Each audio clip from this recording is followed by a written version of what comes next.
Good morning, councillors. Good morning to the executive. Good morning to those both joining us in the gallery today and also joining us in the digital gallery.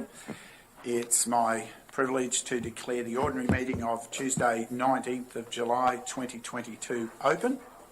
And in doing so, I would once again acknowledge the traditional owners of the land on which we meet and also on across which the Scenic Regional Council area is formed. I pay my respects to their elders past, present and emerging, and again congratulate them on their continued nurture of their culture.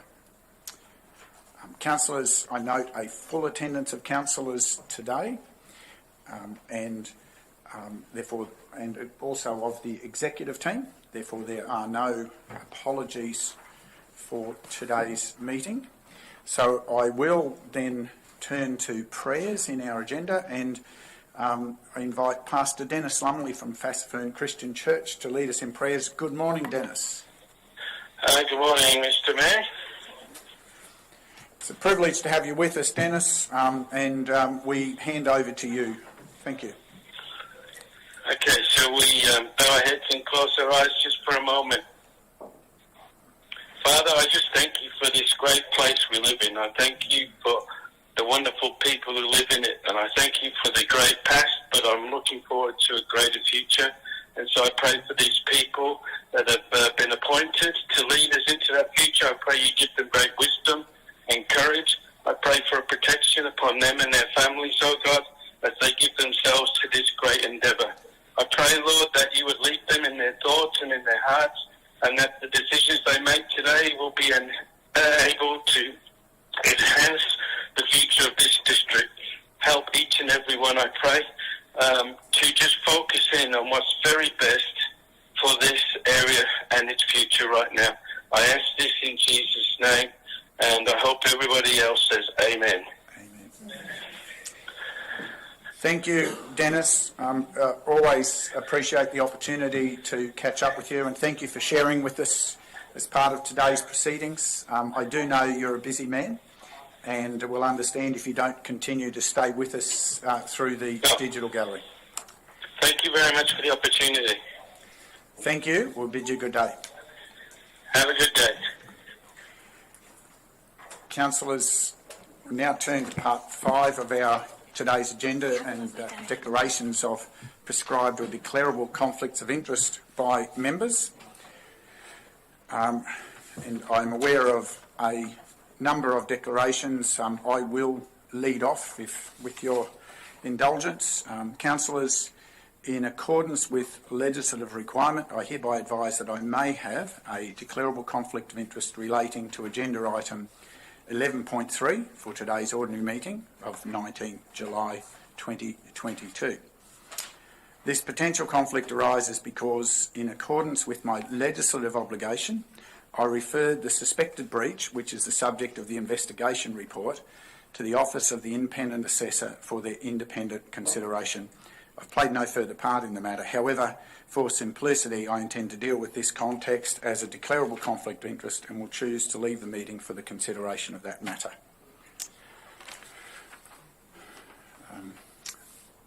Councillors, further declarations? Councillor Swanborough. Thank you, Mr. Mayor. Mr. Mayor, I would like to declare that I think in relation to items, just look up those numbers, in the confidential, the first 2 items, that you may also have a conflict of interest, which needs to be determined. I also... Sorry, Councillor. Pause. If you're suggesting I have conflicts, Councillor McConnell, can you please take over the meeting? I'll now have to understand the nature of those conflicts before we proceed. We'll deal with this one first before we go on to any others. Okay. So just explain what you believe the conflict of interest is. Yes, Mr. Mayor. Mr. Mayor, the 2 matters on the agenda in the confidential session today, which may not necessarily stay in confidential when it's put to a vote, are complaints about inappropriate conduct which come from the CEO's office. It's well known that you have lodged a lot of other complaints to the independent assessor against me, all of which to date have been dismissed. And I can't see how you can not have a conflict of interest with that particular bias that you have against me, which is demonstrated in not only that but in many other ways. So I refer the matter for the consideration of the meeting.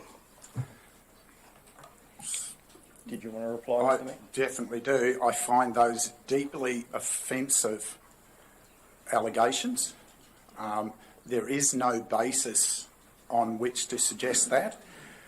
I have at all times, as I said in my prior declaration, I have fulfilled my legislated obligation to independently and objectively refer any suspected matters to the Office of the Independent Assessor, who have the role of conducting independent assessments. That is the nature of the system. It is illegal for me not to refer those matters. So to suggest in any way, shape or form that because, if I'm hearing you right, because someone else has referred matters, I now have a conflict of interest, is deeply egregious. And I take great offence to the suggestion that simply because I fulfil my legislated obligation, I have a conflict of interest. However, I believe, given that's the level of test about someone may have a view, I would have to then, Chair, identify that I believe there are 4 potential Section 150 EW declarations sitting in the room considering a conflict of interest for me with these matters. And those would pertain to Councillor Swamborough, Councillor McConnell, Councillor Chalk and Councillor McGuinness.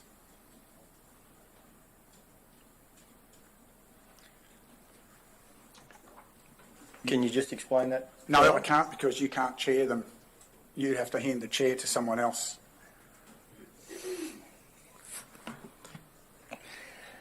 Councillor Enright, would you like to take the chair, please?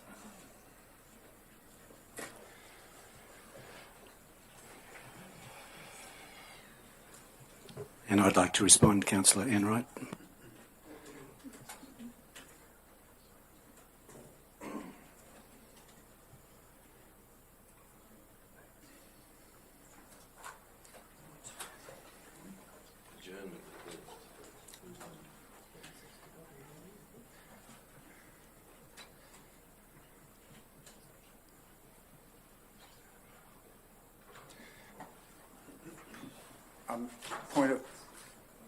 Point of clarification. I believe probably is a vote of the non-conflicted councillors, which leaves 2 in the room to confirm, I believe, for you to adopt the chair. And then you may want to consider an adjournment to seek governance advice of the circumstance. Thank you, Mayor. I will seek adjournment now for an opportunity just to consider the way forward from here. Thank you. So we'll adjourn. You two need a motion? Yep, thank you. Councillor Lewis. I'm happy to second that motion. Right, yeah. Opposed, Acting Chair. You don't technically have a quorum. Yes. Yeah. You move. Yeah, thank you. Apologies. Look, I'd like to move that we have take an adjournment at this point in the meeting. Okay. All those in favour? How long's the adjournment? There's no requirement to specify a period of time, Councillor. The Chair can call an adjournment, provided they can identify a reason for taking an adjournment.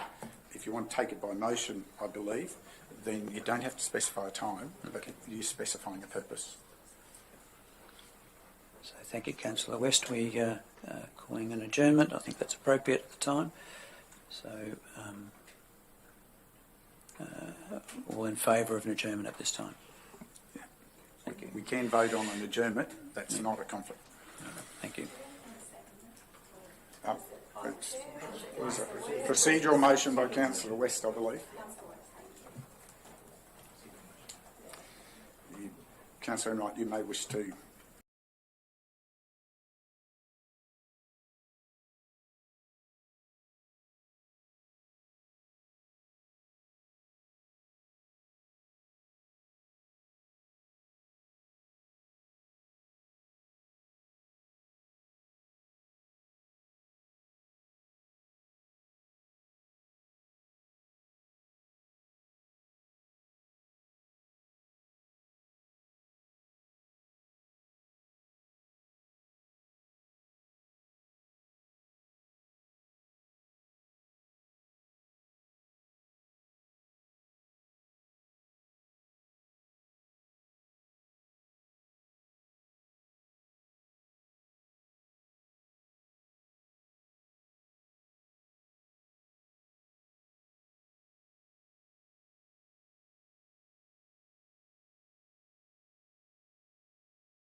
Thank you, Mayor and Councillors. I would now like to reopen the meeting.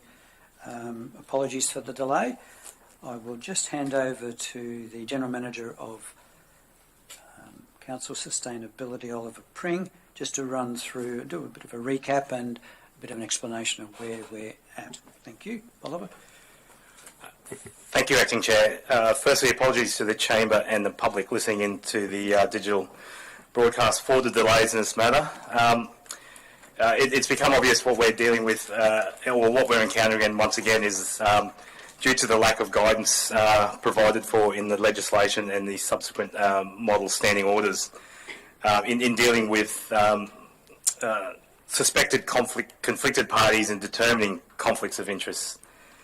What we needed to do whilst we adjourned the meeting, we needed to provide advice to the Chair in how to appropriately try and progress the matter once the meeting adjourned. And in doing that, the advice needed to be consistent with what's prescribed, obviously allowable in the legislation, and also being lawful in nature. The advice has subsequently been provided following consultation, and has been provided to the Chair and the Acting Chair, and the Acting Chair will certainly now outline the process going forward. But the second part of the query there from the Acting Chair was just to provide a recap of as to where we are at the moment. Obviously, as when the Mayor opened the meeting, the item seeking any conflicts of interest was entered into. The Mayor stated he had a conflict of interest under with item 11.3, and then subsequently called for any other the elected members whether they had any conflicts of interest as well. Councillor Swanborough proceeded to raise suspicions that he believed the Mayor also had suspected conflicts in items 11.1 and 11.2, and provided the details around that. On that advice, the Mayor hastily provided the chairing of the meeting to the Deputy Mayor, Councillor McConnell, to seek the clarity around the suspicions Councillor Swanborough had of the conflict. The Mayor then was provided an opportunity to press claims or refute the suspicions of conflicts, in which case the Mayor then also provided on that basis of those suspicions that he also had under 150 EW suspected that 4 other councillors also had a suspected conflict in determining the Mayor's conflict in the matter. So that's where we are at the moment, Acting Chair. We're dealing with the Mayor's tabling of a suspected conflict of interest against Councillor McConnell's, Swanborough, McGuinness and Chalk under 150 EW. Just a question, Mr. Yes, Councillor Swanborough. In the deliberations, did you seek legal advice as to where to go? Yes, we did. Thank you.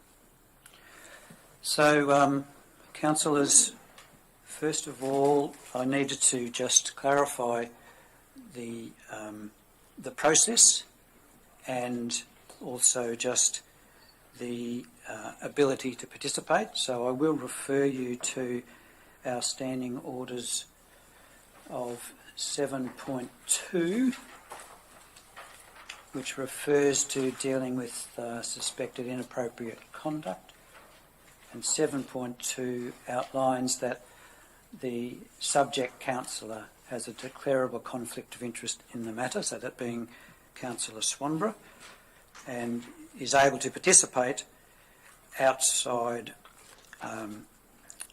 is not able to participate outside of responding to the matter involved. So that means that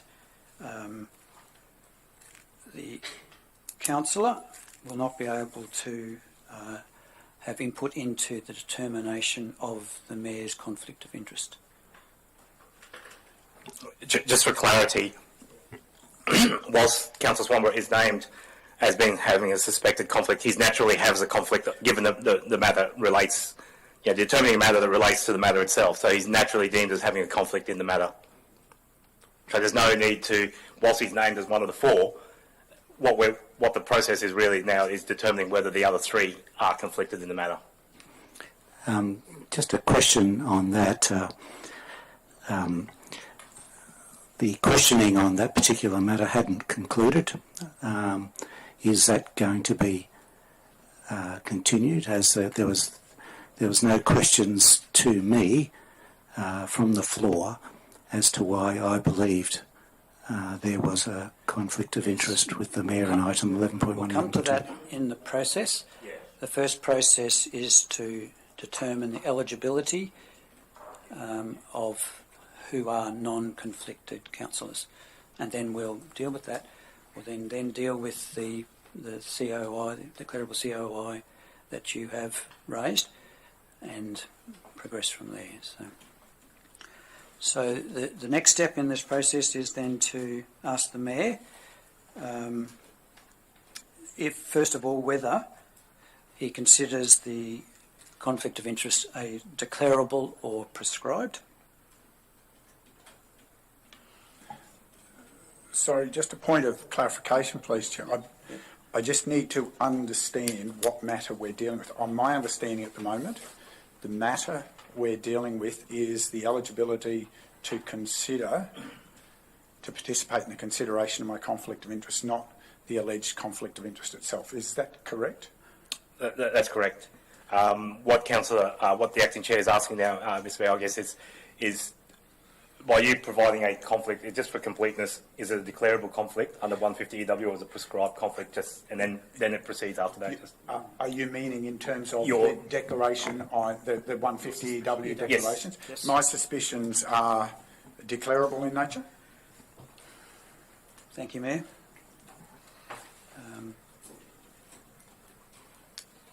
Now, would you please outline the details of the declarable conflict of interest or suspected declarable conflict of interest? Can I ask a further clarification before I proceed? Yes. That I'm now dealing with information concerning three, as you've clarified. Councillor Swamborough isn't able to participate in this piece. Thank you. So the basis of my concern is that the allegation against me was this context around bias, and I point to a couple of foundations of prior experience in this chamber where I don't believe, on the same basis, I don't believe I've had fair consideration of my potential conflicts in the consideration of other matters before this chamber, in particular earlier this year, where the three remaining named councillors applied a significantly harsher standard in considering my potential conflict of interest in a matter whereby there have been false allegations made against me which hadn't been sustained and had in fact been dropped and therefore withdrawn, so therefore they didn't have materiality. And on the basis that that had existed at some point, there was a conclusion that I had a conflict of interest in considering another Councillor Swamborough conflict, whereas the subsequent consideration of the councillor's conflict was then deemed that that matter didn't have materiality to cause a conflict for him. I believe that shows an inability to provide fair consideration to me when it comes to consideration of matters involving myself and any potential conflict concerning Councillor Swamborough. I also point to comments that have been made over the last 2 years in public that indicate a coordinated approach from a subgroup of councillors that aligns with that pattern that I believe shows bias concerning my considering this conflict of interest fairly. Okay, thank you, Mayor.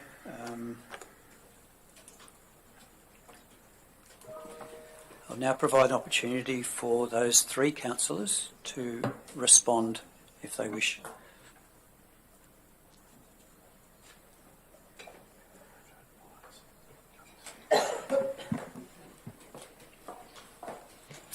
Yes, Councillor McGuinness. Acting Chair, yes, I find this whole thing fairly ordinary, to say the least.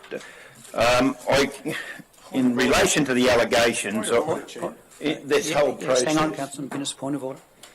I find that comment offensive and demeaning. This is a legitimate process. As with everything else that we do, we need to respect that the processes are the processes, and I find that comment demeaning towards the processes of council.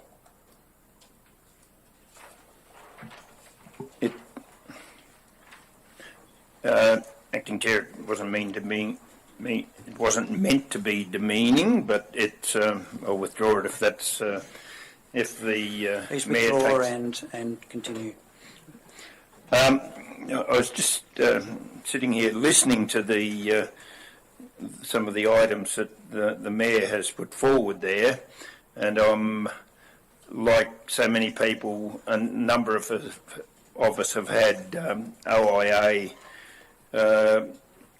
correspondence, and one of mine was where someone, I don't know who, put me in for actually, it was to do with a conflict of interest for the Mayor, where he absented himself from a vote of council when I was Deputy Mayor 18 months ago, I think it was, and I actually used my casting vote so the Mayor could actually stay in the room. So I find that some of the allegations quite wrong and defamatory, what he has suggested there, that I like to think that no matter what the subject, that I look on each... Point of order. Yes, Mayor. I accept that council doesn't appreciate, but to suggest that my description of that is somehow defamatory, again, I find quite offensive. It seems anything I say can be deemed defamatory, as happens regularly in the local media, but I'm not allowed to objectively simply state my observations, which is all I have done. I haven't suggested intent or otherwise. I've simply made my observations, and I find it we're now getting into another space rather than responding. So I leave it with you, Chair. Continue. Thank you. And I accept what the Mayor's saying, and I've just made observations too. And we can sit here all day, and I think the respect that the public have for the chamber are dropping down all the time. But we can all make observations. McGuinness, please keep on topic, please. I think we can all make observations, and that's all I have done there, and that's my opinion, rightly or wrongly. But I reiterate what I said, that I used my casting vote to allow the Mayor to be in there. So if I did have a vendetta, some might say, against the Mayor, I wouldn't have been using my casting vote to have him stay in the room. Thank you, Councillor McGuinness. Councillor McConnell? Yeah, I'd just like to say that I don't have a bias against anyone. As the Mayor says, play it as it lays. I do consider that both the Mayor and Councillor Swanborough both have a bias against each other, and regardless of who the complaint was against, I'd be asking for either one of them to step back from any decision making. This is now the third time that this has come to council, and it's now the second time that the Mayor has made allegations of conflict of interest against the three councillors to try and have his way. So, Point of order, Councillor. Another point of order. Sorry, I'll wait. This is the first time in regard to these matters that I've had to deal with, and furthermore, I would like to then ask for a further clarification at the end of Councillor McConnell's speech. Thank you. Councillor McConnell, please withdraw that last comment. Which comment would you like me to withdraw? Referring to the Mayor wanting to get his own way. That's an observation that I'm entitled to have. Surely. Are you saying I'm not entitled to an opinion? I think using that context in this occasion was more than an opinion, and I think that should be withdrawn. Well, I'm not going to withdraw it, Chair. Well, would you then clarify what you meant in that point in the Mayor trying to get his own way? Well, earlier this year, the Mayor brought a conflict of interest against the 3 councillors in a different matter, which was after much deliberation and legal advice was shown to be incorrect, and he withdrew the... Point of order, Chair. The councillor has no knowledge of the conversation that took place on that occasion. He wasn't present in any of that conversation, and the record shows that, in fact, I withdrew those on the basis of trying to achieve good faith in the chamber, or words to that effect. So, point of order, Councillor McConnell again is showing that a particular attitude towards my position. Councillor McConnell, I think you need to move on from those points regarding... I'll move on, that this farce has continued long enough and we need to move on. That's all I've got to say. Thank you, Councillor McConnell. Councillor Chalk. Yeah, thank you. Look, I don't believe I have a conflict. This refers to a different matter at a different time. To assign that meaning to every situation from now on is absurd. This is a totally different situation. We're assessing it on its own merits. And to bring this up, I really can't find any basis to it, so I don't believe I have any conflict in this matter. Thank you. Yes, Mayor, would you like to... Chair, clarification? I do seek to, firstly, clarification. Councillor McConnell, I believe Councillor McConnell identified that he has preconsidered that I have bias towards Councillor Swamborough in his statement. And I'm curious what... I don't believe there's any basis for that. At all times have I fulfilled my obligation in the chamber. So I just alert the chamber to that specific statement. Thank you, Mayor. Councillor West. Do I get a right of reply, or...? Was that a question? Yes, you can have a right of reply if you wish, so long as we don't go down that road that you were travelling down before. I went down several roads, but considering the last 2 years that we've had of complaints both against the Mayor and against Councillor Swamborough, and the interactions within chambers and outside of chambers, I believe both of them have a bias against each other. Point of order, Chair. I'm replying to your... Okay, another point of order, sorry. Mayor, your point of order? Point of order.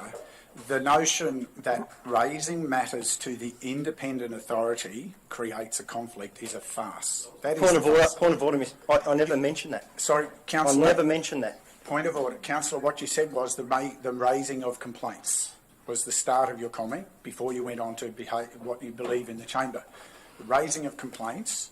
There is a specific process that is prescribed in legislation that requires a positive obligation for matters to be referred to the OIA for their independent assessment, as of my declaration earlier today, and for the councillor to allude to making those complaints as somehow suggesting inappropriate behaviour by either myself or Councillor Swamborough is not in keeping with the legislative requirement and shows an unreasonable understanding of the legislation. Okay. Can I continue? Well, that's my point of order. Yeah, he's got a rule on it. You can clarify, Councillor McConnell. And again, I'll keep saying that the animosity that seems to be shown between the Mayor and Councillor Swamborough, both in meetings and everything we do, leads me to believe that should the complaint have been against the Mayor, I would not allow Councillor Swanborough to decide on the matter, and either. So if it's against Councillor Swanborough, I'd do the same. So that's my stance. Thank you, Councillor McConnell.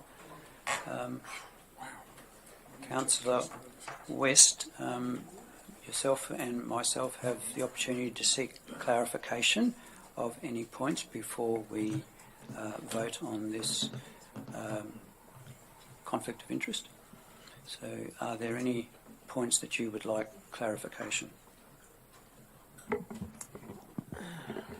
Acting Chair, no, but I find this a very awkward situation, and I don't know whether this is the opportunity, but I would be interested in the legal advice that you had.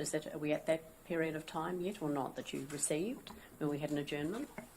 Okay, the legal advice was really about dealing through the process. So that's really what we've gone through, just outlining the steps that we're progressing through. Okay, so and Thank you. what the legal advice was that we now progress through to a motion to determine the who is eligible to be voting on the declarable conflict, or the suspected declarable conflict of interest of the Mayor. So we're dealing with now. No. Yeah, no, that's what Sorry, I said. Chair, We're just, dealing with, just to confirm that you're dealing with we're dealing the three with who councillors. is, the word you missed was eligible.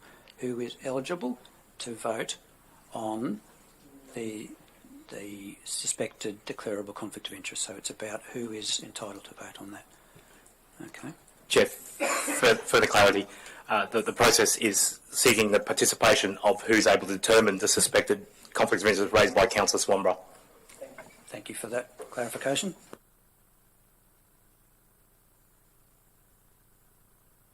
So do you have any other points of clarification? Does that satisfy your understanding? I'm thinking at this point it does. Thank you. Councillor West, it's up to you and I will propose a motion.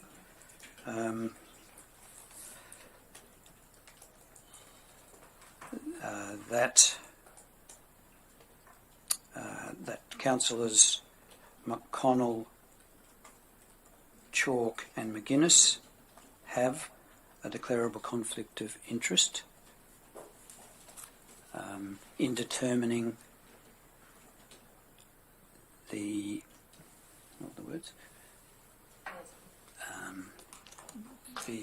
eligibility to determine the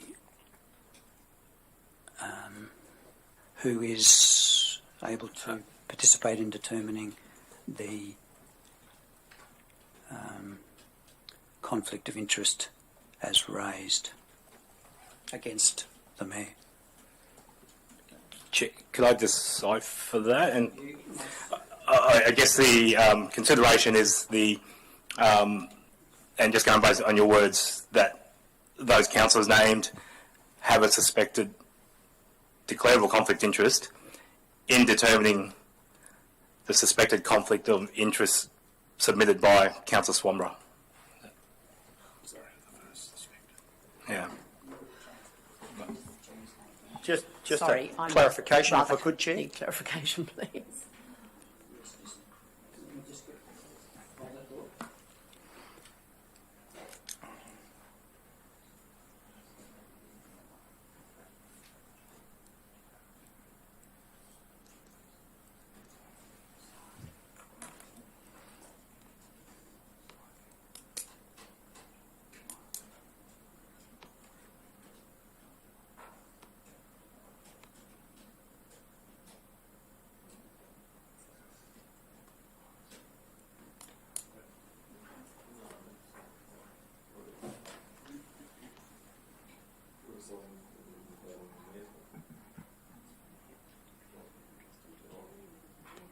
Yeah, that's right.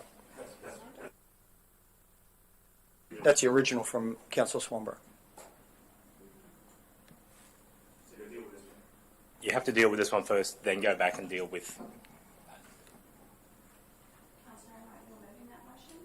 Yes, I am. Thank you. Now, Councillor McConnell. Can you just tease out what our conflict of interest is? There's nothing in there to say what our conflict of interest is. Yes, I will when I speak to the motion. Can I just ask governance, does the motion need to state what our conflict of interest, but just that we have a conflict of interest? Yes, thanks, Councillor McConnell. The Mayor has raised the conflicts and explained them, and the councillors have provided their response to those allegations of conflict of interest, and now it's a vote by the remaining councillors on those conflicts. So I don't believe you need to spell it out in the motion. It's already been covered in what the Mayor has raised as he believes is the conflict. And it's consistent with previous wordings of motions when we deal with the conflicts of interest.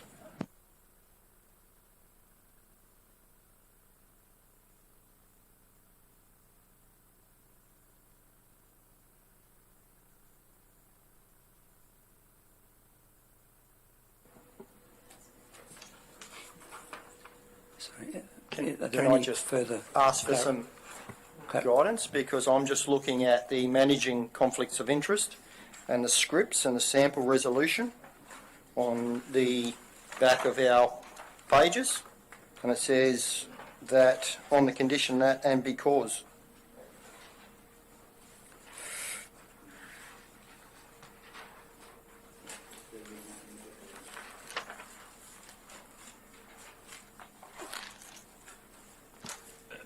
Sorry, Councillor McConnell, which section is the declaration?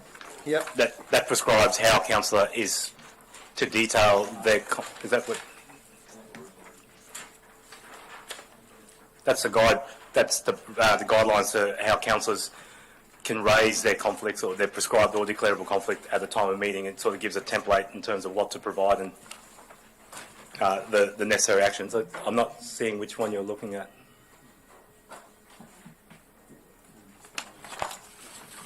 It's on the bottom of.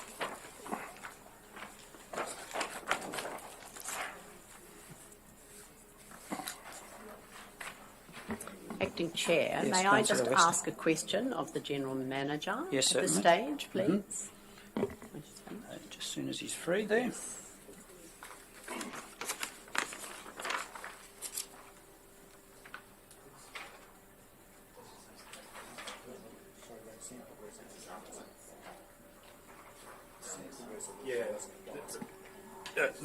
Are you making reference to the sample resolution down the bottom?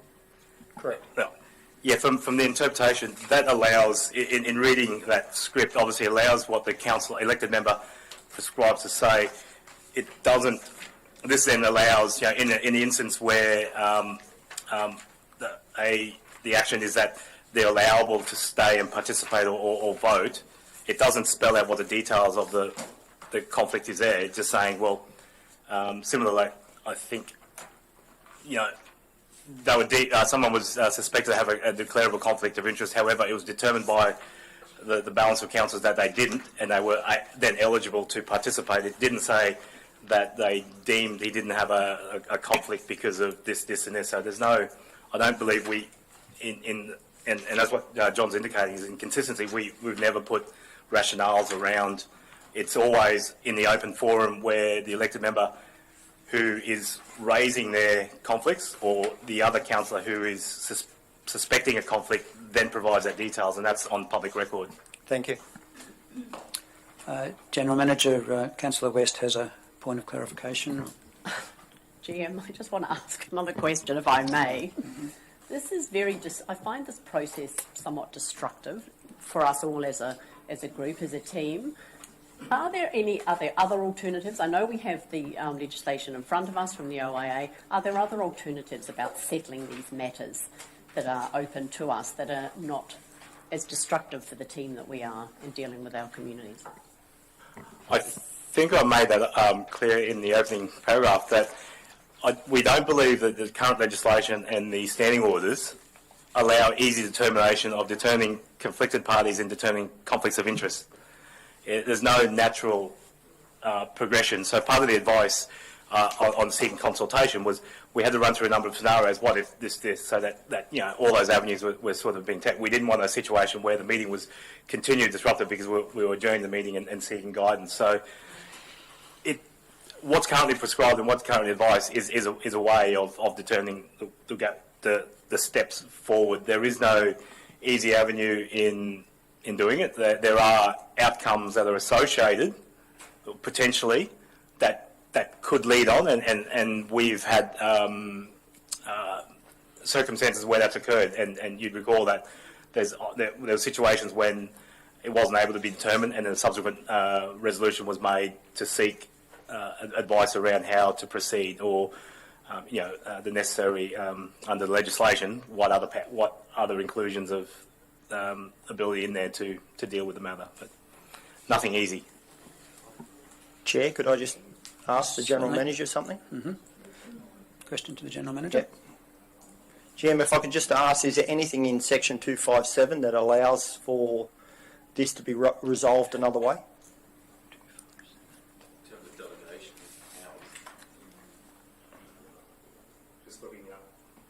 Just looking that up now, sorry.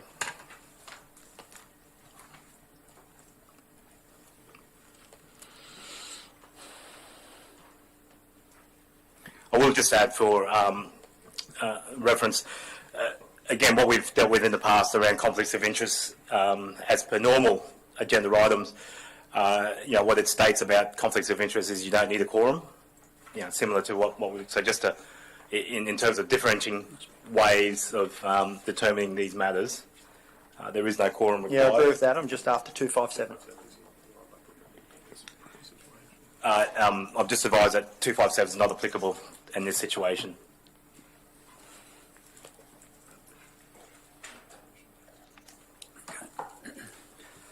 Okay, any other questions? Through you, Chair, just further. Oh, sorry. Thank you. That's right. Further to that resolution up the board there, again, there needs to be clarity around... Can we just go back to 257? I just need you to clarify more. So 257.2 talks about a decision about a councillor's conduct.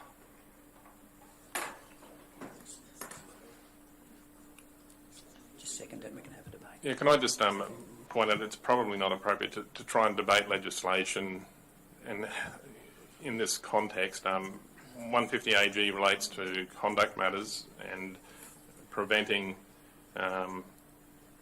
delegations in relation to those types of matters. This is about conflicts of interest which are in standing orders which are based under the legislation. So my view is that section is not relevant to this particular issue at the moment. Okay. And back to you, Chair, just sorry, with that motion, in line with the determining whether they have a conflict, there's also a requirement to put the conditions, whether the councillors are able to participate and or vote. So there needs to be details around that as well to be included. Do we do that as a part of that motion or as a secondary step? It can be secondary or... I think I'll deal with it as a secondary step. Okay, now, Councillor West, you have to second... Acting Chair, could I just ask a question, please? Yes, you may. Acting Chair, are you sure in your own mind that you don't have a conflict here? Yes, I do, thank you. I'm very sure. Thank you. And I should ask the same question to Councillor West too. Yeah. Thank you, Councillor. Yes, we're able to ask the question, but we're dealing with, and I've answered it, and we're working through the process that we have. So, Councillor West, are you happy to second this motion? Well, I'm happy to second it for discussion purposes Thank only. You. Thank you. Okay, then. So, as a mover of this motion, councillors, or Councillor West, really dealing with conflicts of interest must refer to the matters being discussed, which they are, but importantly, that might lead to a decision that is contrary to the public interest. So when we're talking about an item, we need to be fully aware of a decision that may lead to a decision that is contrary to the public interest. The other important part that I think we need to consider is that the decisions must be consistent with other similar matters considered previously by other councillors. So that we need to have a consistency of decisions made with our conflict of interest. And this is what really leads me to why I move this motion, is that you will refer to the lengthy conflict of interest decision and discussions where a councillor had a legal action against another councillor. Some of our colleagues voted that the conflicted councillor, so the person who raised the legal action, may remain in the room and vote on a very important matter. Now, what I consider is that showed an inconsistency, and what we need to do today is to maintain that the appropriate people are in the room to vote, and that's why I would move that, due to the inconsistency that has been shown previously, that Councillors McConnell, Chalk and McGuinness have a declared conflict of interest in determining this this action.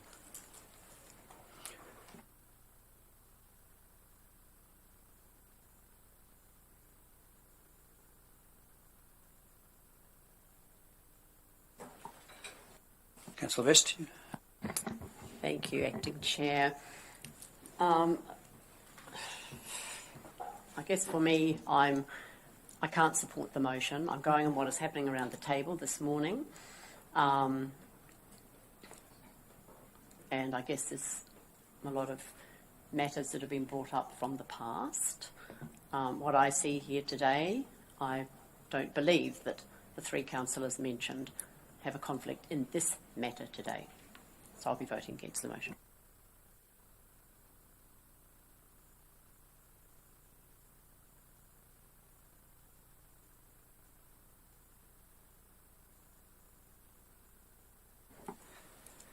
So we'll now put the motion. Those in favour? There's no conditions on this. That's the second part. Second part. Second part of the motion. Once you both deal with that, then you can allow that. Okay. So those in favour? Myself. Those against? Councillor West. So the motion is tied. I will now ask the governance to clarify the next step from here.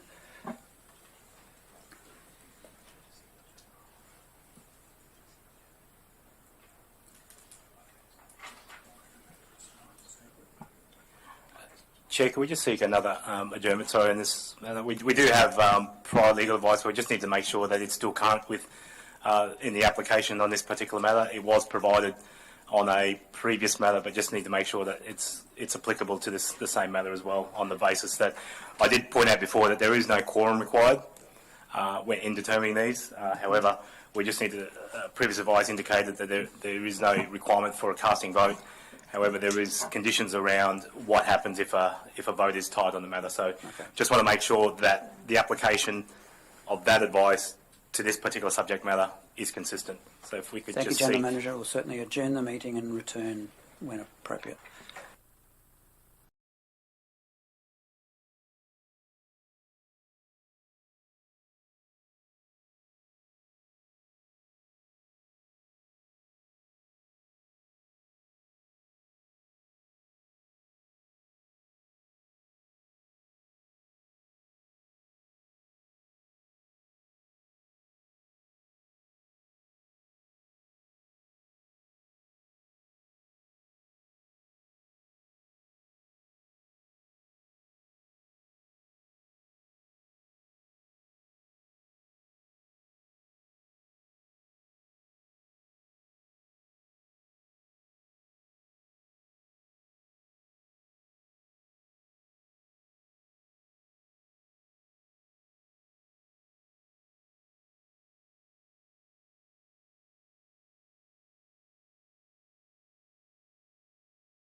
Welcome back, Mayor and Councillors, and our digital gallery again. I apologise for the delay, but it's very important that we gain further legal advice and ensure that we have the information that we require.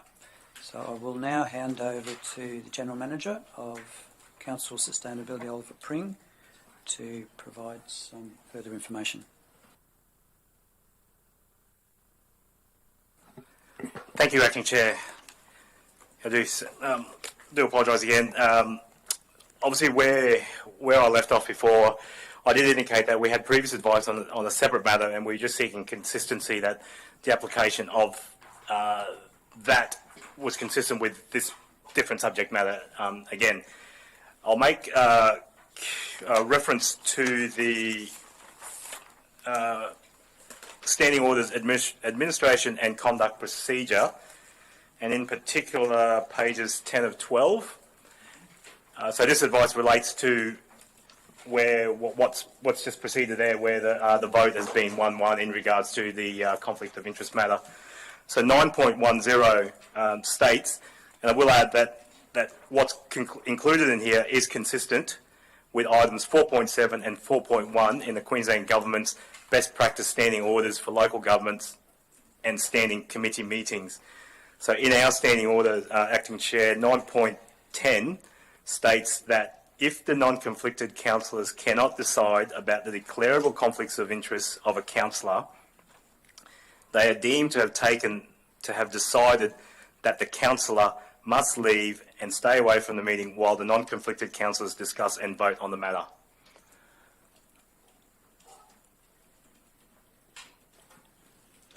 So thank you, General Manager. So that then determines that because there was a tie, it is deemed in our standing orders that a declarable interest is decided, and that the councillors must leave the meeting while we discuss. So that means that Councillors McConnell, Chalk and McGuinness must leave the meeting, the chamber, for the next step of this process. That's correct, Chair. Correct? It's taken to have a deemed decision that deemed decision, right? Okay. based on the again pointed out in our standing orders, but what's also prescribed in the Queensland Government or the Department of Local Government's Best Practice Standing Orders for Local Government Standing Committee Meetings. And just for further clarification, it does require, or it does allow for the mover of the suspect declarable conflict of interest, Councillor Swanborough, and the Mayor as the subject, to remain in the chamber but not vote. Is that correct? That's correct, Chair. So, Acting Chair. So, what would be the prescribed steps there, based on that deeming that the conflict exists, is for the true to the description in the standing orders is in determining now the Mayor's conflict with the suspicion raised by Councillor Swanborough, the three not elected members must leave the room, which then leaves the unaffected councillors, being yourself and Councillor West, and then also the originator of the suspicion, Councillor Swanborough, and also the Mayor, to provide clarity around the suspicions, and for the Mayor to then provide the necessary, as per standard procedure when it comes with determining conflicts of interest. And we've already had that in the original reporting of the 150EW Yes. response, and That's a suspicion raised and then responses. Point of order, Chair. I believe in that matter, there may be further questions that Councillor Swanborough wanted to pose. Okay, right. So you may still have some Still matters questions to too. deliberate on Right, okay. in that regard. Thank you. Right, all right then. Well, I'll then ask for Councillors McConnell, Chalk and McGuinness to leave the chamber. Thank you, Acting Chair. It's a dark day for the Scenic Room Regional Council.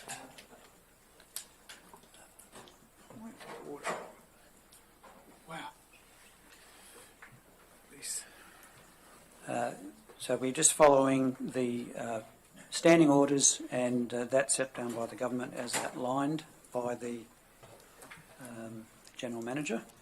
So, Councillor Swanborough, over to you. Do you need any further clarification?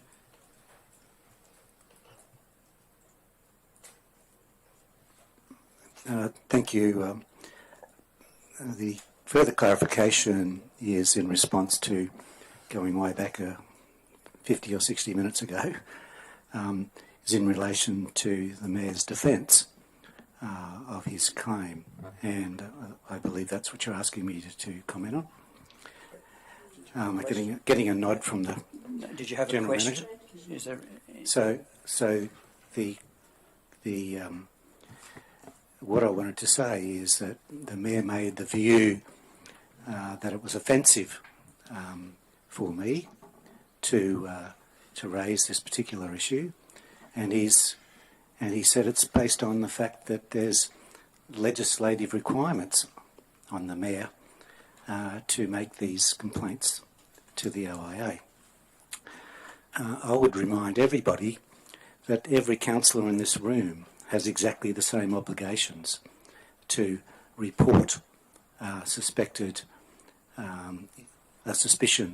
of inappropriate conduct. You might also remember that there's an inquiry into the OIA at the moment, and that inquiry deals with the politicisation of the complaints process and excessive use of it, and that's been a common theme throughout every submission made to the OIA inquiry, that whilst you might have a legislative requirement to do this, isn't it bewildering that it's only the Mayor and the CEO who are making these complaints, and it's not coming from anybody else in the room? Councillor Swanborough, I don't know whether we need to go down there, and we need to operate under the legislation that we are given with, whether it's ideal or not. I think the point is we are operating under the legislation of how we deal with it, our standing orders that put us through the process. So I don't disagree that it's not an ideal situation. However, it is what it is. So. Yes, I'm saying, and it is open to abuse. Well, let's not go off on a tangent of irrelevance. Let's focus on what it is that we are addressing. So, thank you for your comments.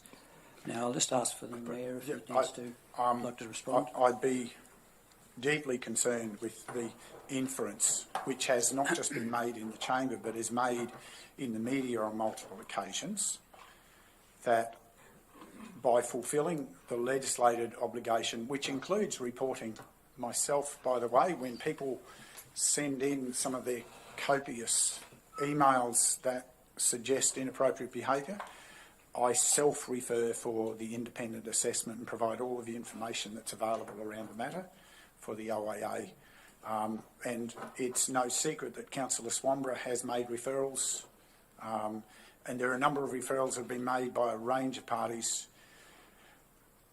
The obligation does rest much more heavily on mayors and CEOs in the current legislation, by virtue of the fact that we become the target of a whole range of communication, and we also have a higher level of accountability within the legislation, which, whilst it doesn't prescribe specifically that wording on that element, it does prescribe elsewhere that there's a higher expectation for the maintaining of good order, and therefore the process that I have followed and will continue to follow until the legislation changes is that where a reasonable suspicion exists, if I'm aware of that, I provide that to the OIA for their independent assessment. That's my legal obligation, and as I have said tongue-in-cheek before in this chamber, there's no one in this chamber that I'll go to jail for by negating that responsibility, because it's not my job to assess it. It's the OIA's job to assess it. So to suggest that I have bias because I'm fulfilling what I'm required to by legislation in the modern world, not the world pre-2009, but in the modern world, and particularly in the world since Belcarra, those expectations are indeed onerous to fulfil, but fulfilling them the same as chairing a meeting, trying to maintain good order and chair them without bias, but to try and maintain proper decorum in the chamber, which is sometimes hard, as other councillors will know, and anyone who's tried to chair will know, that it is difficult to fulfil and discharge those obligations when some parties believe that their view of life is different. All I can say is I execute my role in terms of the allegation of bias on the basis that I have submitted matters for independent assessment. By virtue of the nature I refer matters, the OIA then treats them as complaints, but legislatively I'm required to refer. That's what I fulfil.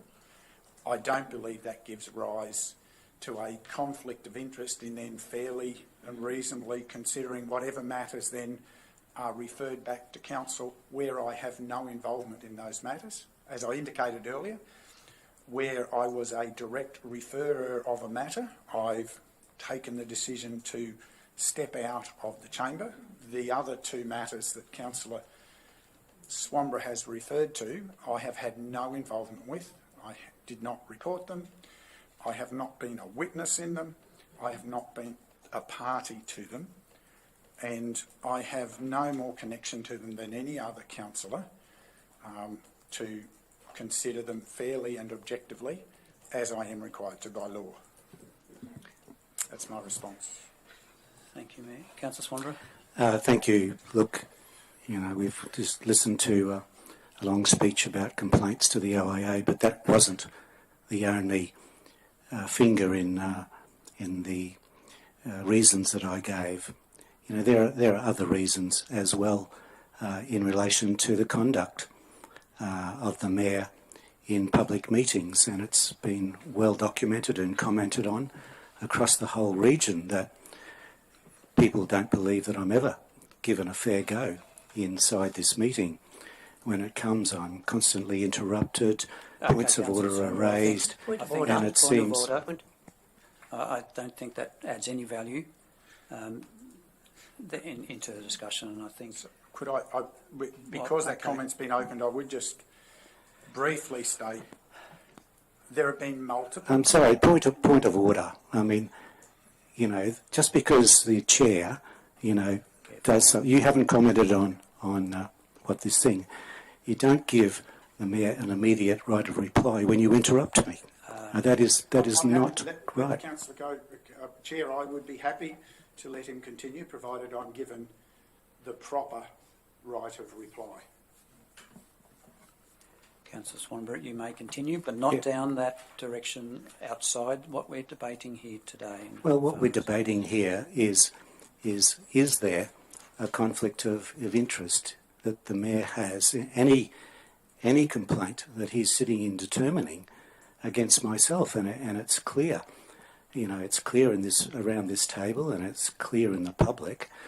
You know, that there is enmity and that the Mayor has for me, and every time, well, not every time, but often, you know, I am interrupted and I am told to sit down and stop speaking, and the Mayor has the last say and everything, and I don't believe, you know, that behaviour indicates a person who has no bias against me.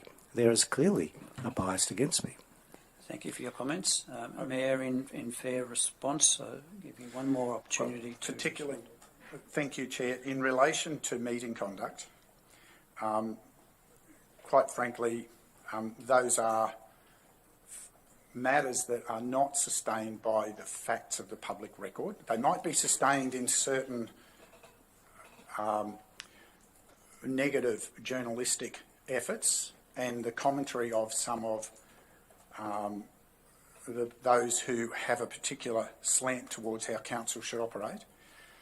But the allegations about chairing of meetings have actually been the subject of complaints to the OIA. I will expose to the meeting that there have been multiple times that those allegations that Councillor Swanborough has put, and on every occasion, the finding has been that I have properly discharged the obligations of the chair, properly endeavoured to maintain good order, properly executed points of order and managed the business of council, and tried to ensure good order in the chamber, which is the obligation for any chair. And I have sought clarity from other properly experienced mayors who also share the view that I maintain fair balance under difficult circumstances and in fact exercise more latitude than many of them would in the circumstance. So I believe, whilst I'm sure there will be another newspaper article to the contrary at some point, I am comfortable that I am properly discharging the obligations when I am chairing the meeting, because that's my legislative requirement once again, and I take the dignity of the chamber seriously, and it frustrates me that sometimes that isn't a shared perspective.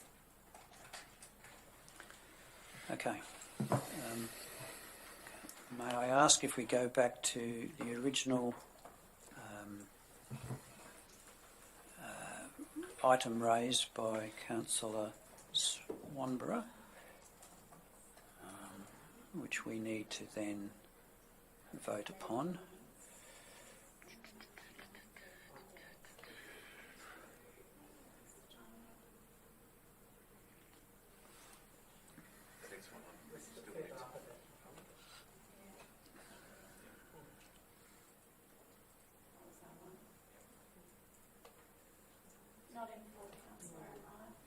I'm sorry, Sharon?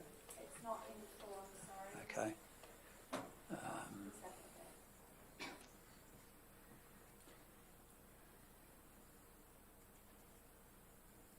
So I'll just confirm with governance if we have enough details in that item raised by Councillor Swanborough to determine, to vote upon.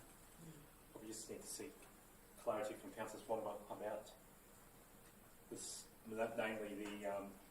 namely the second item, just in the middle there. Yes, that forms the basis of the suspicion.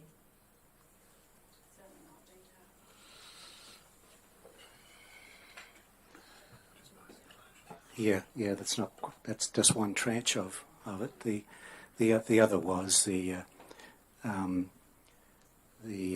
meeting conduct, where it's perceived that Councillor Swanborough, has not been treated equitably or fairly in relation to the chair of meetings, in that there are constant interruptions and points of order,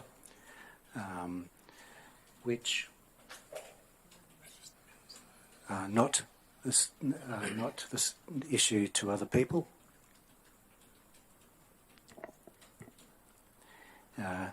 indicating some type of bias and dislike towards the councillor. And following that, Acting Chair, that just captures for the minutes what the suspicion was. We will now. The next logical process is to then the resolution for the motion to be put forward about. And then the other part of that I said, was the public perception. The public who listen into the council meetings, who report on these issues, have clearly signalled that there is a bias of the Mayor towards Councillor Swanborough.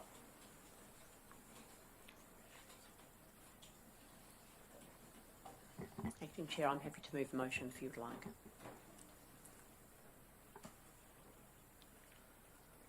So we'll now form a motion from those words.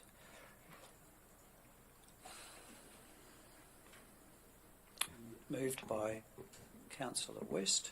I'll just wait Oh, for I think I Sharon have to move a motion. Yes, yes. Yes. So, Acting Chair, I'd like to move a motion that following discussion that we've had in relation to item 11.1 and 11.2 with the possible conflict of interest. We technically haven't had discussions about 11.1, so this is just a declarable conflict of interest. Declarable conflict of interest. Right, apologies. So I don't believe that the Mayor does have a declarable conflict of interest in these matters.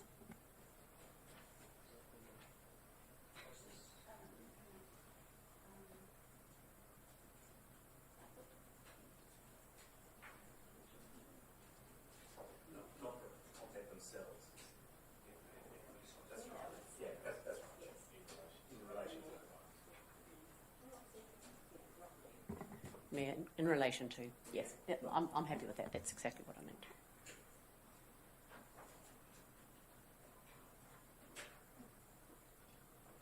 So we'll just read that motion.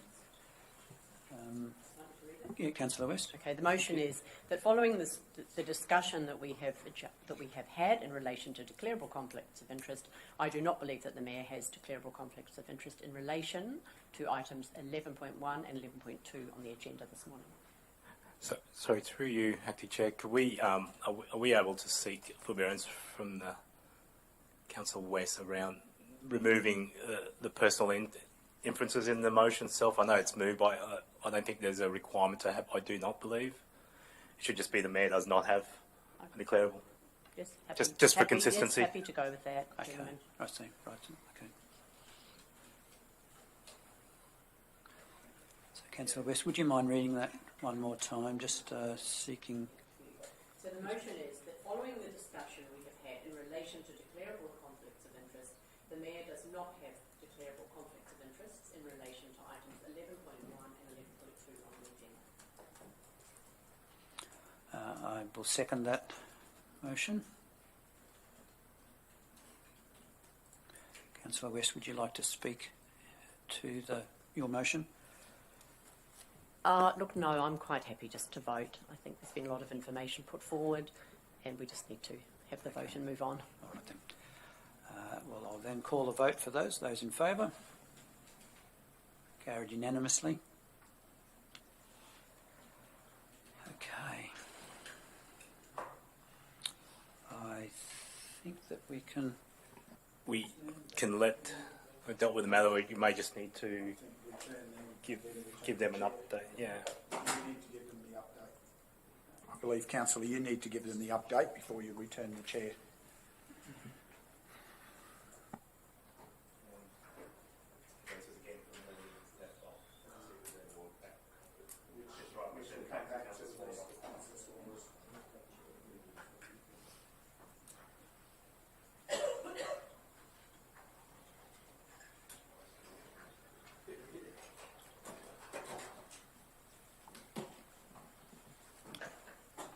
Thank you, councillors.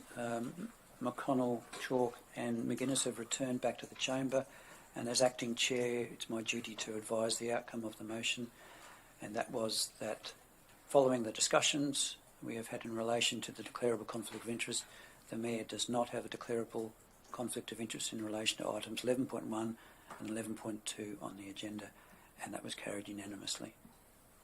I will now hand If chair I could over just to make a declarable conflict of interest. Well, I'll return back to the Mayor, where we will continue with the declarable conflict of interest, as the Mayor is the chair for the conflicts of interest. Thank you. Sorry, Councillor. Now, Councillor Swanborough had more to declare before. Okay, I'll wait. Do you have... So, Councillor Swanborough, we move on with... You had further conflicts. We're still at item 5 on the agenda. Yes, we'll deal with the first one, item 10.7. Mr. Mayor, I leave this open to the meeting to decide because I'm unsure. I personally don't believe I've got a conflict of interest, but the conflict arises from that I was a submitter back in December 2017 when I was a private citizen. for the proposed development, which is in my neighbourhood. So I don't believe I have a conflict of interest. I noticed in the officer's report on that particular matter that they say that all submissions, because they're greater than 1 year old, are completely dead and can't be considered. Well, that means that mine's in that same category. And I believe it's in the public interest that I do represent my constituents. There were 86 submitters at that particular time.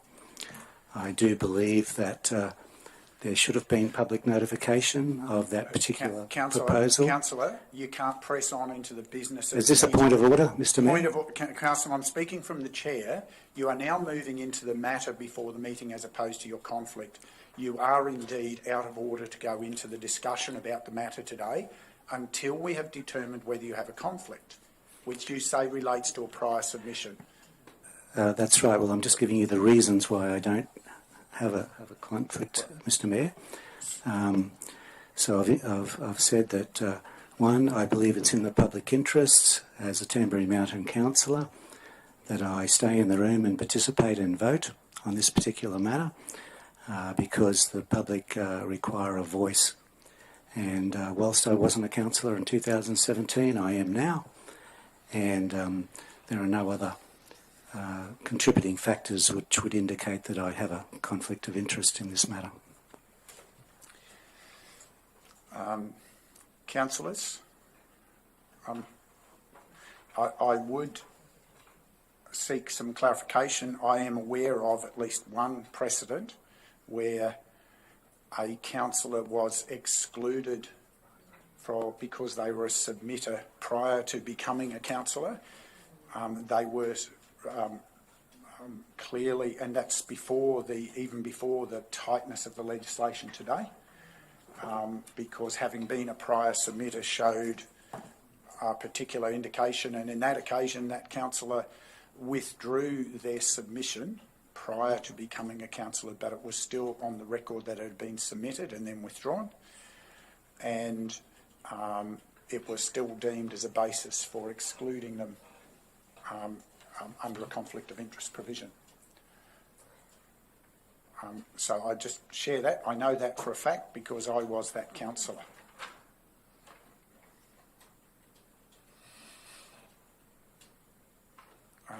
Further questions for clarification for Councillor Swanborough, Councillor O'Connell? Is it Councillor McConnell? Yes. Could I get the councillor to just explain a bit more what your submission was about? Yeah, my submission was purely about the impacts on the community of that particular development, and I believe there are 86 other odd submissions that were made at the time. It was put to a vote. I understand that 2 Tambury Mountain councillors voted against it at the time. It was passed on a 4-3 majority. But we have to remember that when councils are considering these matters... Point of order, Councillor. You were asked to answer a specific matter, not continue further. You've clarified what your submission was. Mr Mayor, this is a good example of what I was thinking the other day. Councillor, the point of order is the question was asked what the nature of your submission was. You've explained that. That's all the question. I haven't finished explaining it, Mr Mayor. Well, sorry, Councillor. Once you've moved to talking about voting about the matter, you've moved beyond the place of your prior submission. Well, I don't agree with you, Mr Mayor. Right, well, Councillor, limit your comments to the nature of your prior submission. No, I thought I was doing that. Well, you weren't. You were talking about the activities of council. Can't you comprehend the difference between the two, please? Point of order, Mr Mayor. Well, you need to withdraw that comment. I will withdraw the comment, but I will make it clear, Councillor. The question is, I have withdrawn the comment. The question was, what was the nature of your prior submission? Councillor McConnell, was that correct? Correct. That is what you must limit your comments to, Councillor. That is all I'm trying to say. Do not talk about who voted for what in the chamber. That wasn't part of your submission. Well, limit yourself. Part of my submission was, as I said, there was the impact on the community and on myself as a resident of the community at the time. And as I said, those things no longer exist under consideration of this new proposal. There is a public interest test to determine whether the public interest overrides any perceived conflict of interest, and that is determined on the individual circumstances at the time. So there is no such precedent that you referred to, Mr. Mayor, because everything is determined on its merits at the time. Councillor, I exercise the latitude to let you go beyond your required question. Any further questions for the councillors?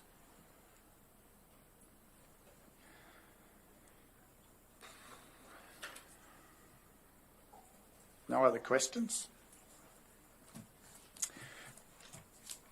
And we, in the hands of the meeting, seeking a motion of how to proceed. If there are no further questions. Councillor West. Thank you, Mayor. A question to the GM. Is there further information about being a submitter in your private life and then becoming a councillor, and how how is this dealt with generally, please? A submission, and in a high-level sense, the submission is that the submitter's perspective on the matter.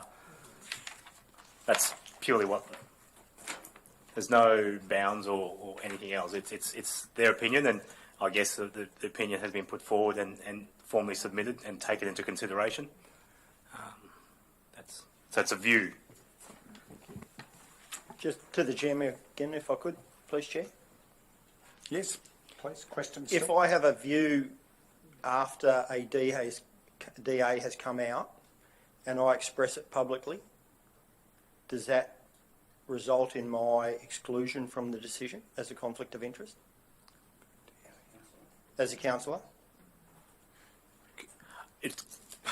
Hypothetically, we don't know what the bounds are. It's hard to determine. Yeah. Obviously, if it goes towards influencing around the making of a decision, it potentially could.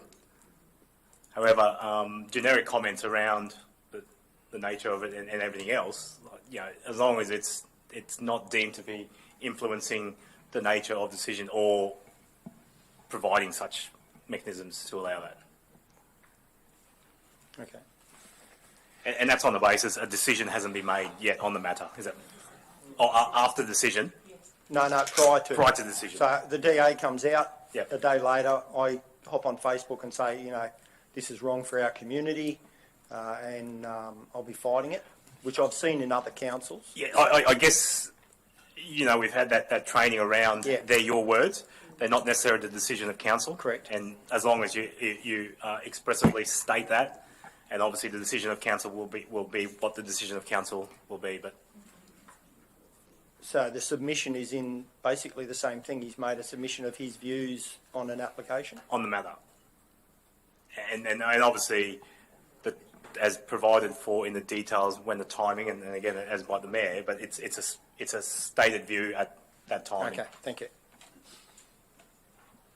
Councillor Mayor, a question for clarification from governance, and I refer to the Queensland Government Managing Conflicts of Interest Quick Reference Guide, and it talks on page 1, refers to ordinary business, and the first dot point there refers to your interest is no greater than a significant proportion of other community members, for example, all people in a suburb, all people in a small town, all business owners, all dog owners. So my question is, with relevance to when Councillor Swanborough was a member of the public, does that ordinary business reference there change with Councillor Swanborough's election as representative of a division? I would think it would, because the ordinary citizen is not making a decision. The person having that view is making a decision of some kind, and Further to your question, I don't believe there's a question there to pursue, councillor, because this refers to participation as a councillor rather than the prior business. However, Councillor Swanborough, I would allude to part of your comment there was, and I may not have it precisely verbatim, but your interest in this matter was as a reasonable neighbour to the matter, rather than as, and so that you are still in that proximity to this location. I presume that situation hasn't changed, that you referred to yourself as a personal interest and as a neighbour to the... Yeah, I'm not necessarily a neighbour. I would be half a kilometre away from the particular development, but my submission at the time was the noise impacts would at least come to my place and probably even further in a radius. So when you talk about ordinary business, I suppose I was an ordinary citizen impacted in a radius with potentially, 20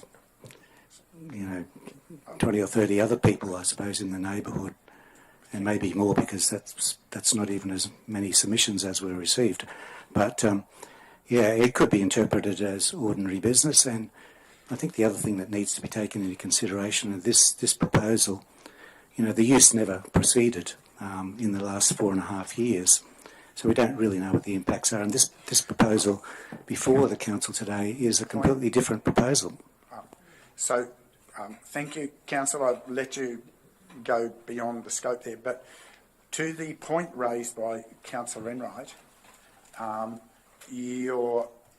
you've described that you are proximal to this, and your interest, as per the definition identified, may be greater than that of the wider community. Is really the question of the conflict of interest that you've identified from your reference to your prior submission?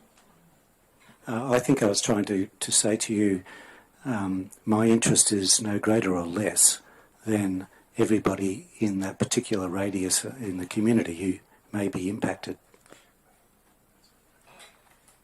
So, councillors, I will just reference another piece of instructive, if I may. Under the current legislation, some councillors will recall a matter that I was deemed to have a conflict of interest with for a facility that was more than 7 kilometres away from my house and was under consideration by council, and that was deemed as being too close an association to consider the matter, even though regardless of what my view might have been on the matter, I was removed from the chamber on that matter, and that involved both noise, odour and light, councillors, with a particular facility. However, just a point of order. Thank you, councillor. Mr Mayor, we don't have the details of those things that you are saying.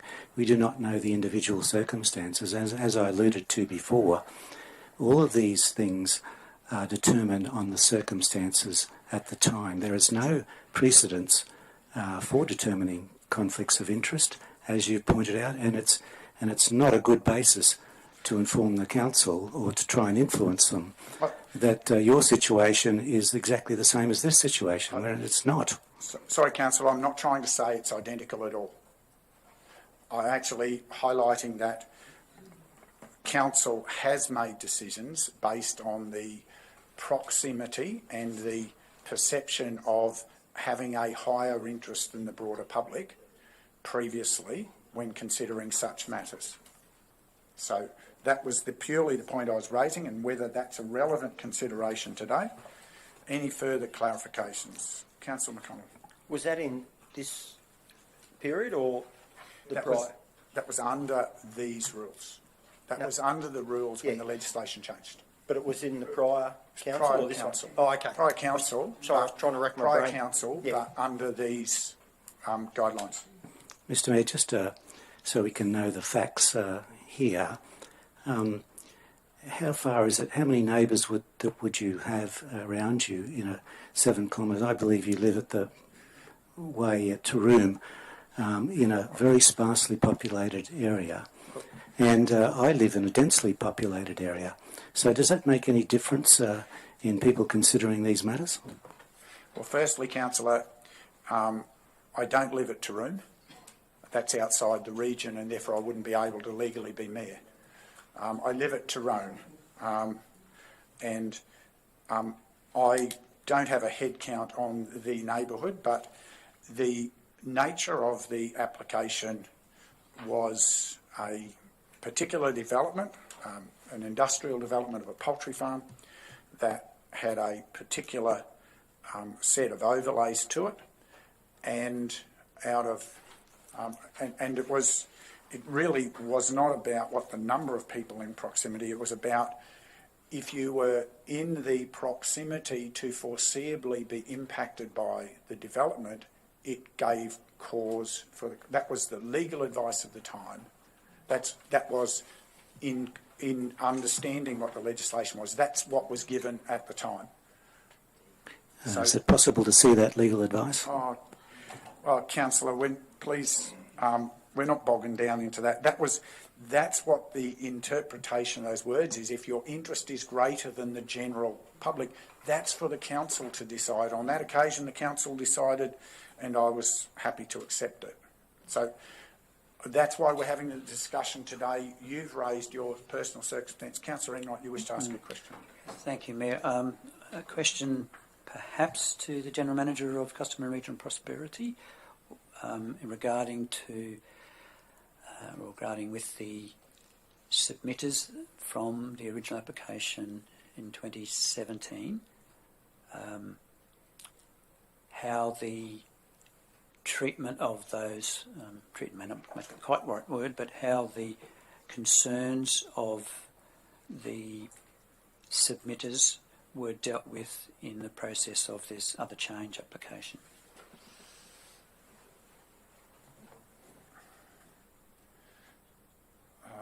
I'm not sure whether the GM...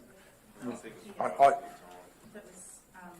several years. Sorry, thank you for your question, Councillor. I'm not sure that I'll be able to give you a fulsome response in that that's several years before I joined the organisation.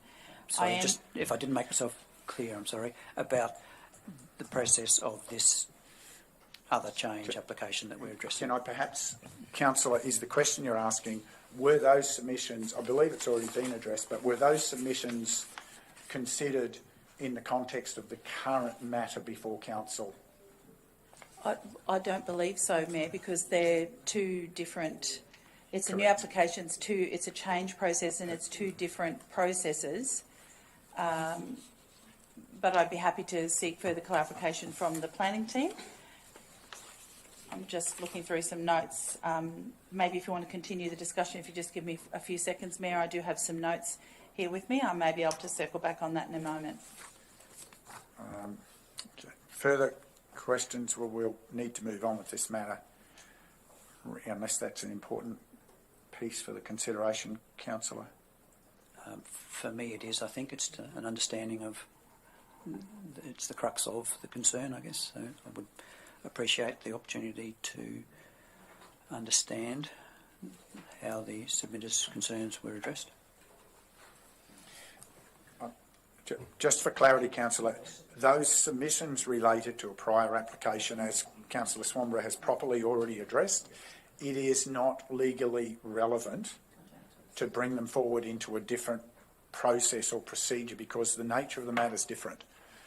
I'm very confident with that clarification, I believe, from discussion that looking at the report and from discussion of other matters that have had similar characteristics. Again, that's why those matters, as they existed, are extinguished for this matter. I also agree with that assessment, Mayor, because the applicant has lodged a change application, and had they even not lodged a new MCU, that would have also been code accessible. And so I don't believe those submissions are relevant to the application you're considering today. Thank you. I think that provides an answer that's I'm happy with. Yeah. Thank you. So, councillors, any further questions?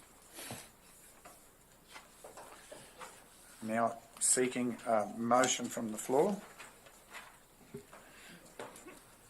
Councillor McInnes. Yes, Mayor, and given those last comments, I think it's clarified it in my mind. I was leaning the other way. If in doubt, yeah, we shouldn't be here in the room, but I think given that it is a different application, I think that Councillor Swanborough should be allowed to stay in the room. So I believe, Councillor, the wording you're looking for is that Councillor Swanborough does not have a conflict of interest pertaining to item 10.7. I think that's what I heard you say. Well, a declarable or prescribed does not have a conflict of interest pertaining, doesn't.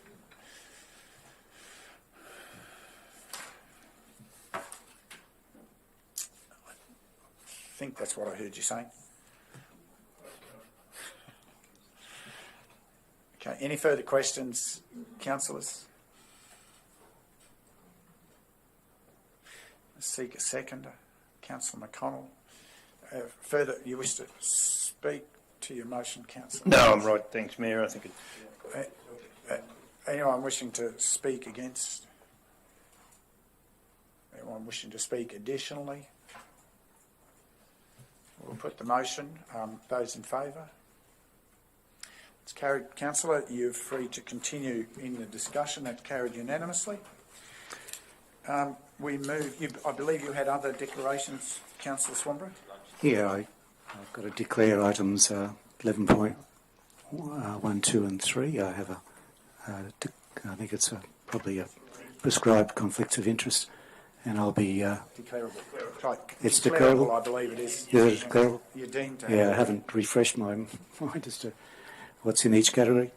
But yeah, let's make it declarable, and I'll be leaving the meeting. Thank you. Thank you, Councillor. Mayor, yes, I have a declarable conflict of interest in 10.1, show a special holiday. I'm a member of the exhibition committee, and as such could in a small way, I believe only, but have an effect no matter what that decision's made on that organisation. So I will absent myself from the meeting while that discussion and vote takes place. Thank you, Councillor, for that visibility. Noted. Any further conflicts? Councillor McConnell. Yeah, Mr Mayor, just in relation to, I'd like to declare a declarable conflict of interest in items 11.1, 11.2 and 11.3, that considering the resolution of Council that I have a bias favouring towards Councillor Swanborough, I will not be participating or voting in those items. Thank you, Councillor. Mayor, I'm in the same position, and I've taken some legal advice while we've been absent from the room. If that was the case, that if we're deemed to have a bias there, that I shouldn't participate, is my own personal legal advice that I've taken. So I will absent myself from that discussion and decision.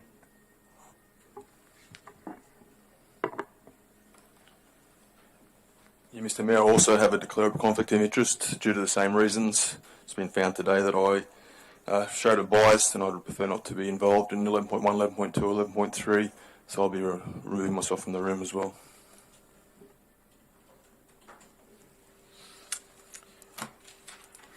So noted, councillors. Any further declarations, councillors?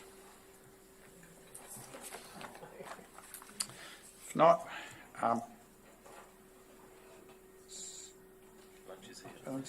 Could, Mr Mayor, if I could just ask the indulgence of Council, that when we come back, considering the delays that we've had in starting the agenda, that we start off with item 10.7 in consideration of our guests in the gallery. Councillor, thank you. I'll I'll make decisions about the order of business. We've got a number of business matters before we can get I was to only that. requesting. Yeah. We can't. We've got other procedural matters that we have to go through before we get to the business of council, and I have noted that request and had been contemplating variations. However, it does cause quite a bit of angst for us in our information system, so I'll consider that.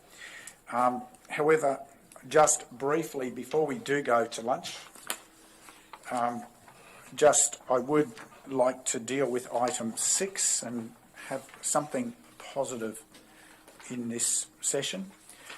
Councillors, as I alluded to you before the start of proceedings today, it gives me great pleasure to highlight another success story for the Scenic Rim. We're extremely proud to share the exciting news with everyone in the chambers today and in the digital gallery that Council's Empower Her hiking program for women and girls has been nationally recognised, taking out the Programs and Activities Award at the 2022 Australian Sport, Recreation and Play Innovation Awards. The Empower Her hiking program empowers women and girls to explore our spectacular region whilst building confidence, fitness and participation through hiking. It also aims to increase the physical activity of women and girls by reducing barriers to participation. Since February this year, 390 women and girls ranging in age from 10 to 76 years participated in 75 guided walks, 80% of which were sold out before the program commenced.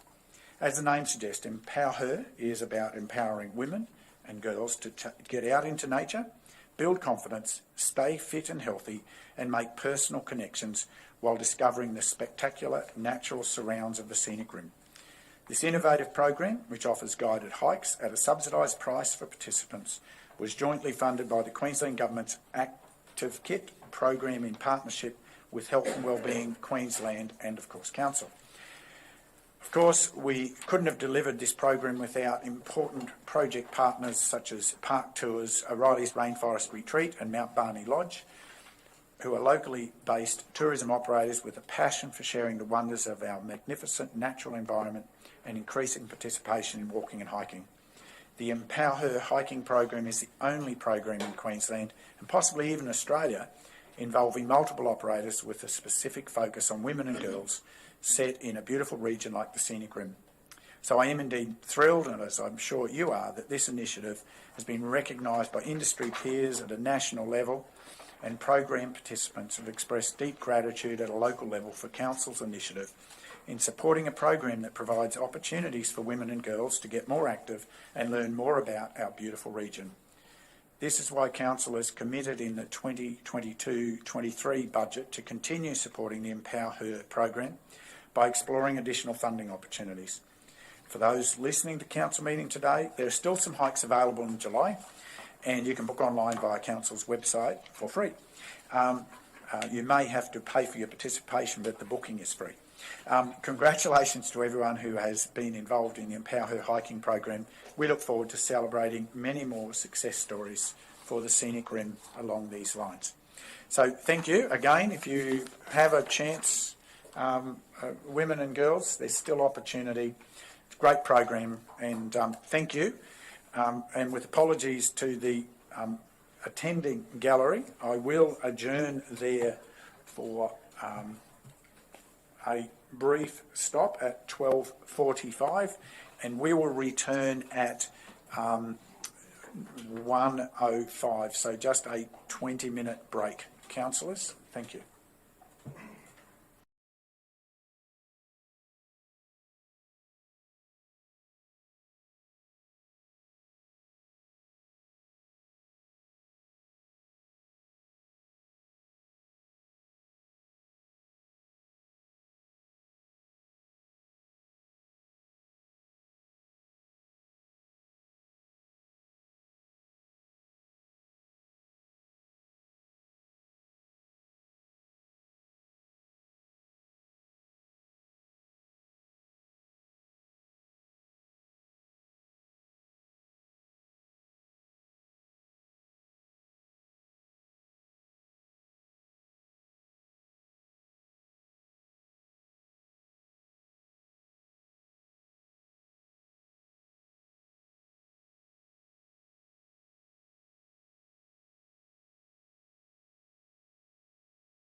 Thank you. Welcome back, councillors and executive and digital gallery. I note that currently those participating in the physical gallery are not back with us and have indicated they will return shortly. We should proceed with the meeting. There are no deputations or petitions notified to the meeting for today, so we come to item 8, and we get up on screen. We have 2 sets of minutes to confirm, councillors. Firstly, from the ordinary meeting of the 5th of July. Get it up on screen in a second so I can read the recommendation.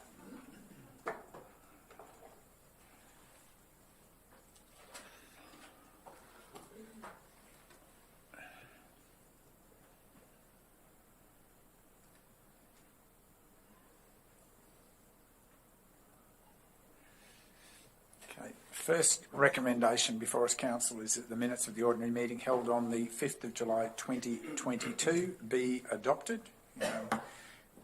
Moved Councillor Enright. Councillors, you've all had access to these. Any questions to the minutes? Seconder, Councillor West. Any discussion to your motion, councillor? Anyone else wishing to seek leave to speak? Not put the motion. Those in favour? Carried unanimously. Thank you, councillors. We move to the second recommendation, the minutes of the special meeting held on the 11th of July 2022 be adopted.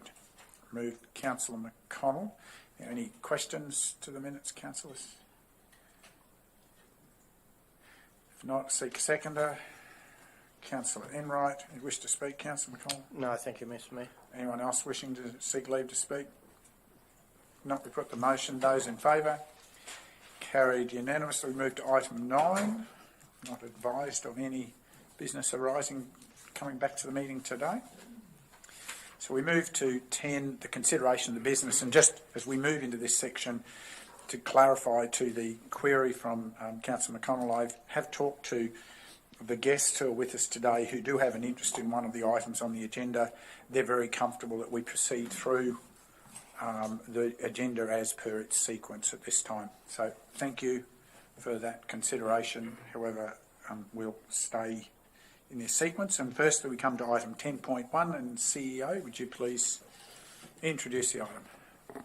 Councillor McGuinness is departing the room, as previously indicated. Thank you, Mayor. Thank you, councillors.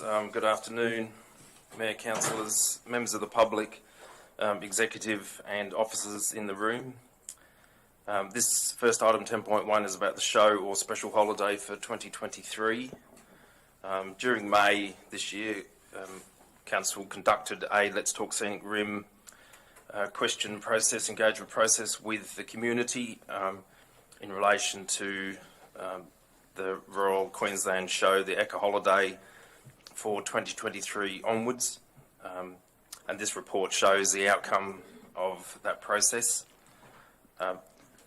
Also, we have, as is usual, been asked by the Department of Industrial Relations, the Office of Industrial Relations, to select the public holiday date for 2023, and so this report also covers that. Probably just a couple of things, Mayor and councillors, as background around the Let's Talk Scenic Rim engagement process. The report does show details of the scope, the process, an amount of statistics from the respondents. There were 67 respondents to the survey, and the survey results are attached. Respondents were asked to rank the days of their preferred days during the week of the ECA, so the Monday through to the Friday. It was important that we had one public holiday for the whole of the region, and that holiday was during that ECA week period. So the questions were tabled in terms of ranking, and Monday was the most popular day. As you can see there, the preferred day being that with the lowest score. Friday was the second most popular, Wednesday the third, Tuesday the fourth, and then Thursday was the fifth most popular day. So the report this year has focused on Monday being the selected day, which is Scenic Rim's traditional show holiday date, and also the report looks at the future date for next year's public holiday sticking to the Monday, which we need to respond to by Friday the 29th of July. Questions to the report for clarification, councillors? Councillor McConnell? Just to the CEO, if I could. Given the fact it's been decided the first Monday of the show will be our preferred holiday, is there now a requirement to bring this back every year, or now that we've set this, we won't need to bring back a resolution for council to nominate a ECA day? I suppose it will depend on what the content of the letter from the Department of the Office of Industrial Relations is, but within the recommendation here it is asking that that Monday be the confirmed date for now on, so it may well not need to come back. Thank you. Any further questions, councillors? If not, ask this comment, sure. Well, we can do comment after we maybe move it. Thank you, Mayor. The recommendation for Council is that 1, Council thank the community for their feedback regarding future Royal Queensland Show holidays for the Scenic Rim region, as detailed in the attached report. 2, the Council confirm the first Monday of the annual Royal Queensland Show as the preferred public holiday for the Scenic Rim region. And 3, in response to the current request from the Office of Industrial Relations, Council therefore nominate Monday 14th of August 2023 as a public holiday for the Scenic Rim region for 2023. Seek a mover now. Councillor Swanborough. Now, Councillor Enright, do you have any further questions first? Any discussion to add, Councillor Enright? Oh, thank you, Mayor. Happy to support the recommendation, but just really the comment that I would like to make is using the Let's Talk Scenic Rim as the community engagement tool has given us really valuable information, both in the quantity of our responses at 460 odd responses, but also the graphics in the report provide the age groups, the locations where the responses have come from, and I just see that this is really a fantastic tool to both get feedback from all people at any time of the day or night, but it also gives us an understanding of where that feedback has come from, and it's a really invaluable tool. Thank you. Any other discussion, councillors? I seek a seconder. Councillor McConnell. Councillor Swanborough, you wish to speak to the motion? Yes, Mr Mayor, I support the motion. Over the last 25 years that I can remember, this is an annual consideration, and there's quite often a lot of consultation in the community about this particular issue, and it's always the same. The result is always that they prefer the Monday, and this is in keeping with history of show holidays for the Alba Desert Shire Council and also for Scenic Rim. So I support the motion. I'm wishing to speak against. Seeking leave to speak additionally. Not, we put the motion. Those in favour? Carried unanimously. GM, please bring Councillor McInnes back in, or we move to item 10.2.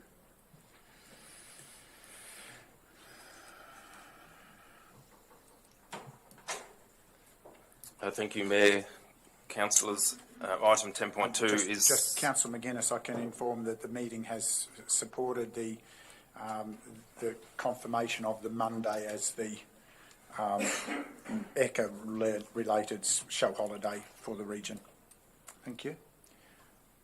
GM, CEO. Thank you, Mayor. Thank you, councillors. Item 10.2 is a request for leave of absence for Councillor Marshall Chalk from the ordinary meeting to be held on the 2nd of August 2022. I will clarify, Mr Mayor, in the previous council considerations and resolutions, it actually indicates that it's not applicable, but just for the purposes of clarity, Councillor Chalk has made similar requests in 2020, which he then withdrew, and also in 2021. Just normally that would be shown as previous information there.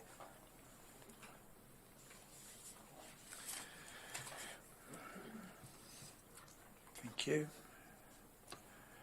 Any further questions? If not, seek a mover. Want me to read the... Sorry, yes, I'll get you to read it first, or we're moving ahead too fast. I apologise. Read it, CEO, and then Councillor McInnes is happy to move it, I believe. Thank you, Mr Mayor and Councillors. The recommendation is that Council grant Councillor Marshall Chalk leave of absence from the ordinary meeting to be held on 2nd of August 2022. Councillor McInnes, you still happy to move that? Thank you. Any further discussion, questions? Councillor Enright? Mayor, I wonder if it's possible to ask Councillor Chalk the reason for the leave of absence?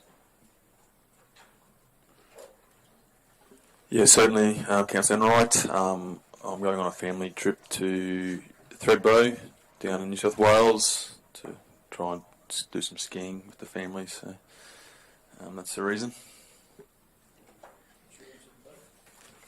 Okay, any further questions? Further discussion? Seek a seconder. Councillor Enright, just slightly ahead of you, Councillor McConnell. Mr Mayor, I'd like to move an amendment to the motion. Well, let's hear the amendment, Councillor.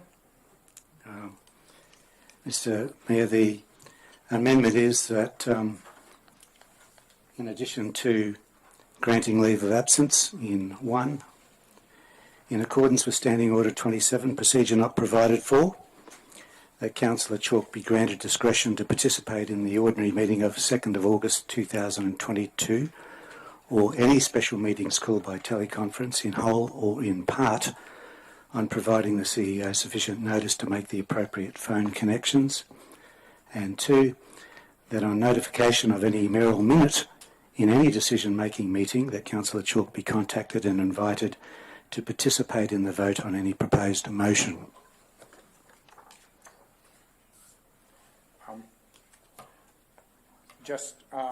Can you, if that's proposed on screen, you just, yes, thank you. Correct the language.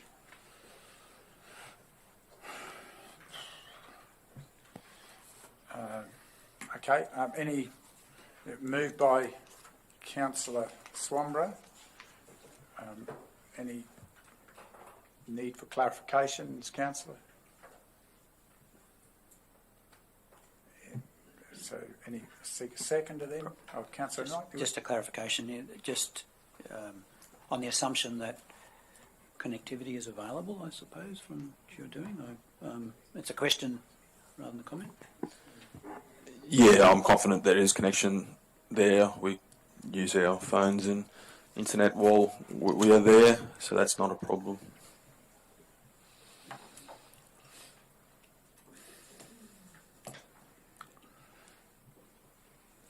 Okay, any further questions?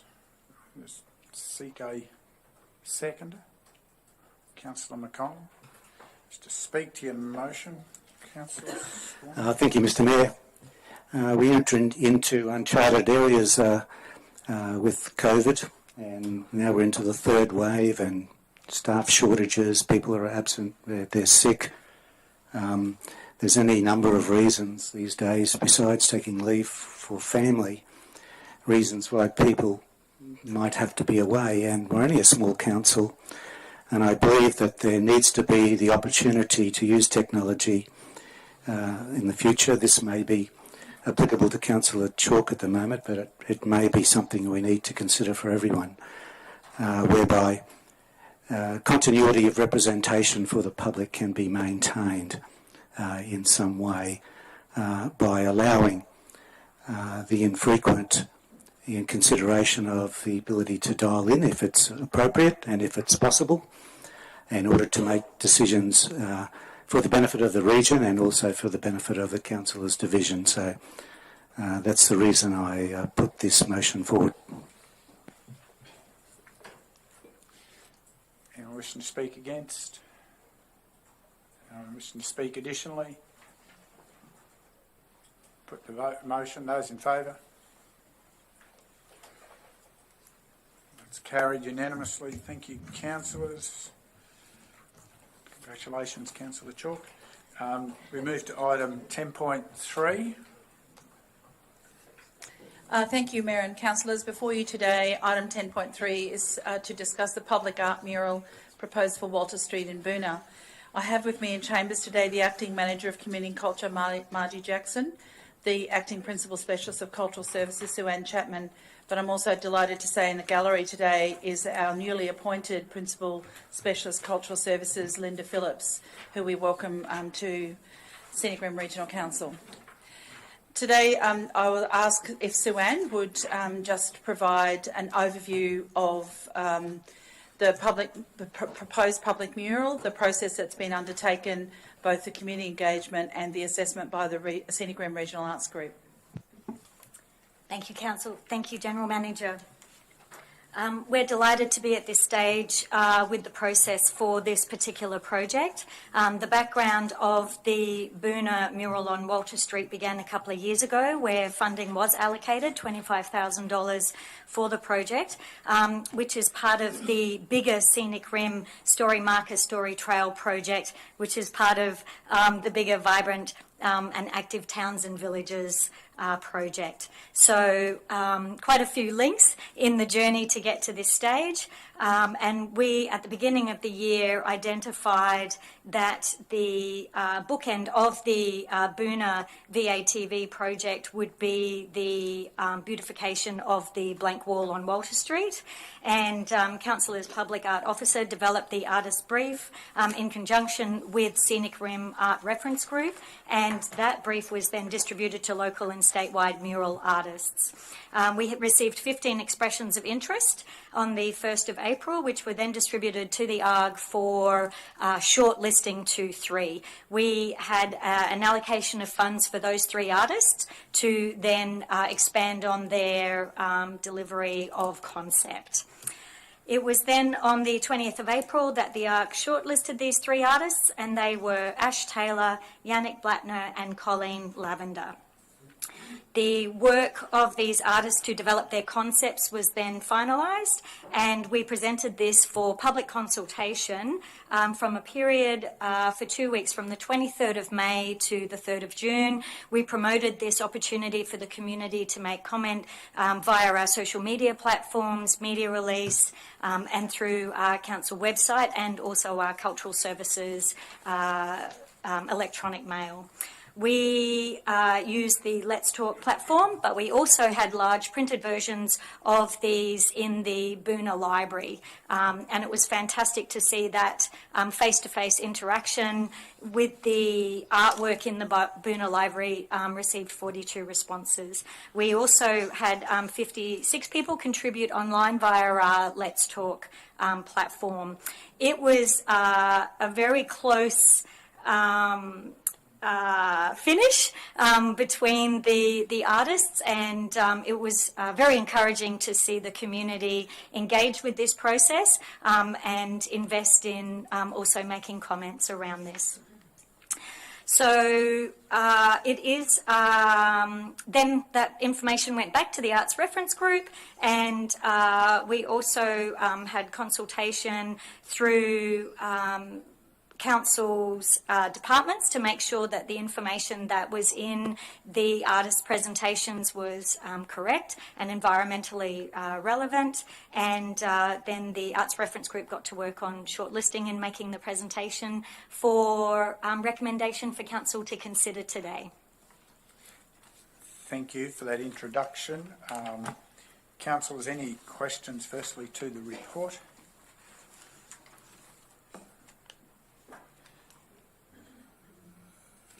If not, we might introduce the recommendation, then return to that question. Thank you, Mayor and Councillors. Before you today for consideration is one, that Council approve the selection of artist Ash Taylor and her mural concept as recommended by the Scenic Rim Arts Reference Group for installation in Walter Street, Boona. And two, that Council acknowledge the allocation of $25,000 to fund the mural is within the Scenic Rim Story Marker project operational budget. And three, that Council thank the members of the community who provided feedback on the mural concepts that informed the assessment process undertaken by the Scenic Rim Arts Reference Group. CK mover, Councillor Enright. Any further questions, councillors? Any further discussion? If not, I'll seek a seconder. Councillor Chalk. Councillor Enright, you wish to speak? Thank you, Mayor. I would like to speak and really commend the staff for their expertise in this process and in the assistance to all of the people who contributed. As Sue-Ann mentioned, 15 expressions of interest from people all around Queensland and I think even interstate. 3 excellent shortlisted artists in Ash Taylor, Colleen Lavender and Yannick Blattner. What really impressed me was the great engagement across the community through both face-to-face, through the Let's Talk Scenic Rim community engagement tool, through social media, but also in councils, through councils by a diversity team. And I think this really showed great engagement within our departments within council. It gave the opportunity to verify some of the information, particularly when it was relevant to the biodiversity strategy that Ash Taylor developed into her design. It highlighted the glossy black cockatoo and the spotted-tailed quolls, and also the recognition of the acacia plant. So it's been a really interesting process through assessing different types of art, and I would like to thank the 9 members of the Arts Reference Group, which I'm privileged to chair. We have some really exceptional people who provide their perspective and input in developing an outcome, and it was a very close result right down to the very last vote. So I thank them for their collective wisdom that they bring to the Arts Reference Group. This is a voluntary organisation or group, and we really appreciate the time that they take to contribute and the input that they provide. I would like to recognise the other 2 artists in Colleen Lavender and Yannick Blattner, 2 very excellent examples, and I would like to commend Ash Taylor for being the outright winner or appointed for this piece of public art. And finally, thanking our Council Officer Mark Paddock and Sue-Ann Chapman for their expertise and assistance through this process. Thank you, Councillor. Anyone wishing to speak against? Anyone seeking leave to speak additionally? Councillor West. Thank you, Mayor. I just want to mention the benefits of Let's Talk Scenic Rim, which is our fairly new community consultation portal, and it's wonderful to be able to have this as part. It's another example of the success of Let's Talk Scenic Rim, where people in the community can have their say without having to leave their home, no public meetings or anything like that. So thank you to all those who have joined up and are contributing. Thank you, Councillor. Anyone else seeking leave to speak? Councillor McGuinness. Yes, Mayor, I'd just like to comment on in Walter Street, Boona there, it's a fairly bland old wall, and this is, congratulations to Ash Taylor. It will enhance it no end by having something like this here, and I'm sure it'll be welcomed by the locals there, and it's add value to the town as a whole, so it's and admired by the town, I'm sure. Thank you, Councillor. Any further comment to add? If not, you wish to close, Councillor? We'll put the motion. Those in favour? Those against? Sorry, Councillor Swanborough, you didn't give us an indication. Sorry. Thank you, Councillor. That's unanimous support. We move to item 10.4, page 32 of your agendas, councillors. Thank you, Mayor and Councillors. Item 10.4 is the 2021-2022 Scenic Rim Community Grants Program in-kind contributions update. Unfortunately, our lead officer, Principal Specialist Community Development, Kathy Forrest, is unable to be here today due to ill health, and so I have Margie Jackson supporting on this item as well. As councillors will recall, we run 2 rounds of the 2021-2022 Scenic Rim Community Grants Program. The previous 2 rounds, which are minor and majors, have been reported to you previously, as outlined in the previous resolutions identified in the report. As part of the Community Grants Program, Council sets aside an opportunity to fund in-kind contributions to a broad range of organisations and community groups seeking support. And each year, after the end of the financial year, we report back to you which organisations have received that level of support and to the value in which the support has been given. And they can apply for a maximum of $1,000 in-kind support.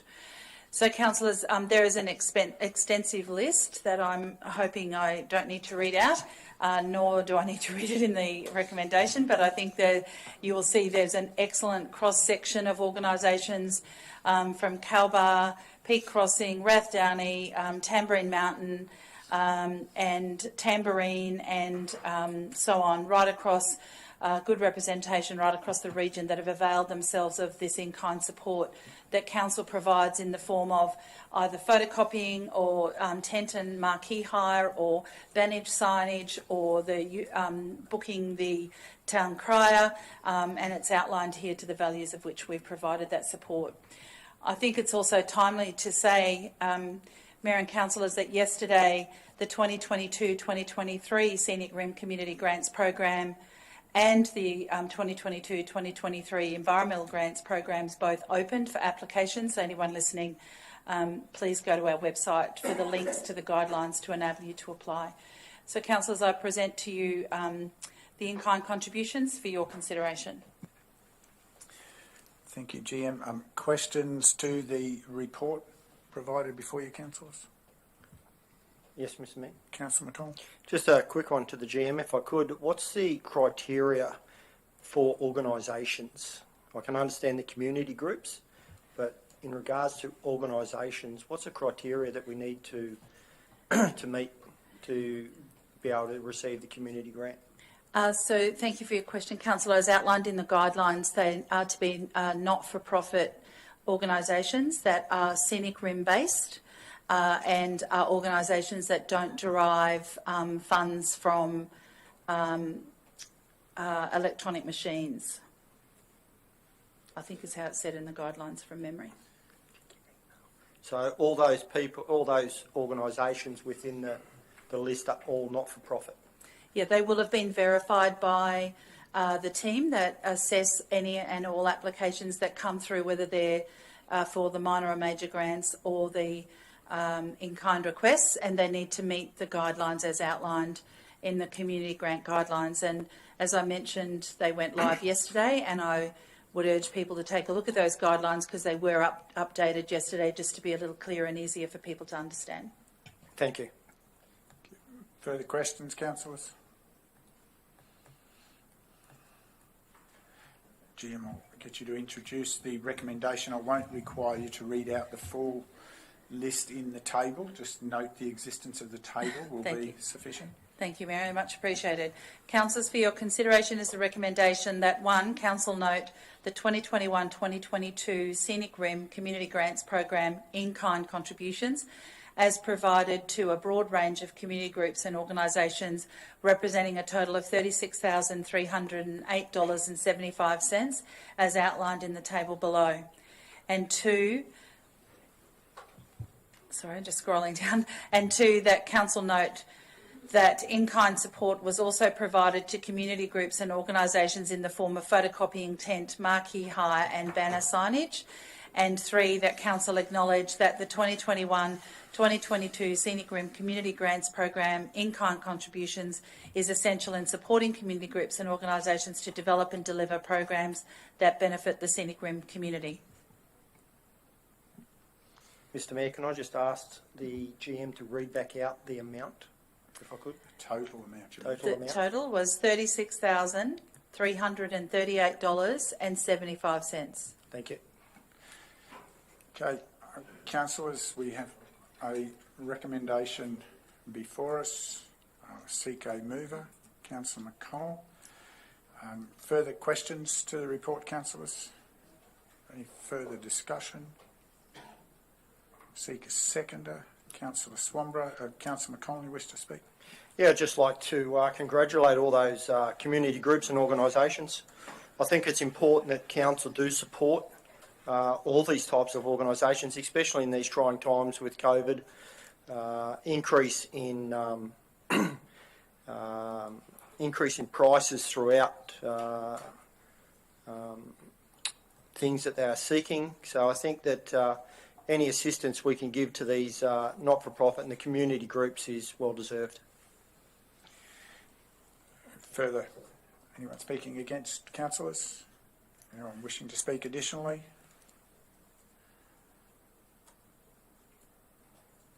If not, I'll seek a seconder. Councillor McGuinness. So I thought we. Sorry, it wasn't on the list. I was trying to find it and I couldn't see it. I thought Derek had moved it. I thought Derek had moved it and I was trying to. Councillor Swanborough. Sorry. I thought Jeff had moved it. Derek had seconded, but I couldn't see it. That's why. Sorry, that's what I was looking for and I couldn't see it. That's why I was going back to catch a seconder. Sorry, Councillor Swanborough. I thought you had, and I was a bit caught out. I was looking at the screen. So, those in favour? Thank you. That's unanimous. I trust that screen. And it let me down. Page 39, 10.5, councillors. Thank you, Mayor and Councillors. Item 10.5 before you is the 2021 Scenic Rim Youth Leadership Program update and the proposed 2022 format. Again, in Kathy's absence, I would ask if Margie Jackson, the Acting Manager of Community and Culture, will present this report. So, thank you, councillors, GM, officers, and the public for listening into this. And I'm very proud to present this report to council today. So the Scenic Rim Youth Leadership Program has been a very successful program and has run since 2011. Targets for this program are year 10 students, and the reason being is that years 11 and 12 students are generally in other leadership programs within their prospective schools. So since the program's inception, more than 380 year 10 students have participated in this program. So originally, the program was over 6 full days of workshops where the students from all across the region's high schools came into council here and conducted the workshops. So there was up to 30 students at a time that would go through those 6-day workshops. So then, since COVID has hit, we had to rethink how the program was going to keep going and how to keep this very successful and popular program going through COVID. So they reviewed it and came up with, in 2020, it was condensed to a 1-day program delivered to high schools right across the region, and it was delivered to the high schools at the high schools, and we found there was quite a few benefits in doing that, some of which were it enabled more students to participate. So in 2020, there were 86 students alone who participated. In 2021, there were 78. Another great benefit of this program, having it 1 day, was it enabled students with mild and social and or behavioral challenges to attend these programs because they could have their support teachers attending with them. So the report also highlights that external assessment is glowing reviews with praises of delivering the program and all the benefits that goes along with it. The report also has some samples of testimonials and feedback from school principals and students who are also very happy with the program. Because due to the success of the program, it was also rolled out to Year 6 students, and that is planned to continue into ongoing from now on too.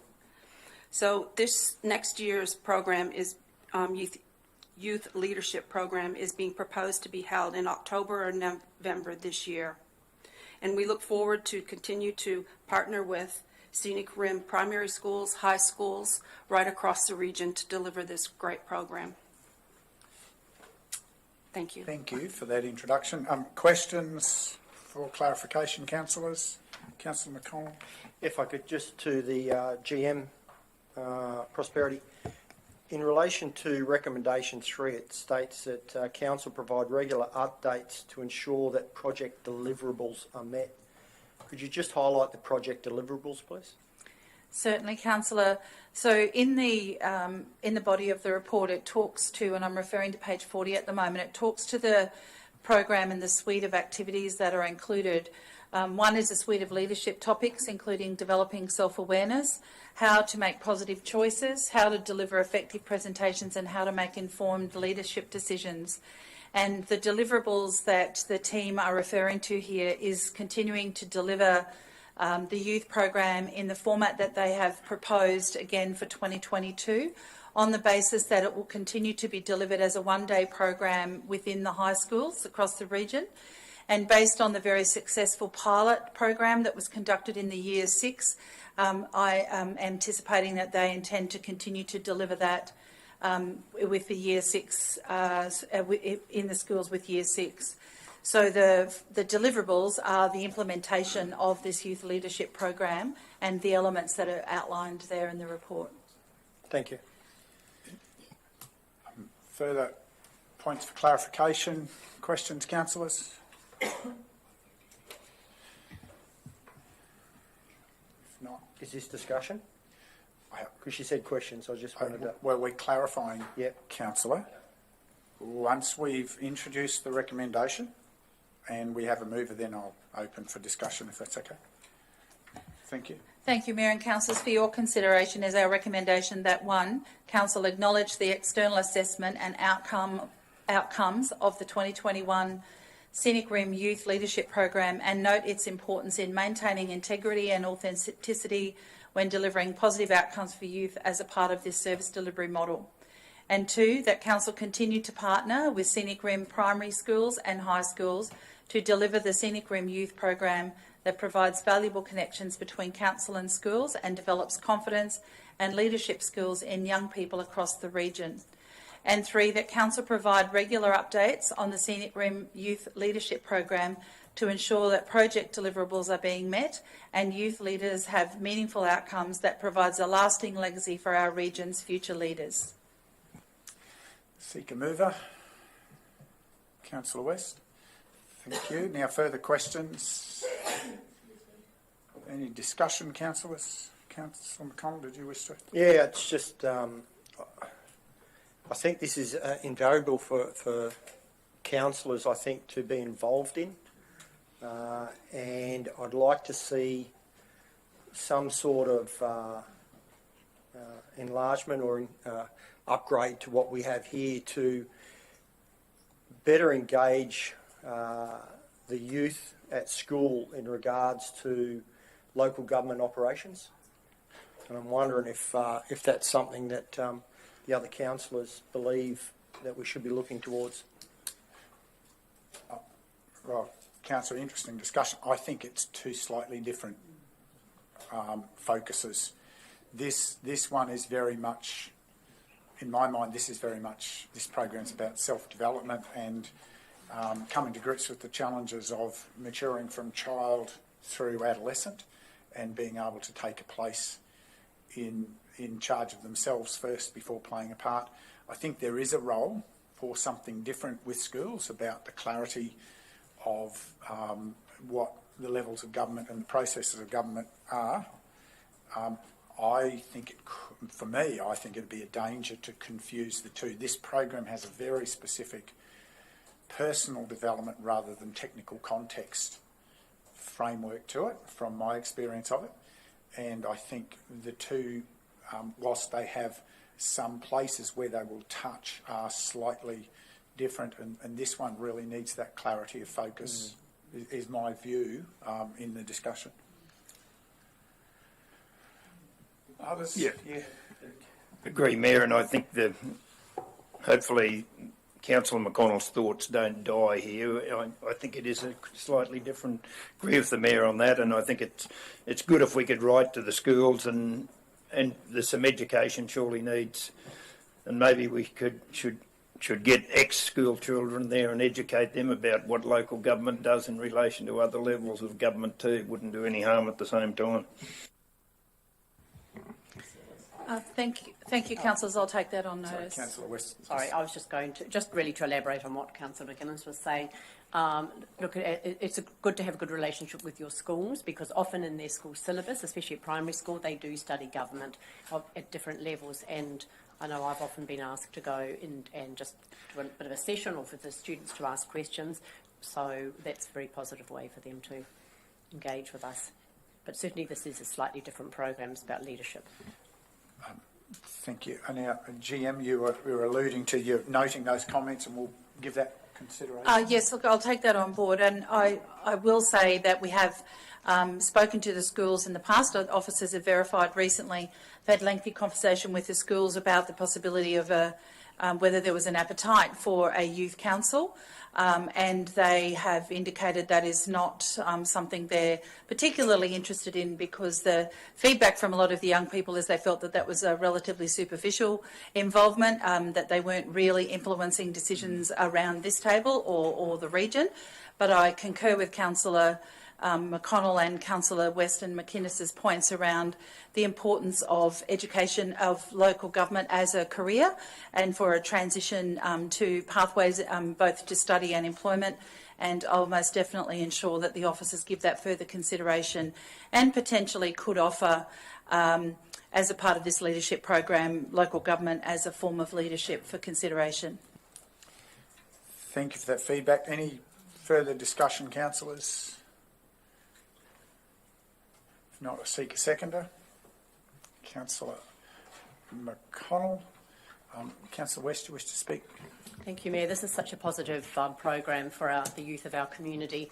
And I suppose I just would like to highlight, before COVID, when the students used to come into the centre to do their training and to do the course, it was just so fantastic to see them all when they first arrived on the first day, and they really didn't mix with any other students. And then on the last day, they were so confident and giving the most spectacular speeches and talking about those sort of things. So it would be nice if we, perhaps as councillors, were able to go to the schools, maybe if that's another option at some stage, perhaps at the end, because it was very good. But certainly a wonderful program, and you only have to talk to the parents and the students who have been part of it, and they are very appreciative of it.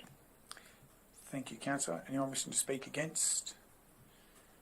Anyone seeking leave to speak additionally? Councillor McInnes. Just another comment, if I may, Mayor. A couple of months ago, I went to a conference in Brisbane, and Brisbane City Council have a youth council, and there were 5 young ones there.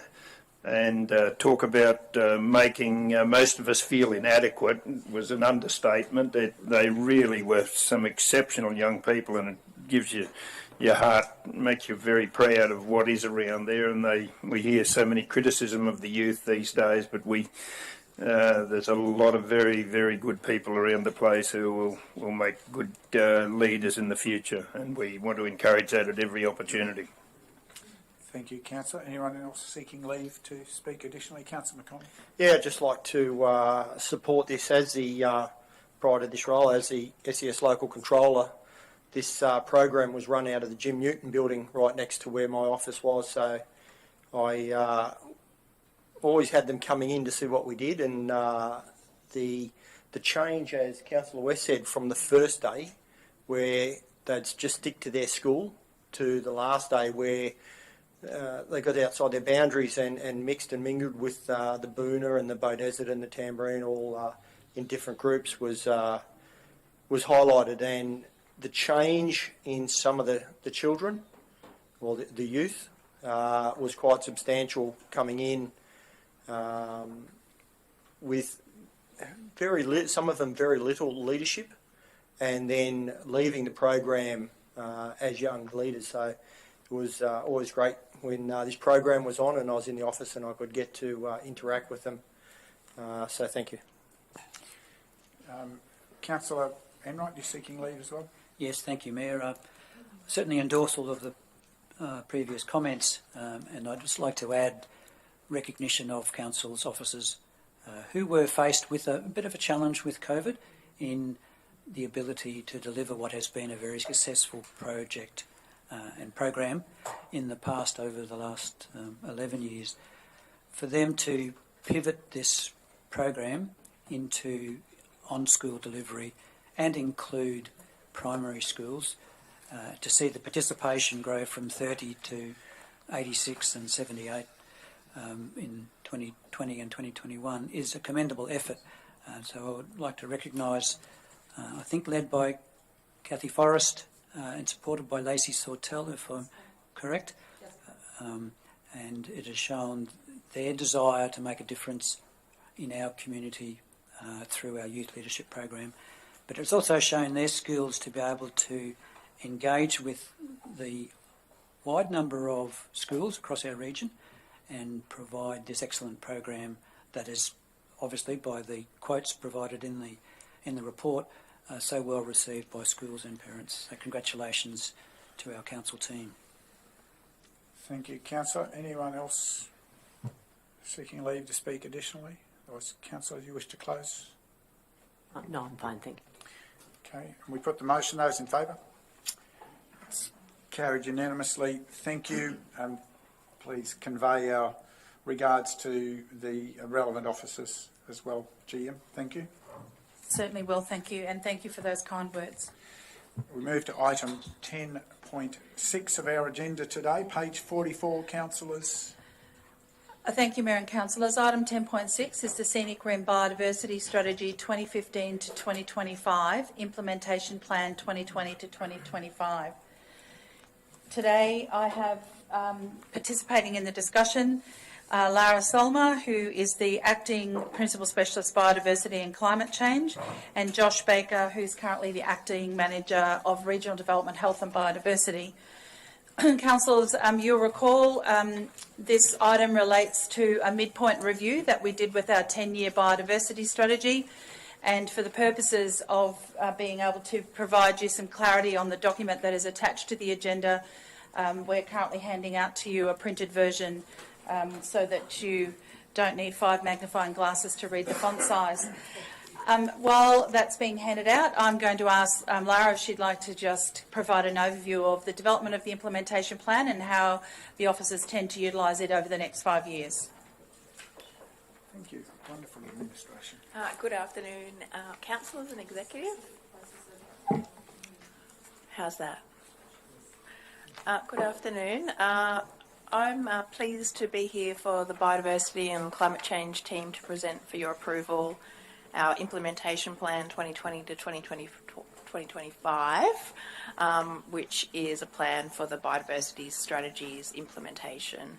The plan summarises actions, including the services and projects currently taken and proposed for the team to deliver the biodiversity strategy. The document you have in front of you identifies a detailed work plan for our team, the Biodiversity and Climate Change team, and it also contains actions that will be delivered in partnership or by other teams. The plan's organised under the 4 themes of the biodiversity strategy, and that's in the colour coding across the top of the document. And then it's further organised under the strategic actions of these themes, which are in column 3. So I thought I'd run through a few highlights for you. In protecting our biodiversity, some of those highlights are planning scheme major amendment, where some of the things we'll be looking at are the watercourse and wetland buffers and refinement of ecological corridors across the region. And then we've also put something new in there, which is about urban greening. So we'd like to develop an urban greening target and also develop lists, species lists for urban biodiversity. So that's the protecting our biodiversity theme. The second theme, enhancing our environment. Some of the highlights from that theme are identifying priority areas for restoration, where we'd focus our funds for naturally assisted regeneration, and that would include our ecological corridors and council reserves. And some of the new items from that theme are asking for a natural areas team, looking to do an ecological restoration plan for natural areas, and also some work around remnant paddock trees. The third theme, working together, some points of note there. We'd continue to seek grant funding for conservation and biodiversity projects. We'd continue to deliver catchment on-ground projects. And of course, we'd continue to deliver our habitat protection program, which includes our very much loved Land for Wildlife program. And then the fourth and final theme is building and sharing our knowledge. And some of the highlights from that one are undertaking ecological surveys, looking at our koala population, and developing and delivering some new environmental education materials, including for our riparian landholders and including for our endangered vegetation types. So the implementation plan runs until 2025, and it includes actions for a full review of the biodiversity strategy in 25 and 26. Thank you. Thank you for that introduction. Councillors, questions for clarification firstly to the report before you today? Councillor McConnell first. Just in relation to years 2020, 2021 and 2022, have they been implemented?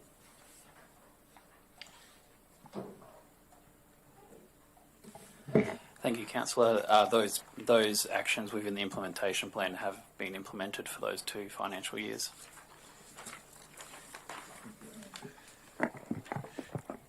Is there any chance I can get some information on 9.3, assist emerging environmental volunteer groups to establish, and how many we were able to establish in those 2 years? Yes, you can. In regards to that action, we don't have an exact number of groups that we have assisted, but during that time we did assist. Lamington Landcare was one of the groups which was just establishing during that period. And then also we were working closely with Boona Landcare at that period in time to increase their membership. So I guess it's not a hard and fast rule as to how many groups we've assisted, but rather as the opportunities come up, we work with those groups to assist them. So we'll continue in the following years to assist emerging groups, because on the plan it sort of stops at 2021. That's correct. We will be assisting them, and it is really an iterative process. That's right. Okay, thank you. Councillor McInnes. Yes, and Josh. Councillor Enright.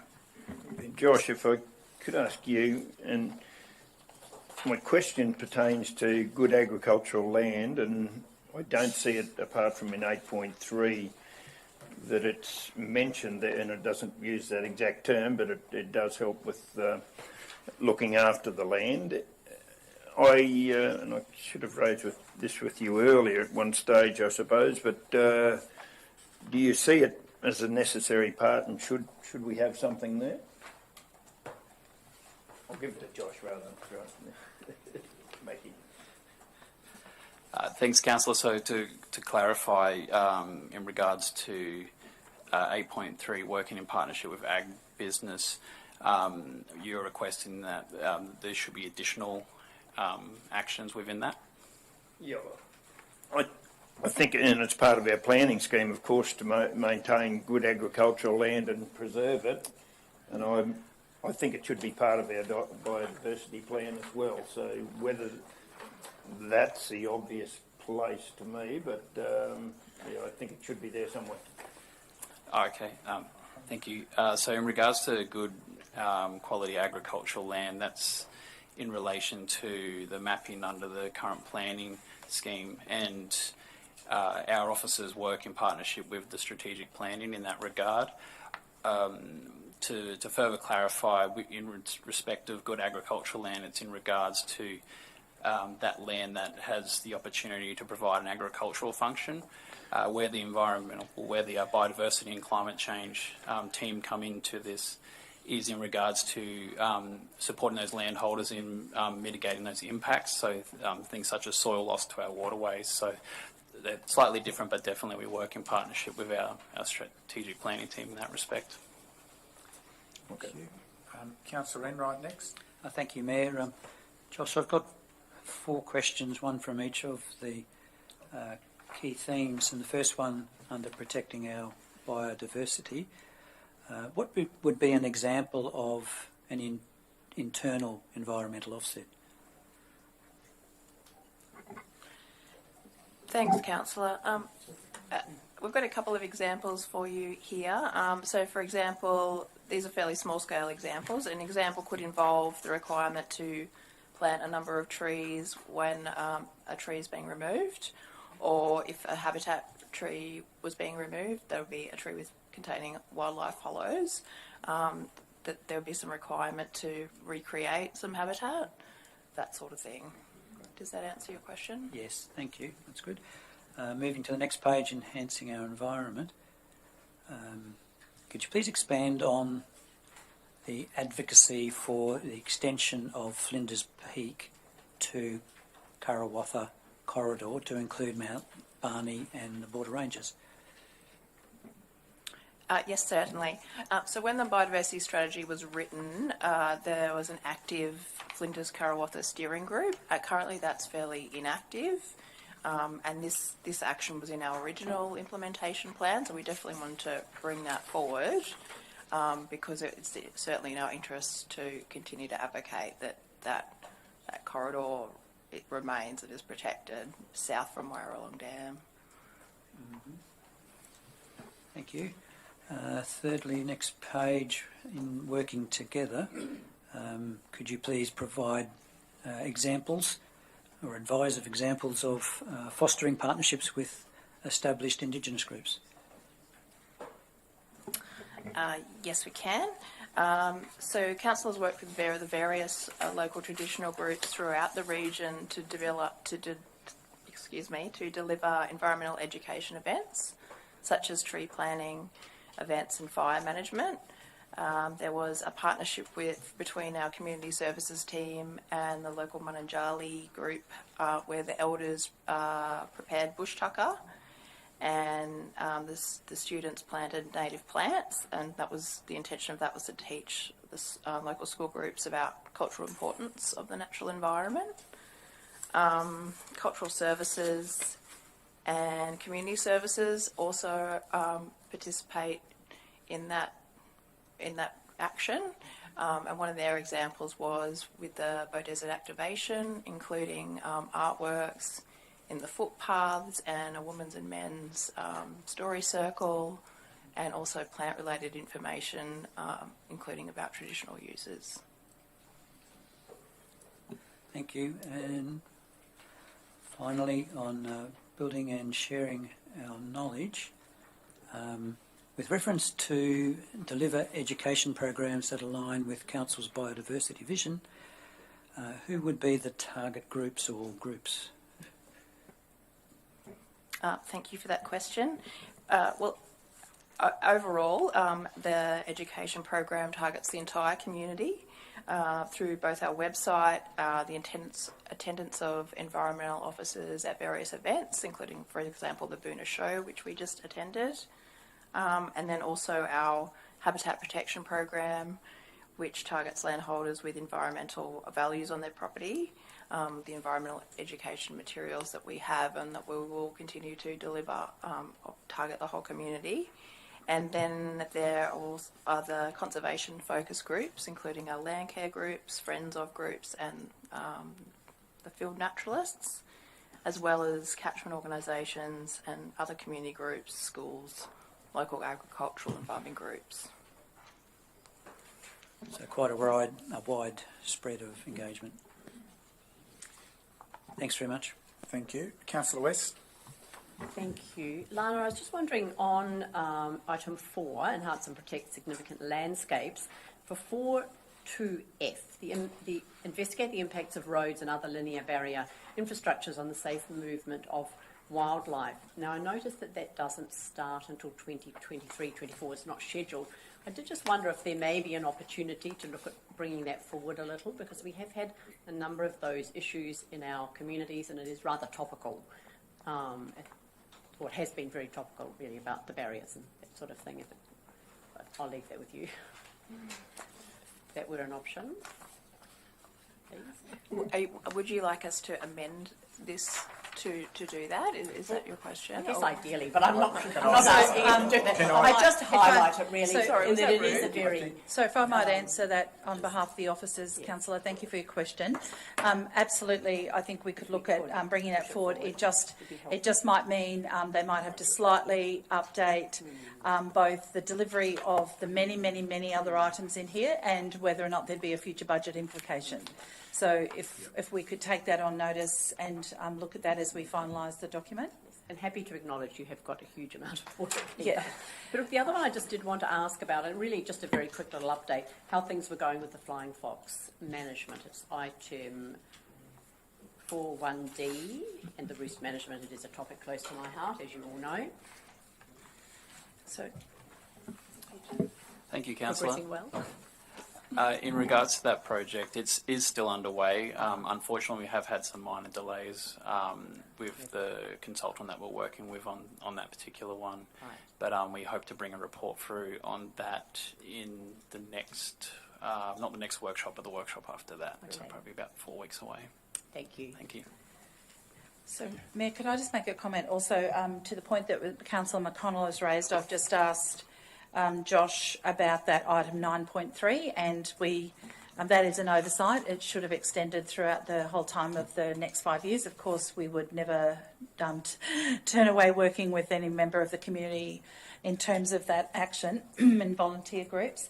And in terms of the points raised by Councillor McInnes, I think they're quite valid, and I have just conferred with Josh and asked where we might add in there the reference of how this team works with the planning team around the implementation of the planning scheme and the preservation of that land. And Josh has probably got a place where we think we could slot that in there, because it is in fact something that they're doing on a regular basis, but probably remiss of us not to call it out.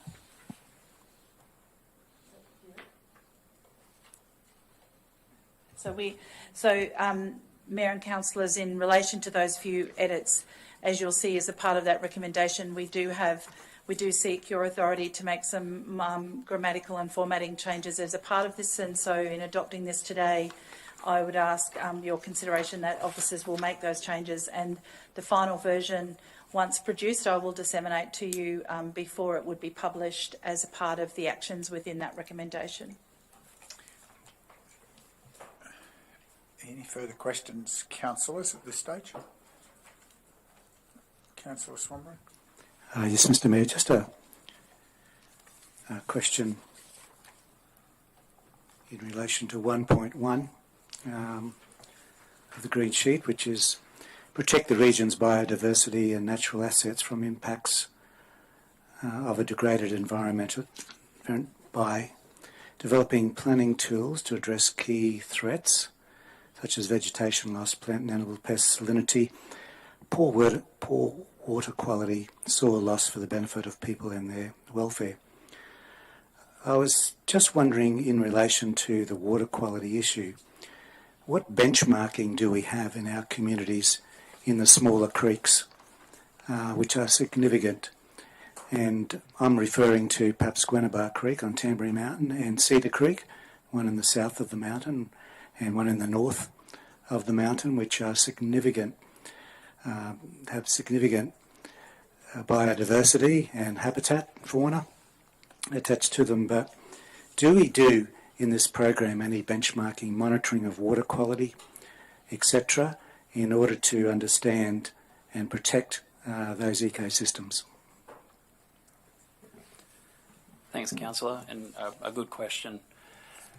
In regards to monitoring, Council doesn't itself undertake any physical monitoring, but what we do undertake is we support the Support Healthy Land and Water, which is the regional NRM body. They undertake what they call the EHMP, or the Ecosystem Health Monitoring Program. That program is what provides what you would have seen, which is the report card, the annual report of our different catchments.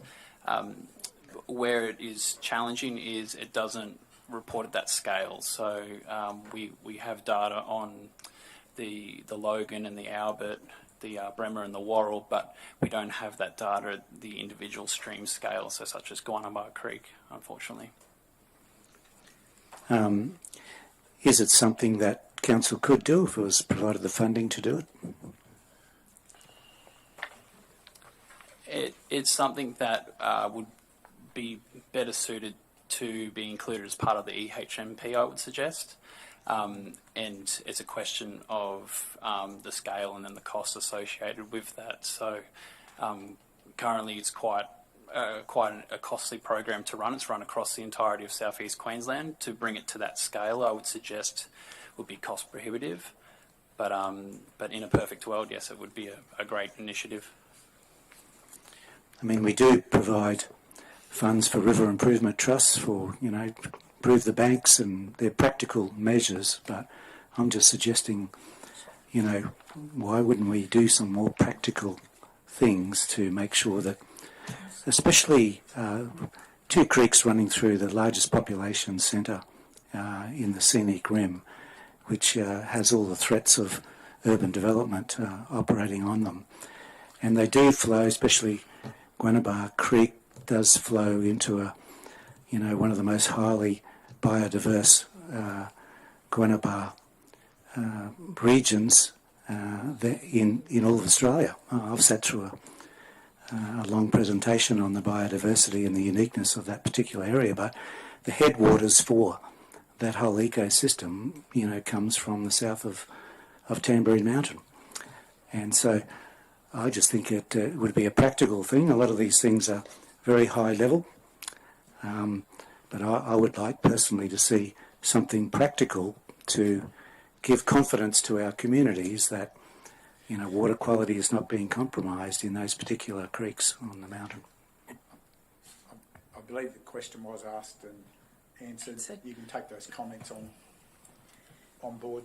And as councillors know, we have regular briefings from Healthy Land and Water, and they are on our schedule coming up in the next few months. So,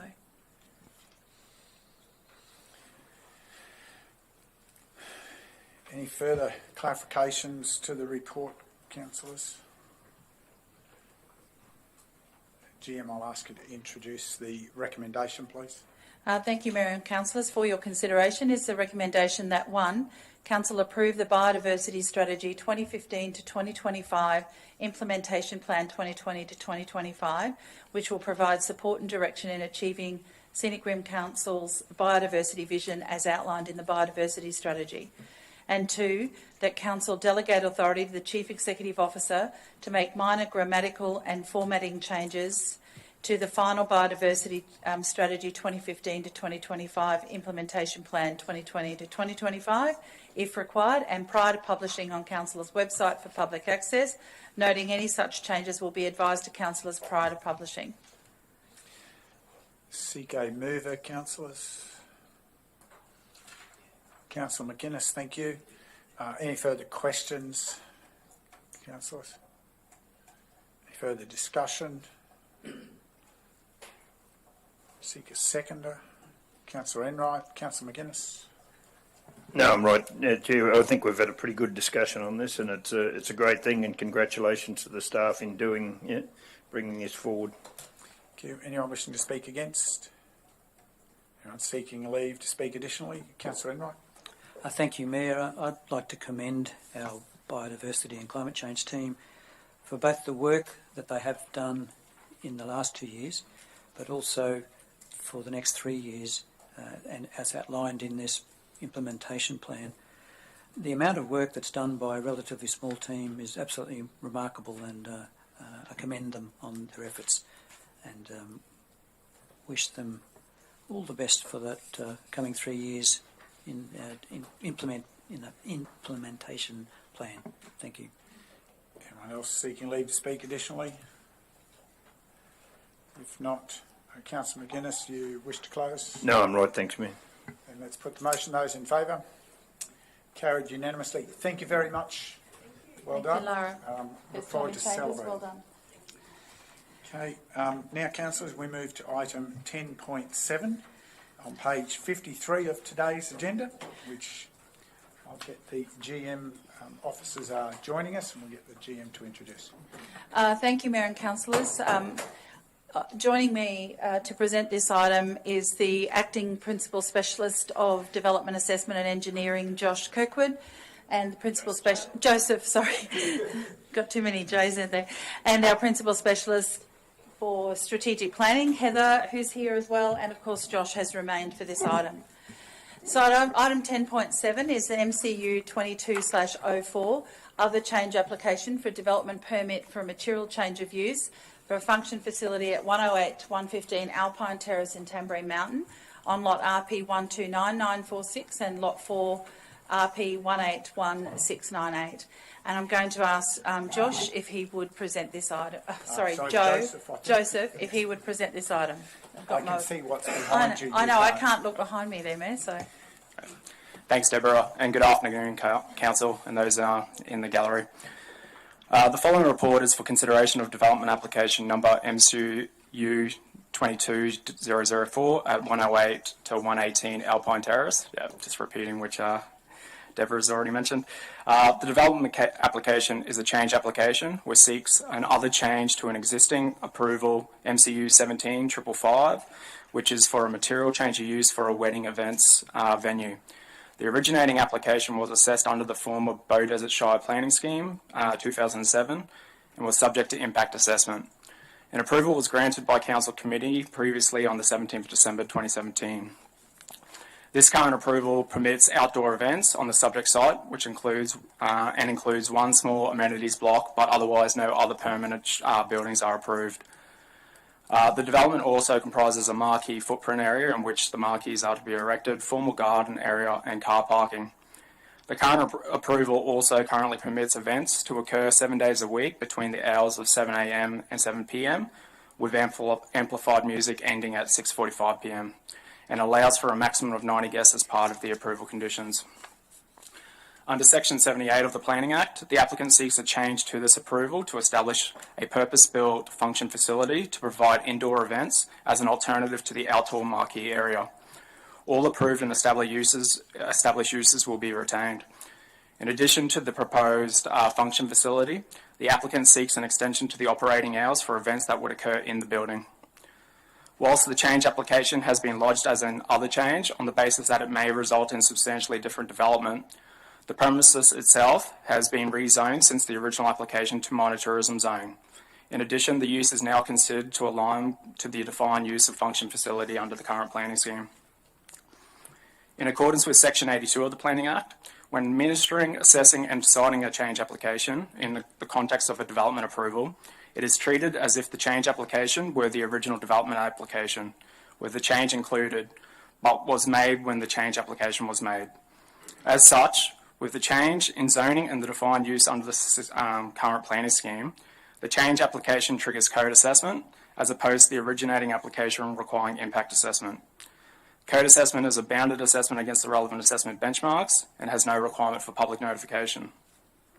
It should be noted that as the change application has also been made greater than 1 year since the original approval was granted in 2017, the Planning Act doesn't require any of the properly made submissions received for that application to be considered as relevant matters to the assessment of this application as a bounded assessment.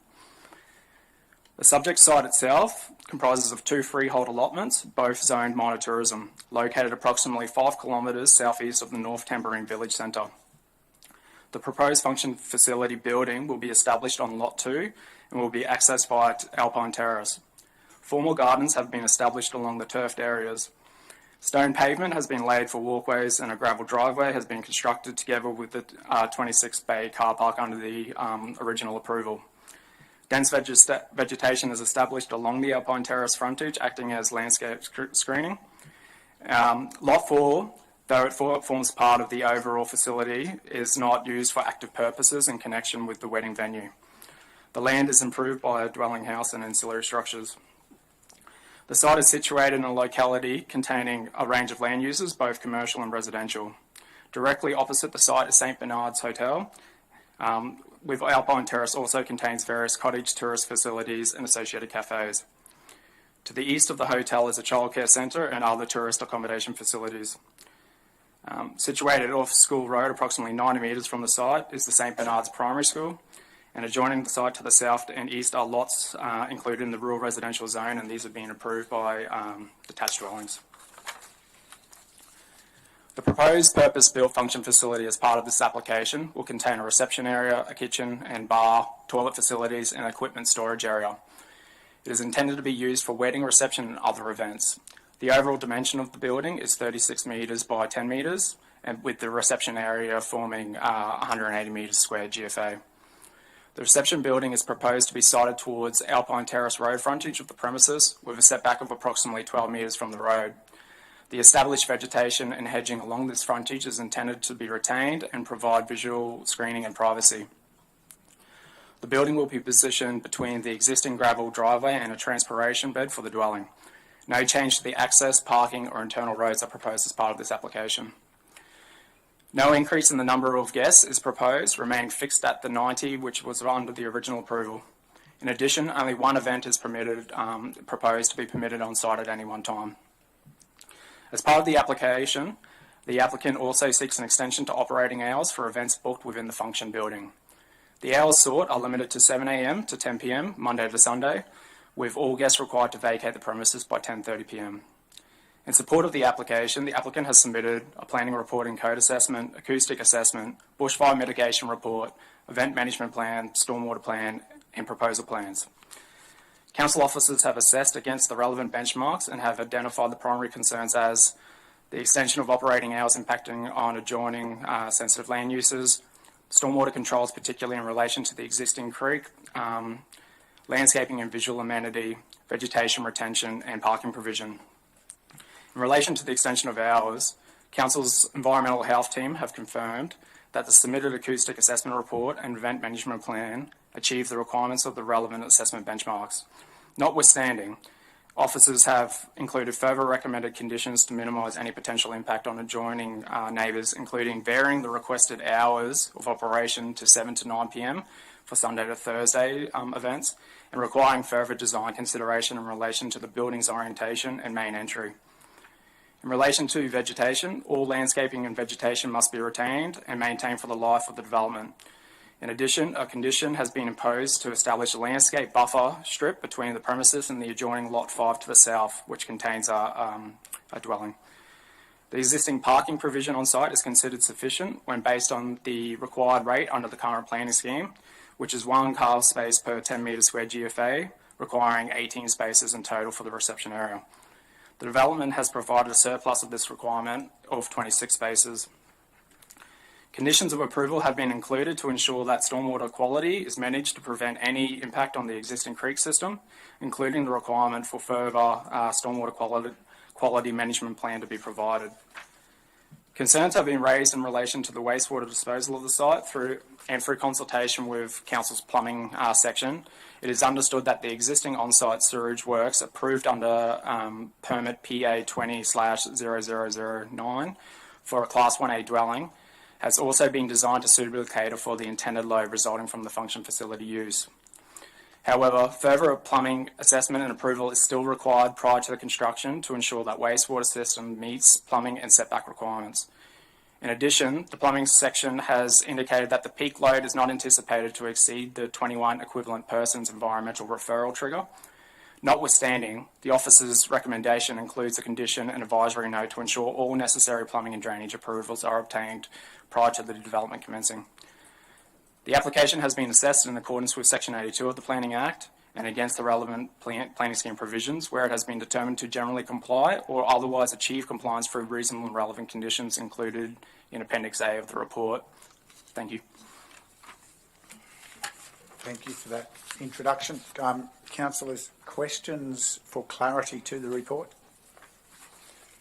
Councillor Swamborough. Yeah, the first question is, can you tell me what the gross floor area is of the proposal?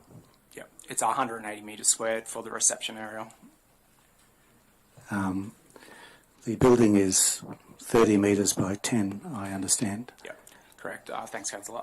So in terms of GFA, it's specific to the use area and not to the storage area, which is proposed to the rear of the site. Mm-hmm. Yeah. Thanks for that clarification. You have further questions, Councillor? Yeah, Swan? further question is, just looking at the page number here. I'm just looking at the site plan of the facility, and whilst there is a footprint for the building to be built, and that's on page 56 of the report. The elevations don't indicate congruity with the footprint size. If you are to look at the eastern or western elevation, look at the eastern one first. On the side of that particular building, there looks like two big barn doors on the side of the building. Did the planners take that into consideration in viewing it? And we can't tell from the drawing whether that extends the whole 30 metres along the side of the building or not, and would that alter the floor area of the proposal or not? So in relation to the floor area itself, the trigger for code assessment is 500 metres squared, and whilst there might be, and I'd need to review a discrepancy between the plans, it still wouldn't be above that 500 metres squared for code assessment. In terms of, the concerns of whether there's unrecognised additional floor space, it would be whether that actually materially impacts on the proposed use. So if we sign off on this today, are we all automatically signing off on the extra floor space? So the floor space is still only recognised as the 180 metres squared for the GFA specifically. Yeah, but the question, I guess, still is, do we know the size of that additional building, which, I don't know, it could be 5 metres by 30 metres for all that. Mayor, could I ask for clarity on what Councillor Swanborough is referring to? Yeah, on page 56, if you look at the elevations, the side elevations, you can see, if you look at it from the end, say the end that faces Alpine Terrace with the archway there, to the left of that, there is another building.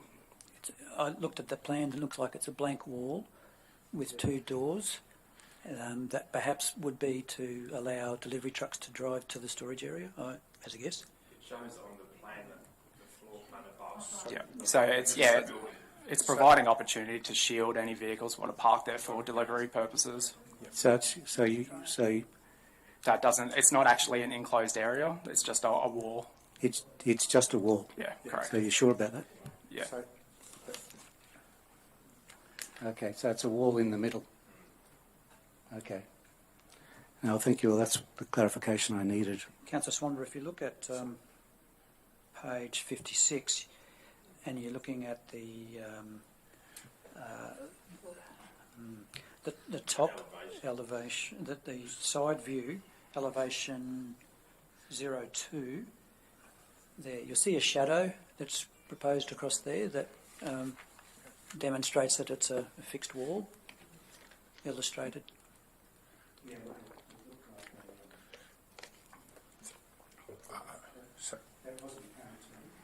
That's why I was seeking clarification. Thank you for that clarification. Further questions? Councillor Swanborough, did you want to? You have another one? Yes, I have another one. In relation to the approvals, is there any restriction on or requirement to catch rainwater from this approval, or is there permission to put a bore down, to provide water to the use, and should that be conditioned or not? I mean, under the old Bay Desert scheme, commercial activities were prohibited from using bores for obvious reasons, but I don't know what the answer is or what we're approving with this particular one. So in relation to the question, thanks, Councillor, there wasn't a specific AO in that relation, and this is a bounded assessment, so any kind of imposition of a condition in that relation of collection of water would be considered not relevant because it's a bounded assessment, so we're assessing strictly against the code's requirements.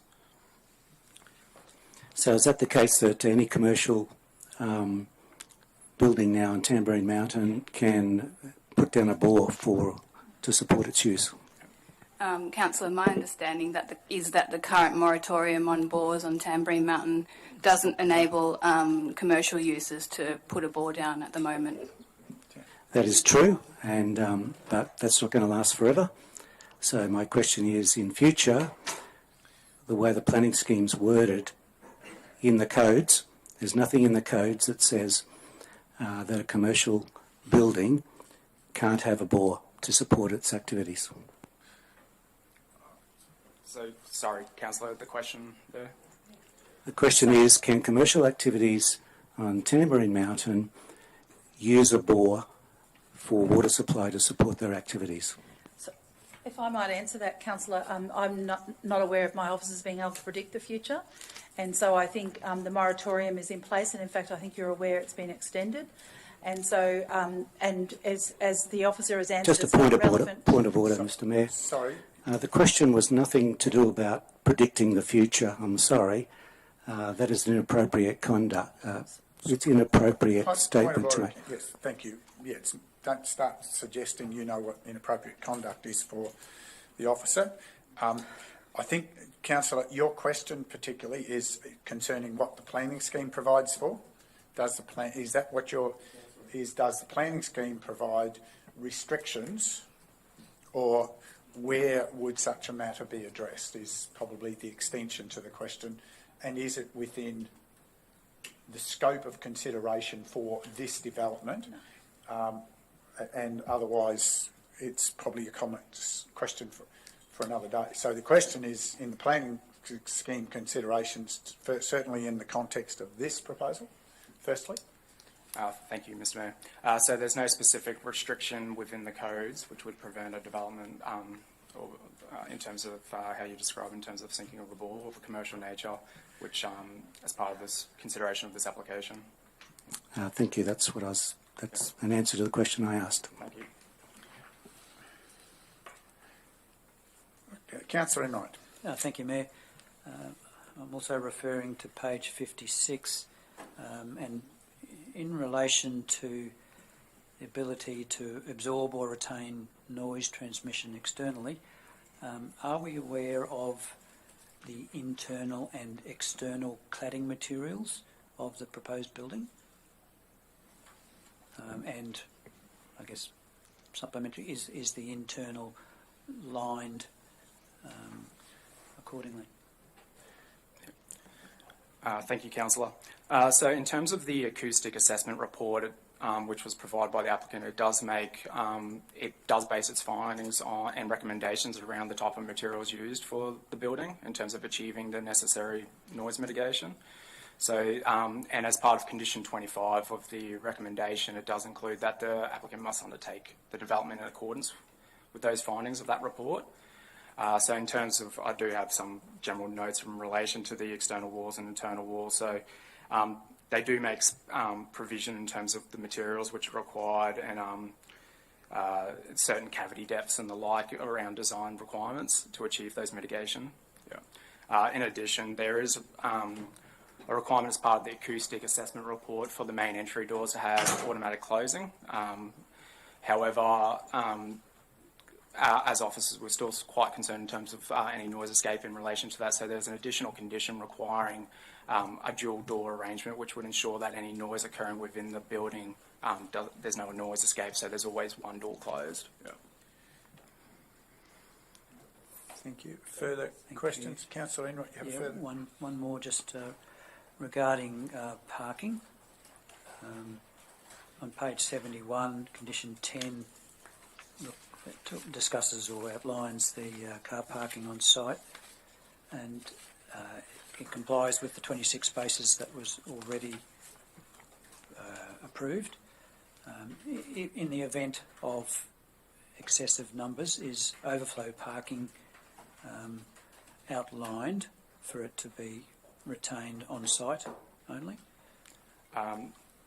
So in terms of the conditions, whilst it might not be explicitly stated that all parking must be contained on site, there's no, the approval itself does also not permit on-street parking either. So in terms of the minimum requirement required by the parking rate, the applicant has achieved above that requirement. However, if there was the instance where there was an overflow of parking, they would still have to contain that parking to the side. Yeah. Thanks for that clarification. Thank you. Councillor Swanborough, do you have a further question? Yes, thank you. Look, in relation to parking, I notice on the southern end of Tamborine Mountain that all of the businesses that are there at the moment have been conditioned with sealed car parks. You've got coffee plantations and Bernards, you've got the childcare centre, you've got the escarpment, you've got the motel. They've all, similar minor tourism uses in many respects, and they've all had conditioned sealed car parks, probably for good reason. Why are we dropping the standard of infrastructure for this particular application when the problem with, in this particular location, the car park is right next to Gwenabar Creek? It's not a sealed car park, it's a gravel one, so in high rain events you've got a lot of potential silt and dirt washing into the creek, and also it's in a zone which is it's so close to the house, across the creek and other houses that the noise generated from a gravel car park is so much greater than a sealed car park. I'm just concerned about the impacts of noise from that. So would it be a reasonable condition to require a sealed car park there for noise attenuation and environmental, so we don't get sediment washing into the ecosystem from there? What's your comments? Thank you, Councillor. Valid question. So in relation to the development, the car parking is established under the existing approval, and whilst we do consider the approval as a whole, the actual use itself hasn't increased in scale and intensity in terms of the number of persons. So it would probably be considered unreasonable to have the applicant do further works in addition to what was already approved by this council previously in relation to the car park, which is established. Because technically, whilst they're doing a purpose-built building and an extension of ours, that won't increase the number of vehicles which would otherwise have already been assessed as part of the original application. Well, not necessarily. You've got a situation where you have a building now. It's much more attractive. Its operating hours have been extended to 10 o'clock at night, all this during the week, and so you are likely to have a lot more cars coming on a lot more days. So I don't think it's fair, probably, to say that the use is the same scale and intensity, because when you invest $1 million or whatever into a reception centre, you don't think it's going to be the same return as you get from a marquee that operates till 7 o'clock at night. So I think that there is an opportunity to consider the scale and intensity has increased or will increase as a result of this particular approval, and therefore the imposition of additional conditions to mitigate that is highly reasonable. Just a point for clarification, councillors, whilst I did let you continue on that, I would ask you to refer to the standing orders, page 9 of 18.17.1, just around being the argumentative responses to questions. I could put, would you agree, question mark at the end of my statement. But being, no, councillor, most of it was an argument. And so please just, I let you go on this occasion, but please properly respect the standing order. please. Sorry, Mr. Mayor, is there which any I'm additional happy to was that again? respond. So, Mr. Gifford, sorry, what number page- was that again? Page 9 of 18. Yeah. 17.1. Thank you.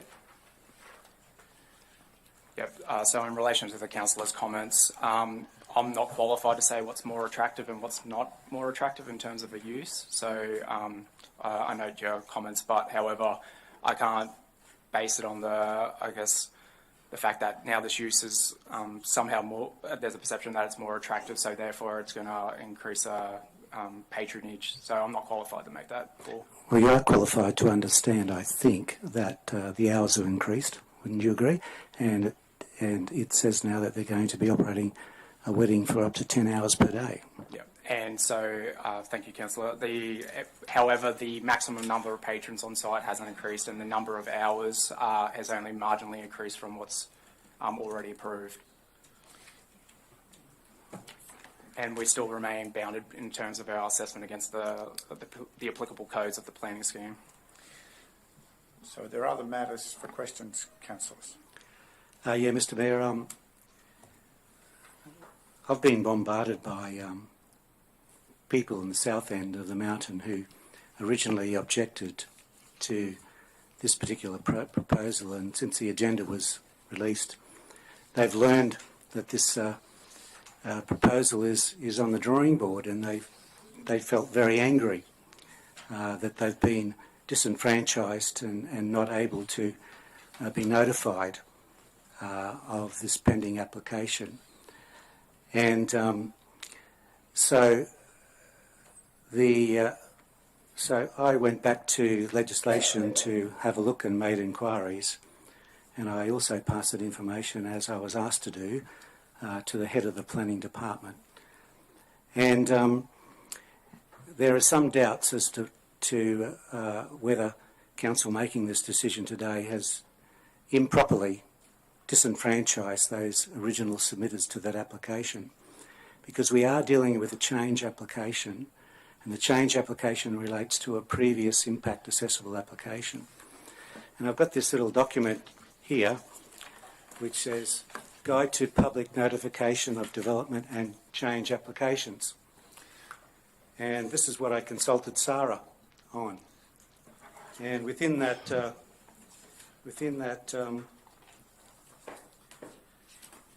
document,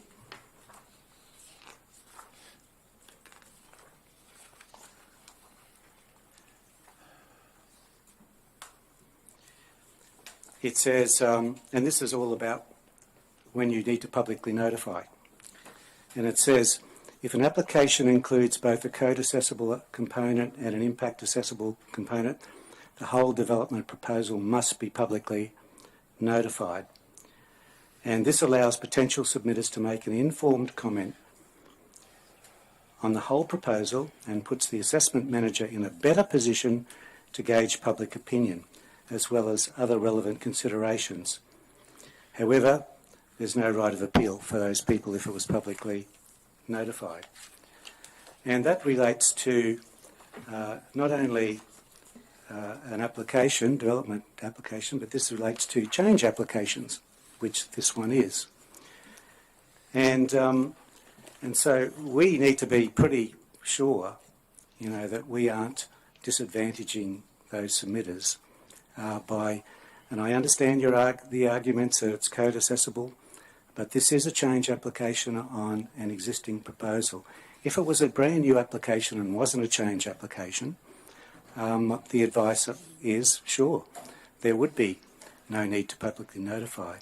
But this application is a change application, and it relates to an existing approval where there were impact accessible submitters. And this particular document seems to indicate clearly that there should have been a notification period for those people. So what is the comment in relation to that? Thank you, Councillor. So just for reference, the document you're referring to is the DA rules, is it? This is from the Department of Infrastructure, Local Government Planning, and is a guide to public notification of development and change applications. Yep. So in relation to your comment where it involves a code and an impact component, that's for a development application, not when it's referring to a previous approval which required impact assessment. So the specific point we refer to is the actual Planning Act, which is the overarching determinant, which specifies that when administering, assessing and deciding a change application, the change is considered in the context of the current planning scheme. So that also includes determining the level of assessment against the current planning scheme. Yes, I understand what you're saying, and you've said that in the report, but when these people came to me and they wanted clarification and they wanted that to be investigated, that wasn't necessarily the advice that I got from Sarah. And so we're going to have to agree to disagree on this at this particular point in time. Councillor, is there any further advice, given the Sarah reference? I don't know what was put in writing to Sarah, but have we had any advice from Sarah, and what role do they play just in the context of this? So SARA is not a relevant entity to the application. Council's the assessment manager, so they any advice they give couldn't be relied upon. In relation to, and from what I understand, the inquiry with because SARA did contact us after the inquiry just to indicate what was discussed. They made comment in relation to the DA rules. The DA rules themselves prescribe how notification is to occur and how re-notification. With re-notification, that's specific to a changed application with a D at the end, not change application. So just for clarification, a changed application is when there's an amendment to an application through an assessment process. So where an application's already impact assessment, it's gone for a period of notification, and then there's a further change. In certain instances, the applicant must re-notify. That's not applicable in this instance. So the clarity is very important. It is difficult to interpret because they do have a D at the end, so that. So just for clarity, it is very much the difference in the semantics and the understanding of which context is being referred to is what I'm hearing identified. So if this were, just to put it in my simple terms, if this were an impact assessable application that was going through process and it had some additional changes, it would need to go out for further public assessment, however, public notification. However, it is not such an application at this time. Correct, Mr. Mayor. It's so it's not a change to an application; it's a change to an approval. Thank you for that clarification. That's most helpful to the understanding. Other questions, councillors? Councillor McConnell? Yeah, if I could, just to page 71 again. Under item 13, stormwater discharge and disposal.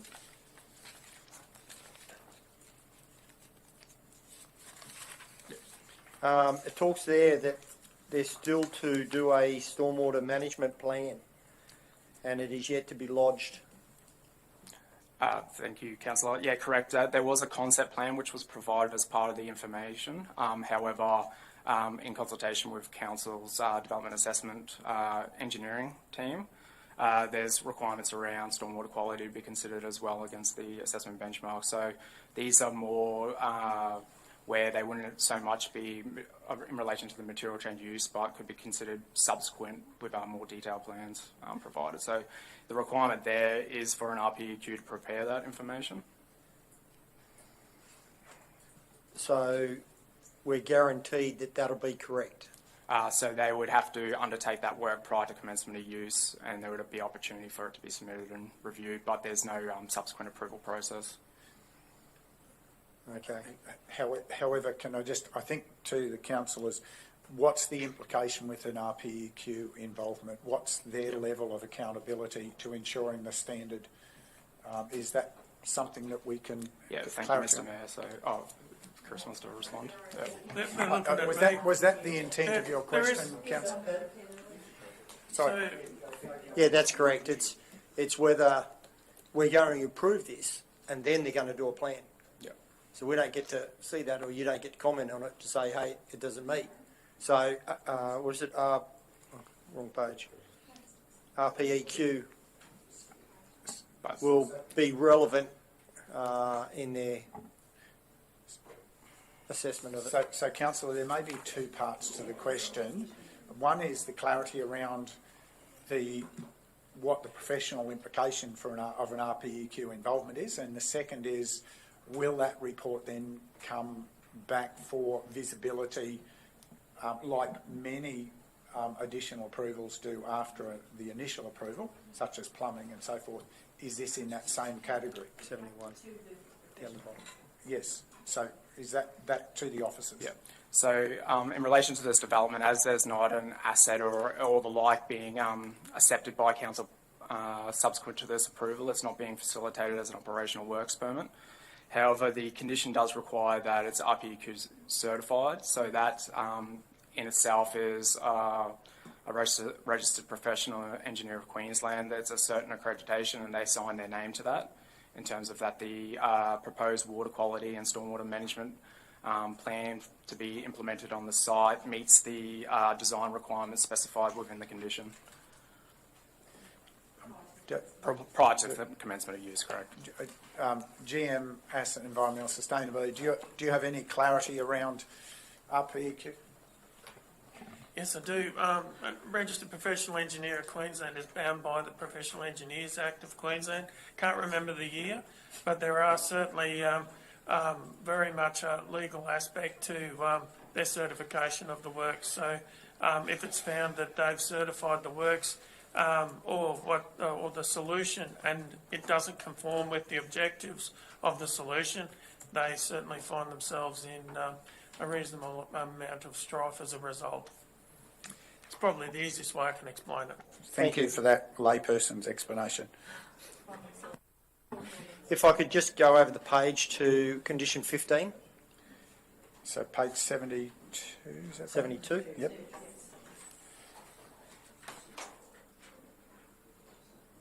Talks about an adequate water supply.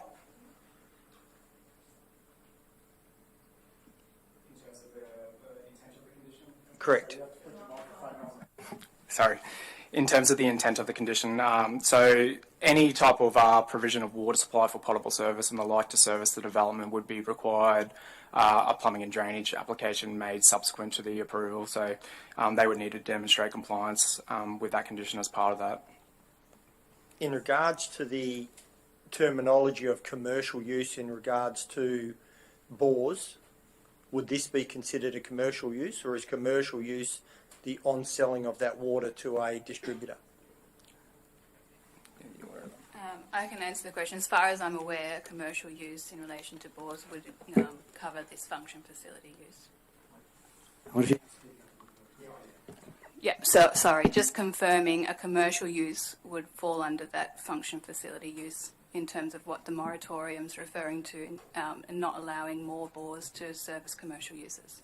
Okay, thank you.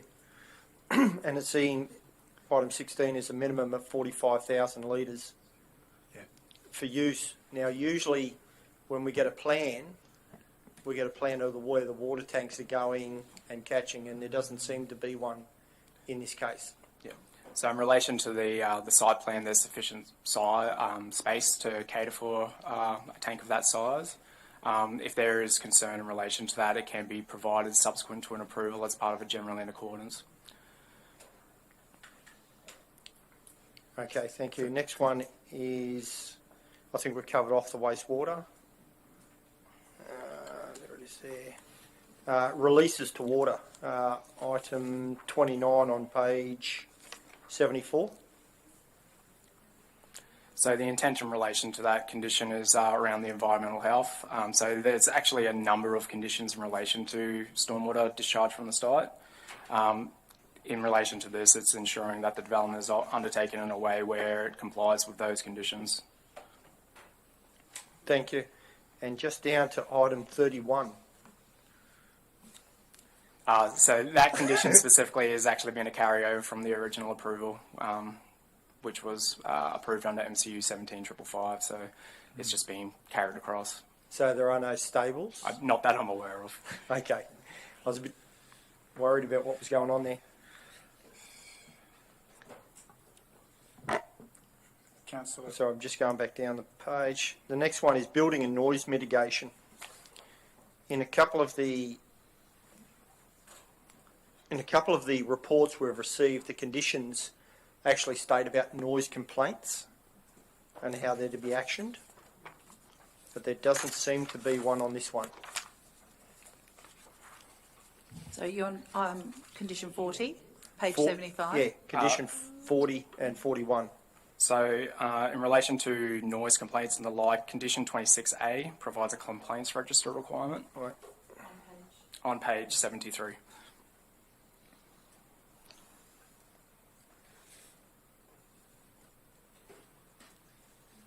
Okay, so that takes into account your noise, any wastewater and stuff like that. That's a generic. In relation to that, I believe so. So that's a condition which is in consultation with our environmental health team, and that's what they're concerned about is around noise, impact on the environment and the like. So. Yeah, this one's generic. When we have things like this, we had one out middle of nowhere somewhere, and there was a section just on noise complaints, and there seems to be combining everything into one now. Is that the way? As far as I'm aware, it can operate in that function, yeah, correct. It can. Okay. Yeah, that's it for me. Thank you. Thank you, Councillor. Further clarifications, Councillor Swamber again. Thank you, Mr. Mayor. Look, in relation to the operating hours, in condition number 5 for the event management plan, it may be varied by approval of council, but when it comes to the operating hours, that appears to be delegated to a council officer. Why is that the case? And should something like a change of operating hours be referred back to council for consideration? Thank you, Councillor. So specifically, which part of, is it condition 5 you're referencing? Sorry, Councillor, use your microphone first. You referenced condition 5 and we're just trying I referenced condition 5 to say that in that particular case, council had to determine any change. But when we go back to the condition on operating hours, which I've got to look up where they are. I've highlighted them here somewhere.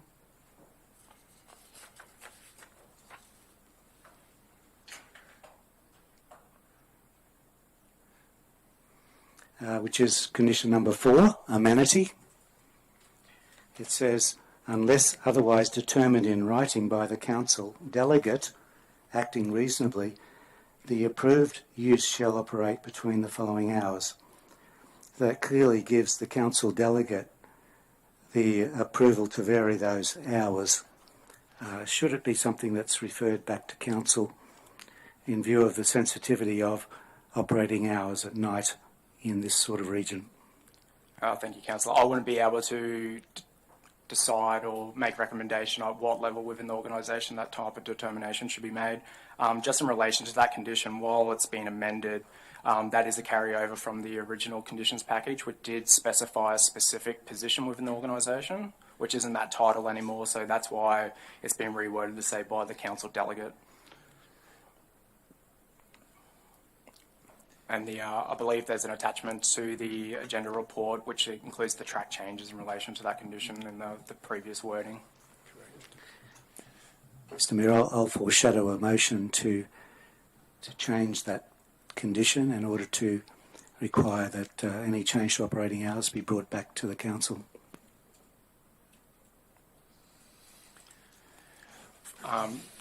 Just in terms of providing, I guess, my understanding of the intent of that condition is not so much in terms of whether to vary those approvals, but more in one-off instances rather than an actual amendment to the decision package.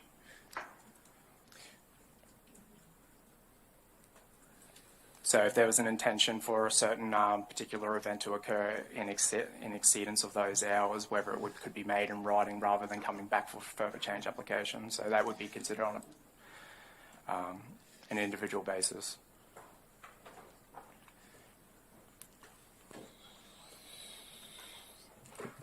perhaps we need some clarification on that.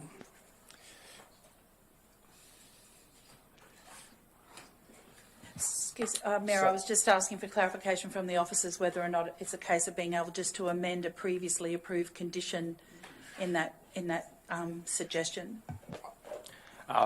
Thank you, General Manager. So in relation to any type of change application, there is opportunity for Council to vary previously approved conditions where they don't significantly alter the original decision in relation to the extent the change application doesn't actually relate to that. So in the instance of this, that condition did require amendment because it does specify now the function building as well as part of the operating hours, which previously the original approval only related to the marquee and picnic area. And just further to your comment, in terms of the intent of this statement, do you believe the wording in that first statement of Part 4 amenity clarifies that intent about this being an exception for a one-off event as opposed to a permanent variation, which could be an interpretation? I couldn't speak to the officer's original intent in terms of imposing that condition on the original approval, but from what I understand, given that it's linked to amenity and the way it's stated, it does appear that it, if anything was made in writing, it wouldn't actually vary the approval. It would only be one-off, and otherwise it would require a further change application to amend a condition. Thank you for that clarification.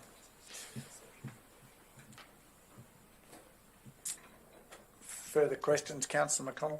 Yeah, just to going back to the driveway and the car parking area, item 9 on top of page 71 talks about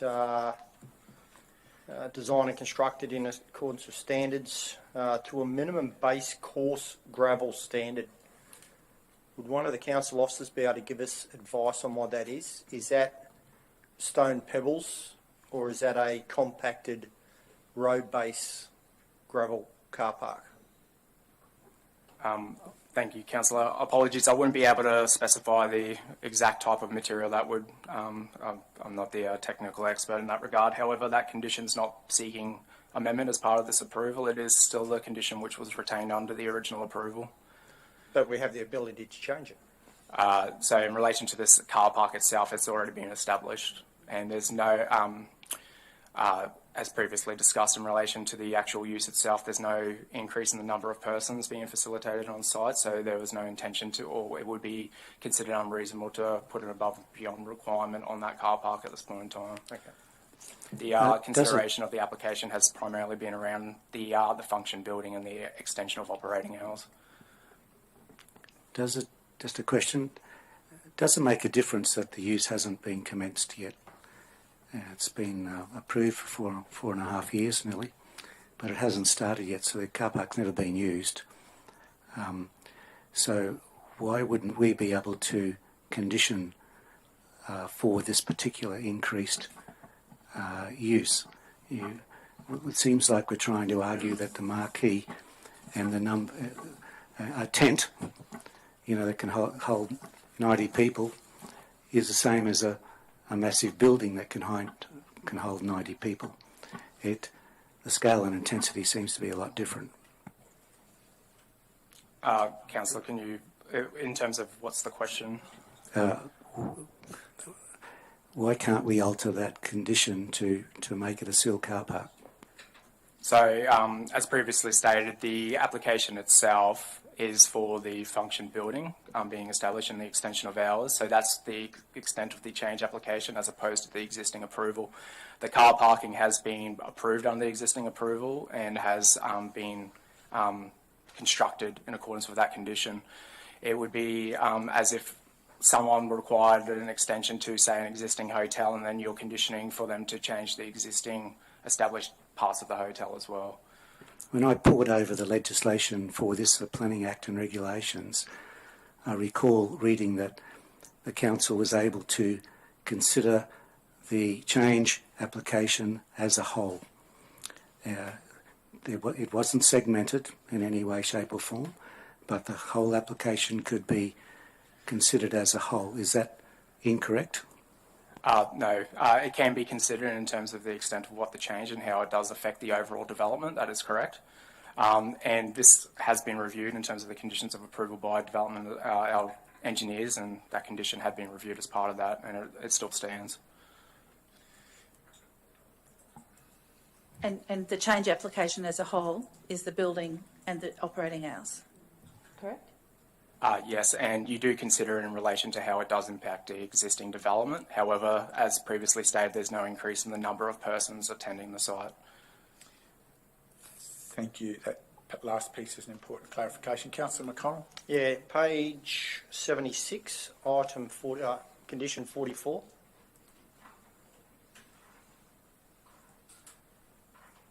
Just in relation to water supply for firefighting.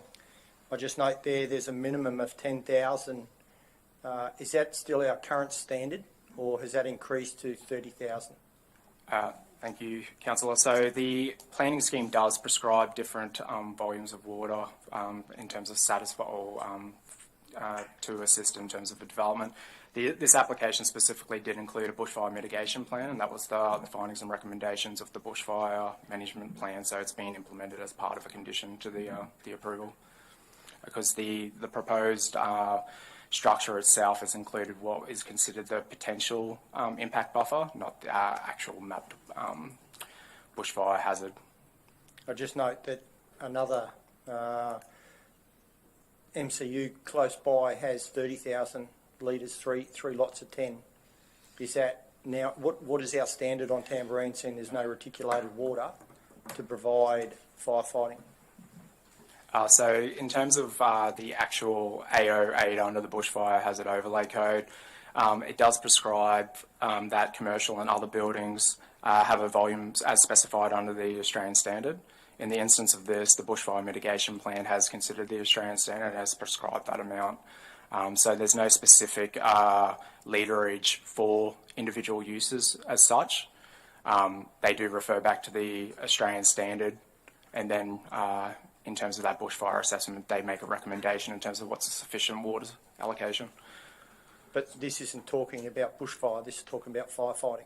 Yeah, correct. So in terms of the requirement for firefighting purposes, is it's been triggered as part of the Bushfire Hazard Overlay Code. Okay, thank you. Thank you for that clarification. Any further points for clarity to this report, councillors? If not, Jim, I think we're at a point where we can move forward to... I've got one more sorry, question. Councillor Swamborough. Just one other question in relation to this. This is code assessable and it's been assessed under the codes.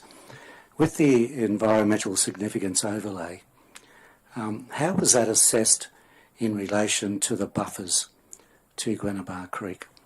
It talks about a 15 metre, a 20 metre and a 30 metre buffer to Gwenabar Creek. Where was this application sit in relation to those buffer areas? Was it caught in the environmental significance overlay? Thank you, Councillor. So the Environmental Significance Overlay Code is a relevant consideration in the assessment of this application. The applicant has submitted a concept stormwater management plan in relation to the existing creek which traverses the site.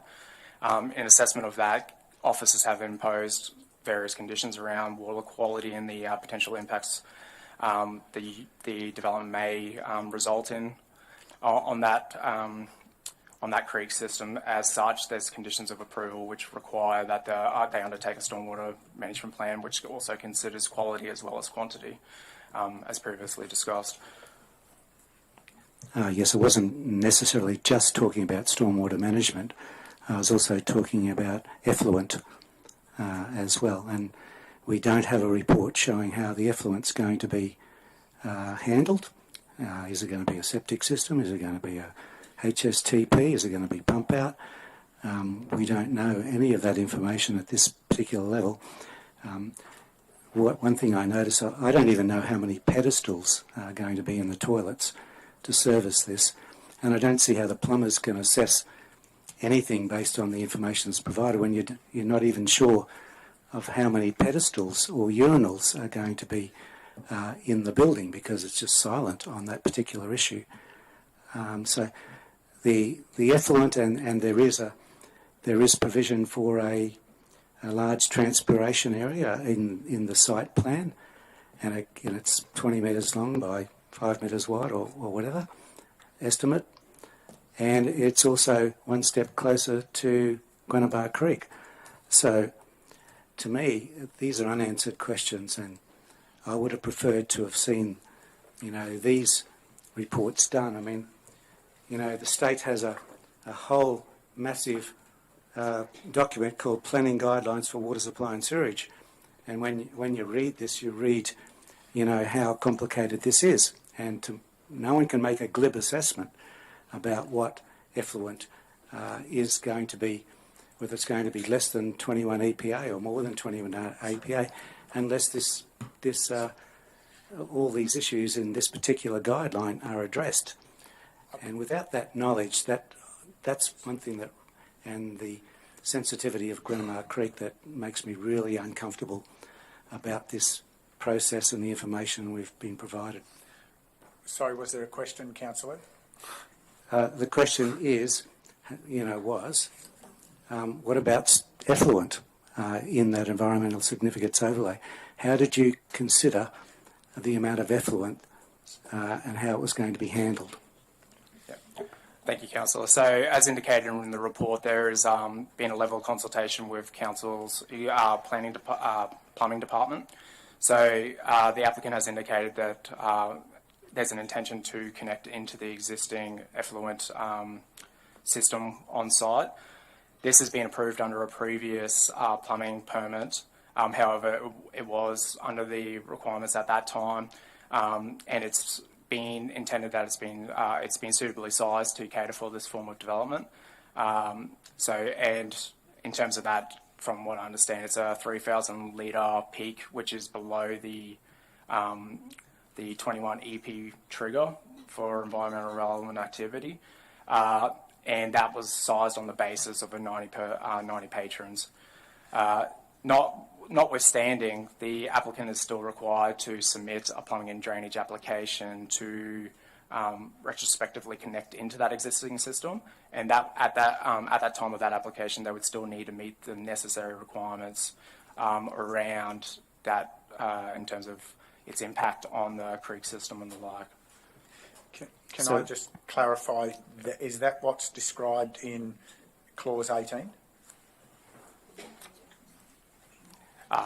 Thank you, Mr. Mayor. Yeah, correct. So there is the requirement that the applicant, and this is, it's not necessary to actually condition this. It is a requirement of the regulation that the applicant does undertake a plumbing and drainage application in accordance with the requirements. There is an advisory note specified there, however, around relevant authority for sewage treatment. However, in consultation, that is only an advisory note because early indication is that it is below the 21 EP. And what happens if it's not? It will be captured at that point in time when they submit the application.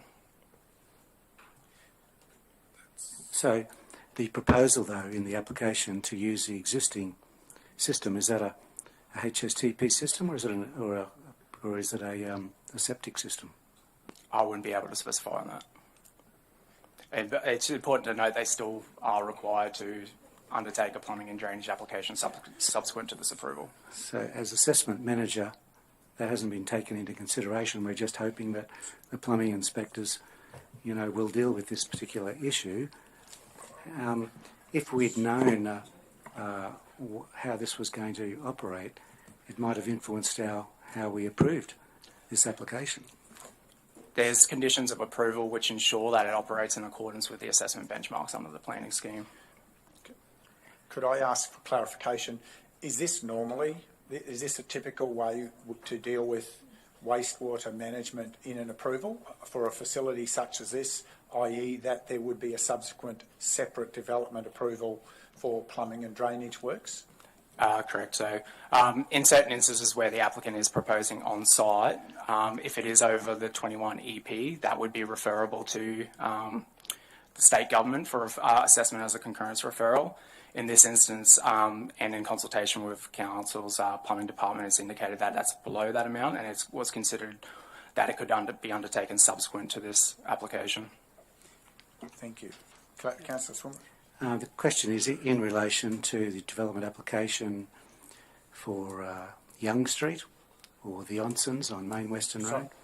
They had they presented reports indicating how their effluent was going to be handled, and you say that that's not normal. To me, I've sat through a lot of town planning meetings in my lifetime, and we always get that information mostly. I think this is the exception rather than the rule.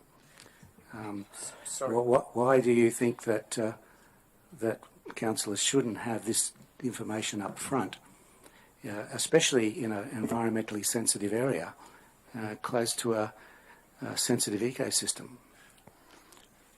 So as previously stated, in consultation with the plumbing department, that existing transfer on-site had been established with this in mind, and it was done in accordance with those constraints to the site and those considerations. However, they still need to undertake the plumbing and drainage application subsequent to this approval, which will reconfirm whether it's sufficient. Notwithstanding, there is alternatives which could be undertaken if it was deemed insufficient. It's important to note that this is a material change of use, so certain technical elements, whilst they could be, there's an element of consideration as part of the assessment of this. We're undertaking the assessment against the codes, and it was deemed by officers at the time that the conditions of approval are able to respond to those codes, and the plumbing and drainage requirements could still be achieved in accordance with those codes subsequent to this approval. Councillor, I think that question's been done. Yeah, the question is council taking a risk here? The risk is that we grant an approval. We don't know if an ERA is necessary. We're hoping that it's less than 21 EP. Our plumbing inspectors haven't done a detailed assessment about this, but they've advised the assessment manager, who's been happy to say, yeah, it must be okay. But when I was talking to Sarah said it's high, there's a risk here.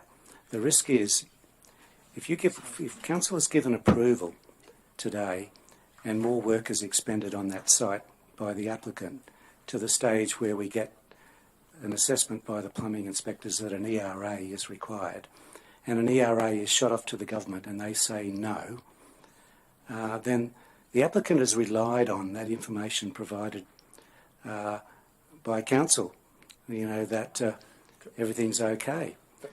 And so, there's a risk here, and that was pointed out to me by Sarah, that normally this process is up front, or concurrently, and it's not done at the back end. So, point of order, Councillor. We cannot rely on hearsay conversations without knowing the context of those. We've already had clarity that Sarah's comments were uninformed about the specific detail. We don't have visibility. We didn't see the requests to them in writing. None of us have had it. So it's pretty unfair for us to rely on those verbal undertakings. My understanding is that we have had clarity through official channels from Sarah that confirms they aren't the reference authority for this matter. So I would ask that the Principal Specialist Strategic Planning answer that question, because the call from the regional manager in relation to the inquiries made yesterday was actually relayed back to our officer. So do we just get clarity on that context? About the phone call, sorry. Yes, so what Sarah advised you. Yeah, just for clarity, I was advised by the manager of SEQ West, Sarah, yesterday that the councillor had asked some questions about what's involved with a change application, generally what the assessment benchmarks are, The call was taken by a junior officer in SARA who required more detail about the application and gave general advice but not specific to this application, and it was also advised to contact Council's planning manager to provide detailed information about this specific development application. Well, thank you for that illumination, and I'd like to correct what actually happened. I rang SARA in Brisbane. Brisbane gave me a reply but said, look, you need to talk about this issue with SARA in Toowoomba. I spoke to a guy who was a junior officer, and he said, this is above my pay grade, and he referred me to the manager of SARA, and I had a 20-minute conversation with him, and he did say, you know, all these things are general knowledge because I don't have all the specifics. That's fair enough. And they said, why don't you talk to the planning department of council? I talked to Deborah and I shot off my concerns and why I made the phone call. I said in my email to the general manager, you know, they can't give me any more than general advice because, you know, that's what you get in every government department in Queensland. But how else does a councillor check information if they can't go to the source of that information and ask for some general advice? We're not all loaded up so we can go to solicitors and find out what the situation is each time. We need to go to the government department that is responsible for these sort of things. And if they provide general advice, I transferred that general advice through to the manager. It may be lost in translation what I was saying, and you've received information that it was a junior officer that provided the information, when in fact I can tell you the name of the person, and he's only been there for a month, but he's a senior planner from local government, and he's only joined the department a month ago, and he was providing me the information that was necessary. Sir, if I might... No, sorry, I don't believe there's any value to us having a continuing hearsay conversation about an exchange of telephone conversations without the context of the conversations or otherwise, to the point that if there was any materiality that I heard in the councillor's comment before, in terms of risk, in the scenario where the wastewater turned out to exceed the estimated level and became an environmentally relevant activity, and the state concluded that it wasn't acceptable to proceed, what would be the implication of that in this situation? Thank you, Mr. Mayor. I can't speak on the hypothetical. So in terms of this application, it had been consulted with the team leader of plumbing, the plumbing unit within council, who indicated that the existing on-site, which is the intention to tap into, had been suitably sized for the intended usage of this development. Whilst not recognised under the existing approval, there's the intention to take a further application to retrospectively connect into that system. That had been confirmed at around 15 EP, which is under the 21 EP requirement, so therefore the concurrence referral would not be triggered. Could I perhaps ask it a different way? If the situation arose that Clause 18 could not be complied with, regardless of EPA levels or otherwise, that Clause 18 could not be complied with, what would the implication be? Where would the risk be for council particularly? So the applicant still needs to meet that condition of approval, and that is prior to commencement of use. So the use wouldn't actually able to progress as far as the function facility unless that condition of approval is achieved. Thank you for that clarification. Mayor, could I ask a more general question? Maybe. Yep. In the process of the stages of development applications, is it the case that what comes to us for decision is only part of the process, and more technical areas that might include op works, building, plumbing, which are things that I'm certainly not a technical expert on, are then handled by council officers who do have that technical expertise to then address the requirements of those additional levels of conformance through that process. Thank you, Councillor. So there is elements of a technical element which can occur subsequent to an approval and doesn't necessarily have to hold up or a material change of use. The councillor who previously, Councillor Swanborough, in terms of indicating whether there's an element of consideration and the risk involved for us to having the information around the wastewater report and the risk to council as that not forming part of this application, that risk was considered, and it's quite minimal based on the consultation with council's plumbing and drainage team in relation to the existing approvals which exist on site for the plumbing, the on site. So the risk has been considered and it is minor. Thank you for that clarification. Any further clarifications to the report in front of us, councillors? If not, I'll invite the GM to introduce, and councillors, with your forbearance, given there's quite a number of pages, we will note that in the recommendation the existence of all of those clauses but not require the reading of all of those We've changed clauses. the formula, Mayor. It's an appendice. Okay. Yeah. Well, because we're going to have amendments to those appendices. Potentially. Yes, potentially. I've already been notified I'm going to have. Fire away.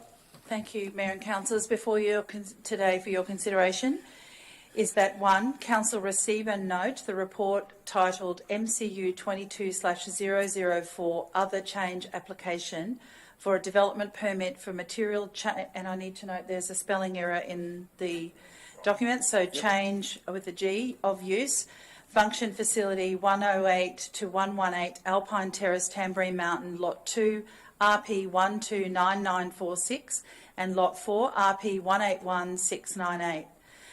And 2, that Council approve MCU 22/004 Other Change Application and grant a development permit for material change of use subject to imposition of reasonable and relevant conditions in Appendix A. Okay, thank you. GM, now I seek a mover. Thank you. Councillor Enright, just slightly out of the blocks faster.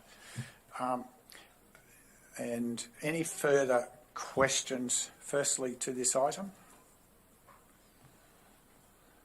Any additional discussion, councillors?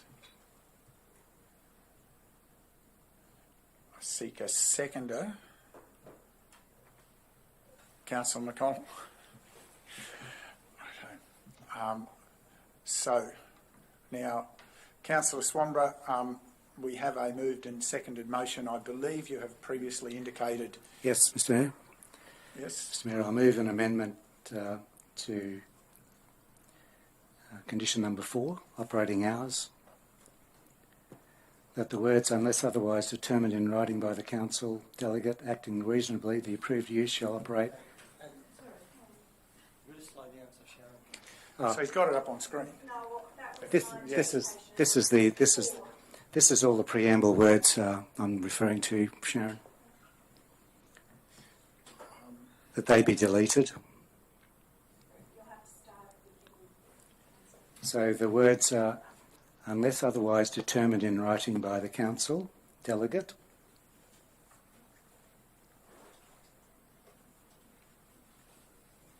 in writing,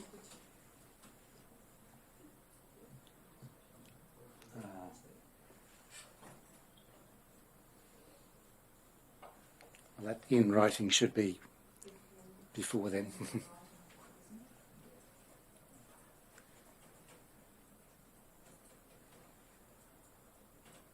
Acting reasonably, the approved use shall operate between the following hours.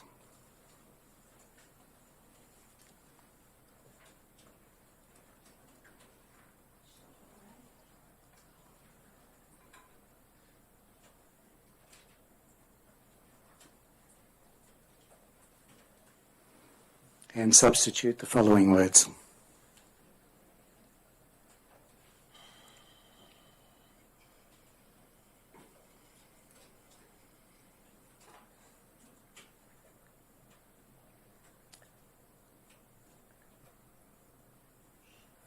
that the operating hours shall be as determined below.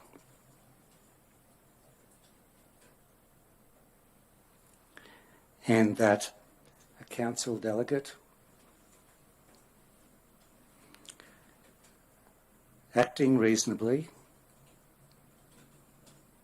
will have the authority to alter that use, alter those hours for a single use.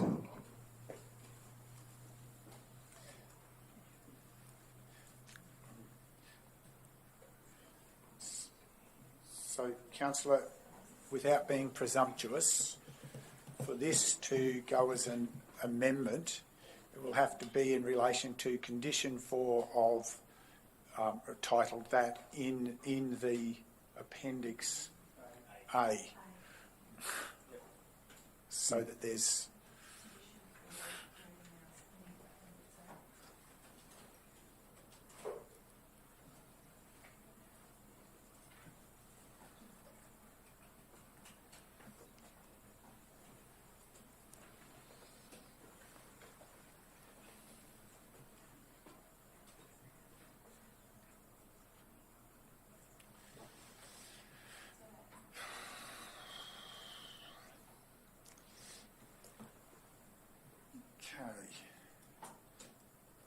so it's moved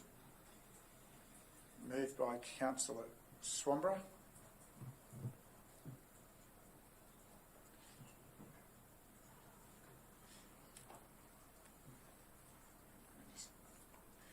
For those listening in, we're just juggling with the system, catching up with the technicalities.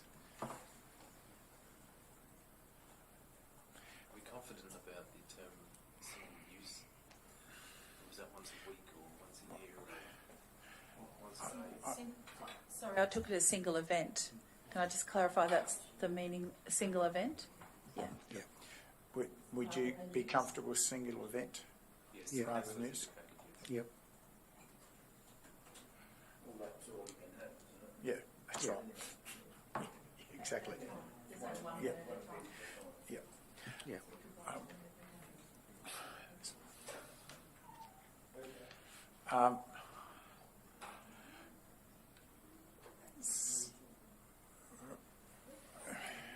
So that's, you're comfortable with that, Councillor, that you're moving that? Yes, I am. Thank you. Any further clarifications from Councillor Swamborough before we seek a seconder? Seek a seconder. Yeah, you can. Yes, you can. Yeah, it's a separate item. Councillor McConnell. Any further questions, councillors? Any additional discussion to the amendment? I think it. Sorry, Councillor McConnell, were you? The discussion is that I think it's an appropriate amendment. I think it. I don't want to speak of it, but it's something that we probably need to put in some of the other tourism applications that come in that allows that. I think it just aligns with the intent anyway, but yes. Councillor Swamborough, there's no further discussion. You wish to speak to your amendment? Thank you, Mr Mayor. Yes, it is. It does recognise that if this use commences, that there will be times when they need to do a special function from time to time, and that's reasonable and should be allowed. This just clarifies any ambiguity that may have existed in the recommendation previously. Do anyone wishing to speak against? Anyone seeking leave to speak additionally? Put the vote on the amendment. Those in favour? That's carried unanimously. Now back to the original motion. Comfortable to just add that in. The original move is comfortable to include that in the motion for consideration. The occasional, so second is also comfortable.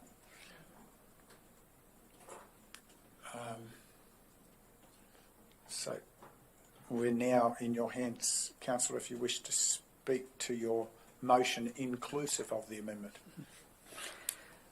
Thank you, Mayor. Well, I think we've had ample discussion, but importantly, there's been ample assessment done of this application, and I thank the team in our planning department for the thorough assessment of this application, of this change application.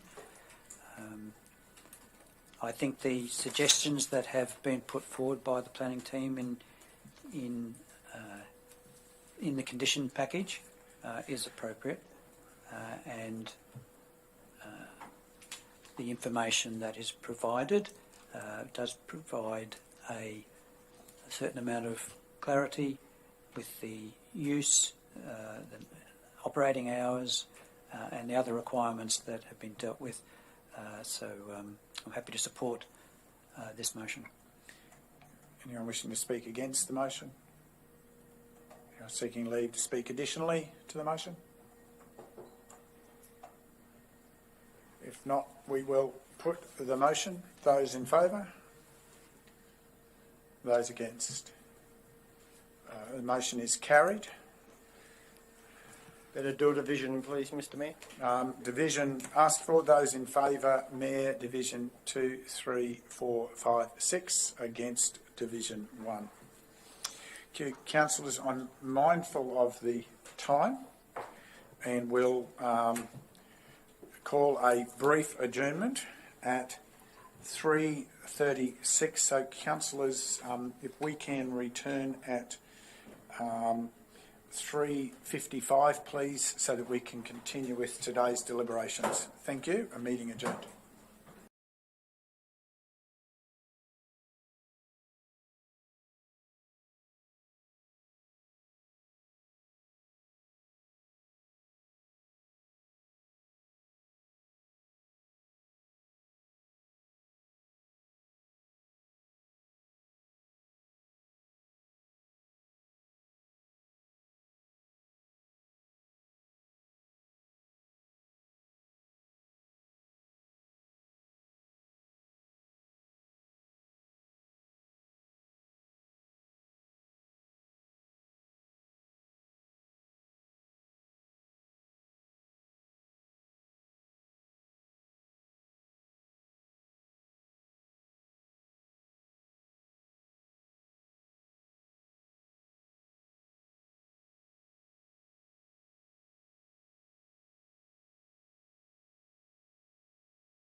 Good afternoon, councillors, executive and those still with us in the digital gallery. We return to our meeting and we resume at item 10.8, page 99 of our agendas today.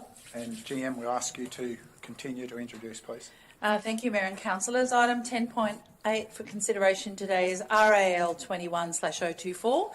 It's a development permit for the reconfiguration of a lot, subdivision 1 into 28 lots and balance lot and new roads for 20 Charles Street, Calabar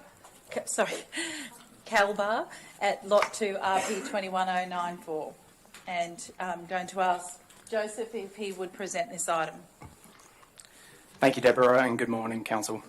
The development application seeks a good afternoon. Yeah, cheers. Losing track of the day. Thank you, Councillor. A quick break. The development application seeks a reconfiguration of lot by way of subdivision. This involves subdivision of the subject lot into 28 lots intended for low-density residential purposes, a balanced lot, and dedication of new roads over a single stage. The site is situated in the locality of Calabar and is both located within the urban footprint under the South East Queensland Regional Plan and zoned low-density residential under the planning scheme. The existing site is partly developed with an existing dwelling, with some other buildings on site, but is otherwise undeveloped. The site itself is a single allotment, irregular in shape, and approximately 32 hectares in size. A previous approval for the same development, known as Mountain Vista Estate Stage 1, was approved by Scenic Regional Council in 2014, however has since lapsed. Development is generally consistent with the previous approval. The proposed subdivision is located on the southern boundary of the site and will maintain the primary vehicular access via Settlers Drive. Lot sizes proposed range from 690 metres squared to 1,011 metres squared. As mentioned above, for part of the subdivision, part of the subdivision will be approximately 570 metres of new road combined with widths ranging from 18 to 20 metres wide. The existing overland flow paths are to be managed within the proposed lots and conveyed via stormwater drainage system along the formed road to the legal point of discharge. The proposed development is required to be connected to all appropriate urban services and infrastructure networks, including reticulated water supply, sewage system, stormwater management, telecommunications and electrical supply in accordance with the relevant standards. Development was triggered for code assessment, and officers have concluded that the proposal generally complies with the requirements of the scheme, including the requirement for a minimum average lot size of 700 metres squared and not less than 600 metres squared. The majority of the development has achieved a minimum 18-metre frontage requirement. However, proposed lots 13 to 17 have required a performance-based assessment due to reduced frontage. The development and resulting lot size are commensurate with the intended character and zoning envisioned by the planning scheme being low-density residential. The development has demonstrated compliance with the relevant assessment benchmarks or has otherwise been conditioned to comply with all the relevant code requirements of the planning scheme. The applicant is being recommended by officers for approval in full, subject to the conditions outlined in the recommendation of the report. If approved, infrastructure charges will also be levied in accordance with Council's adopted infrastructure charges policy. These calculations are also contained within the report. Thank you. Thank you. Councillors, questions for clarification to this report?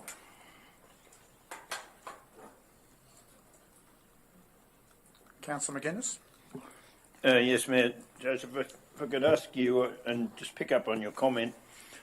Yeah, as you rightly say, there was a plan approved quite a number of years ago. This is, I find, quite different in that the other plan was for fronting onto Munbilla Road to the west, and this is coming on to the existing estate to the east of the Calabar Showgrounds.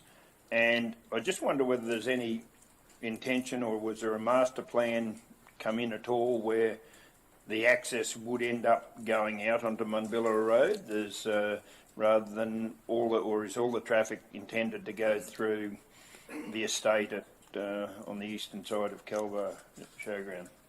Thank you, Councillor. So in relation to this application, there wasn't an overall master plan proposed. However, it is correct that this current stage does draw its primary access via Settlers Drive. In relation to, I guess, the other differences from the previously approved development, there's also an increase in the number of lots previously approved by council. I believe it was 24 lots, whereas this is proposing 28. With opportunity for further subdivision. Councillor McGuinness. Yeah, my understanding that, if my memory serves me correct, the 24 lots were only quite a small part of the total block, and that was on the western end of it. What was approved in for the first stage, maybe 8 years ago or something. Yeah.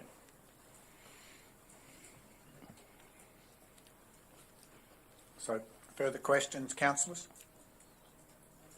Councillor Enright. Thank you, Mayor. Just a question regarding footpaths. Just a second, Councillor McGuinness, just switch your microphone off, thanks. Just wondering if the footpaths will be captured in the operational works application, and if so, what will be the specifications?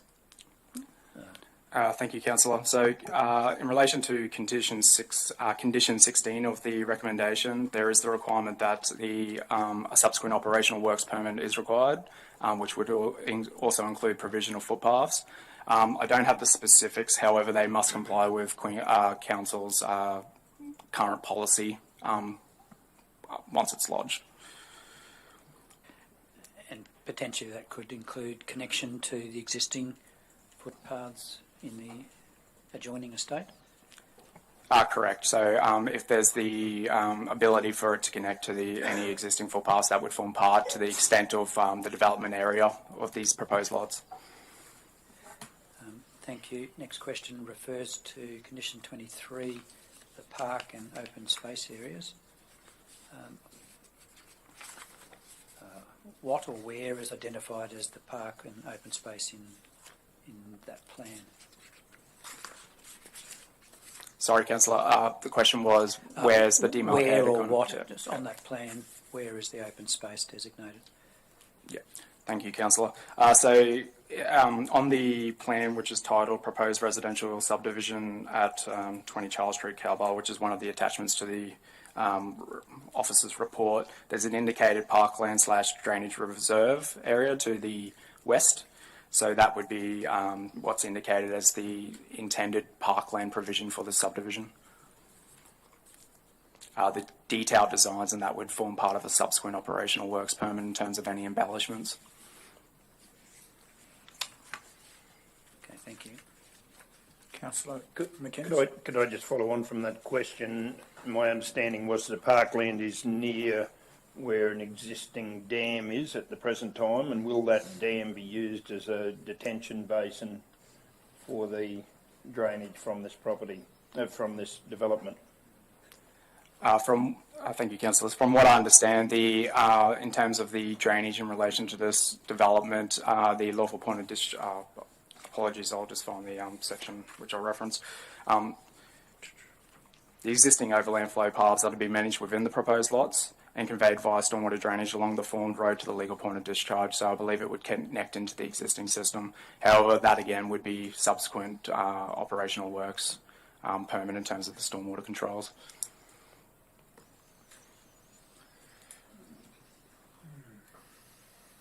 Thank you. Councillor McInnes. Yeah. I'm not just sure by that answer, so you're not sure whether there will be a detention basin or not? Not at this time. No, councillor. Perhaps further to... Councillor Enright. Thanks, Mayor. Further to those questions and answers, looking at a map of the area there and looking at what's proposed on that plan, what would be the expectation of that park area, given that potentially there may be a drainage detention basin or something there? So would it be expected that would be maintained by council at a certain level? would it be just land that is perhaps left in its own state? I'm just trying to get an indication of how that would be dealt with and probably at what stage that would be dealt with too. Thank you, Councillor. So I guess consideration of that would be subsequent to the approval through the operational works permit, through any type of land dedication for parks purposes, subsequent to the on maintenance, off maintenance for park provision, it would transition to the council as an asset for ongoing maintenance.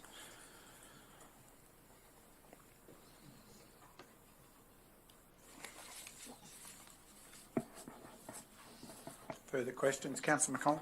Yeah, just a quick one. Reference the plan. Previous agenda items that come to council for approval have a more detailed plan, and this one just seems to be as per written on it. A sec. It just says it's a concept plan. So I'm not sure what standard, we're made to, or we're required to approve this, but we don't have the full plan. It's only a concept plan. Thank you, Councillor. So in relation to the minimum requirement for the plan, which has been submitted and relied upon by the assessment officers, being Council's Development Assessment Engineering team, they were able to undertake their informed assessment against the plan which was provided, and under the appreciation that subsequent approvals would still be required in terms of further detail of the technical aspects to service the development, which would form part of operational works permits as conditioned as part of the recommendation. But don't we, as councillors, need the full details of the complete plan to be able to approve it? So in terms of your query, is it in relation to concerns whether the subdivision can function? It's more that, are there changes going to be made? And those changes should have come to us through this plan to be approved in the first place. Thank you, Councillor. So any instance where the more technical nature requires amendment or revisions to the overall design concept as part of the reconfig, that would require further change applications to recognise those amendments. Okay. And there hasn't been an overall staged approach to this development, so we don't know what's happening in the remainder. So whilst the development appears to be designed to make provision for further expansion or subject to subsequent approvals, there's no overall concept design as part of this application material what's been submitted for consideration. Yeah, and that's, I think, what I struggle with. The second piece to that perhaps question is there an ability for us to require that at this time? Thank you, Mr. Mayor. If it's the council's position that they require an overall concept in informing their decision, there may be opportunity to make that further request to the applicant, noting that this is code assessment and we would need to consider whether they're forthcoming with an extension to the decision-making period to facilitate that. Thank you. Yeah, that's exactly right. It's having that full picture of where this is all going, rather than 20 houses here and 20 houses there, and then at the end it's a jigsaw puzzle that doesn't end up aligning to what we as a council require, especially in regards to parks and footpaths and drainage and all that sort of stuff. So, Councillor McInnes. Mayor, and that's why I raised, more from the point of view earlier, I raised the point of the master plan, and my concern is that, and we can have a say on it when the next stage has come along, but the last thing we want is all the traffic coming out Settlers Drive. There's other areas to go to the east of there and to the west. But it's we will have a say on that when it comes, and it'd be foolish to have all the traffic going through the one way and through an existing development, really.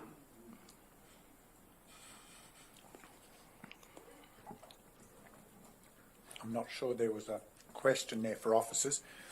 No. Yeah, it's okay. I think the officers were trying to decode if there was a question there for them. So, any other? Councillor McConnell? Can I just go back to your comment there about going back to the applicant to seek an overall concept plan for the whole development? Could you just explain that a bit more? Yep. And the requirements that would need? Yep. Thank you, Councillor. So in relation to any kind of further consideration and supplementary information to inform Council's decision, unfortunately we're not able to compel an applicant to extend the decision-making period. However, it can be broached with them whether they're forthcoming with an overall concept, which would better inform the councillor's decision. If they are not forthcoming with an extension of the decision-making period, being code assessment, we do run the risk of a deemed approval, noting that a deemed approval does provide, once initiated, does give council a further 10 business days to decide an application, or otherwise standard conditions are imposed to the development that's approved in full. Okay. Thank you. Councillor Swander? Just a follow-on question from what Councillor McConnell commented on. We do know the time periods for deciding applications, so something as big as a concept plan to make sure the sequencing's right and all these other things fit into place, shouldn't that be something that's asked for right up front to assess these applications, rather than struggle at the end of the process and say we'll go over our time period if we ask for something? So thank you, Councillor. The recommendation of the officers is for approval. It would be at the discretion of the council whether they require that further information to inform their decision. However, the officers have based their recommendation on the information what's been submitted today with a recommendation for approval. Councillor Enright? Perhaps further clarification on that. I think just recently we had a master plan that was presented but didn't form, or the application for the development was only a part of that master plan, and the remaining master plan didn't form part of the application. So my question is, I suppose even if we had a master plan, it's only a concept of what might be proposed, whereas we've still got to deal with what's in front of us, that is the current application that is there. Is that correct? Thank you, Councillor. Yeah, correct. So whilst applicants may provide an overall concept for a master plan, but only undertaking an initial stage, it wouldn't be prudent for the organisation to actually approve that concept, which doesn't actually form part of the proposed development. It's more to inform future development for consideration, which would be the subject of subsequent approval applications made to council.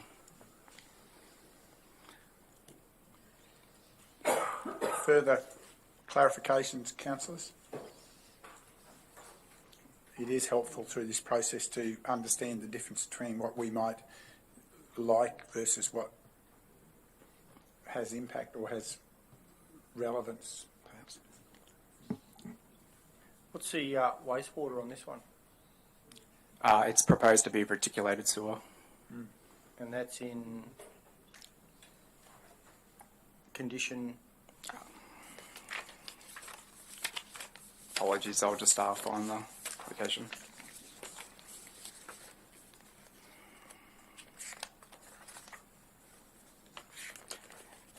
In terms of the development itself, it is located within a service area, so there is that requirement to connect to a reticulated sewer. However, in terms of the actual provision of that sewage,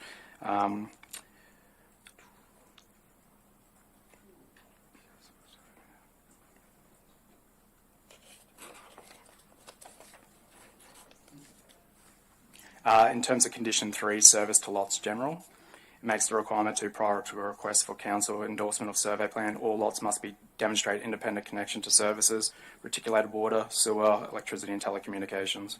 Thank you. Thanks. Thank you. Further clarifications? to the report, councillors? None. I'll get you to introduce the recommendation. Thank you, Mayor and Councillors. For your consideration is a recommendation that 1, Council receive and note the report titled RAL 21/024 RAL, is that a repeat there? Yeah, sorry, there's a repeat in that. RAL 21/024 development permit for reconfiguration of a lot, subdivision 1 into 28 lots and balance lot and new roads, 20 Charles Street, Calbar, Lot 2, RP 21094.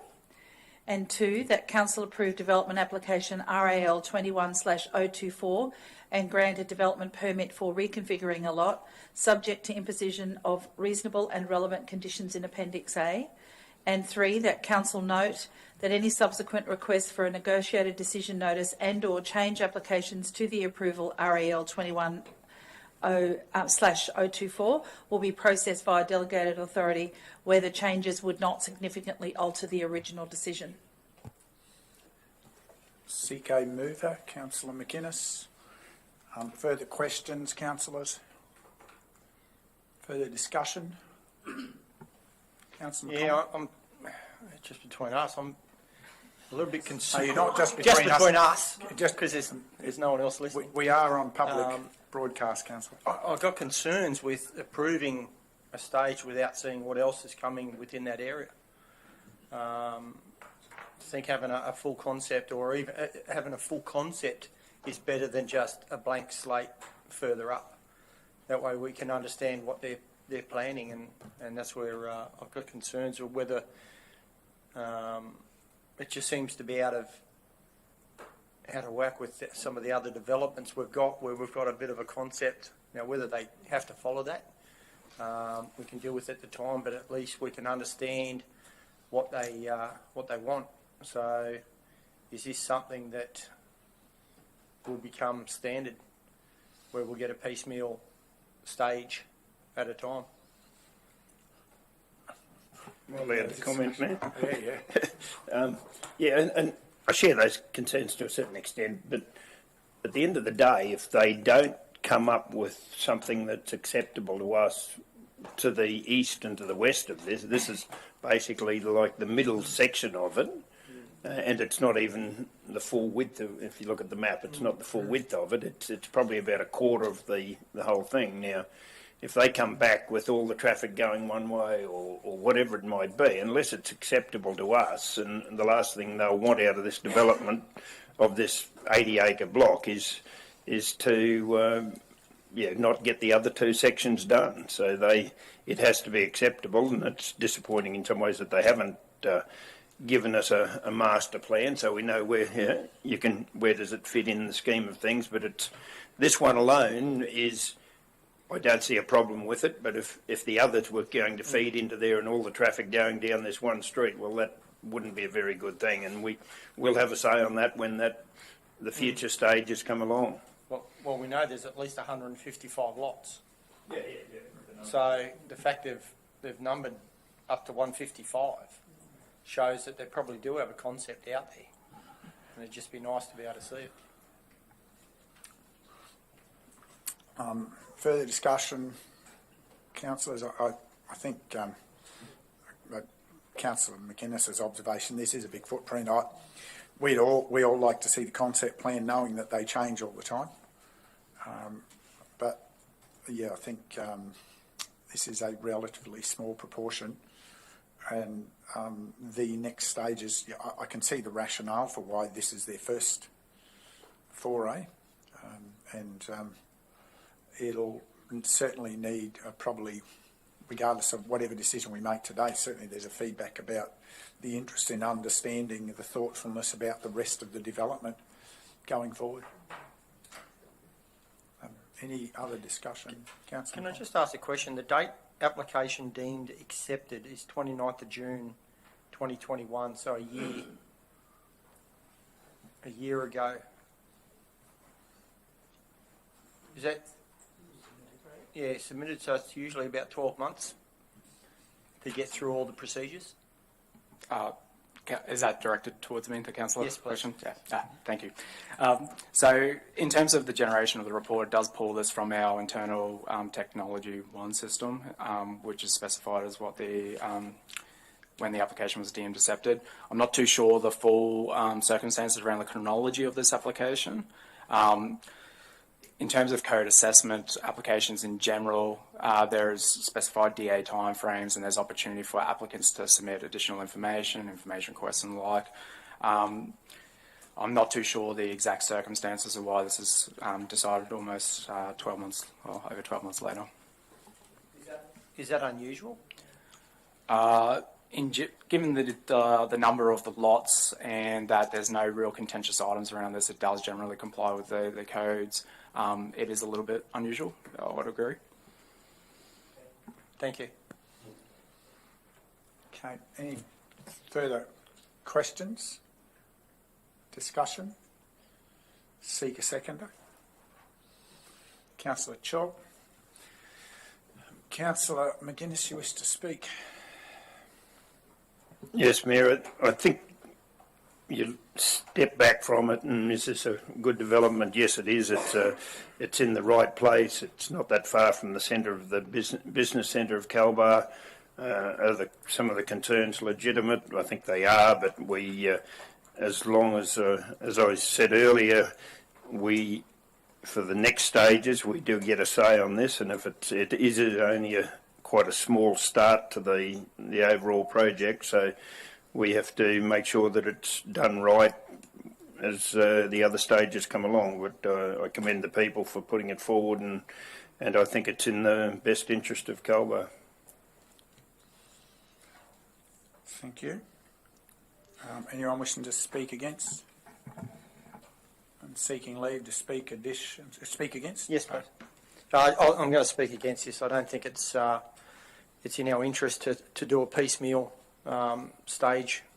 I think there is a plan out there that's been done by the showing that there's 155 lots planned, and I think to be able to see the full picture so that we don't create a legacy issue, I think we should be seeing the full picture of what the plan for that development is. So I won't be supporting this resolution. Anyone else speaking for the motion?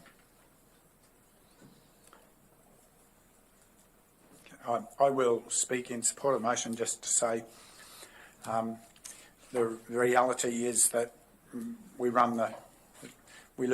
lose some control in the process if we let this move forward to a deemed approval. We would still have a second bite at that perhaps, but there is no necessary prescribed requirement for that upfront concept plan.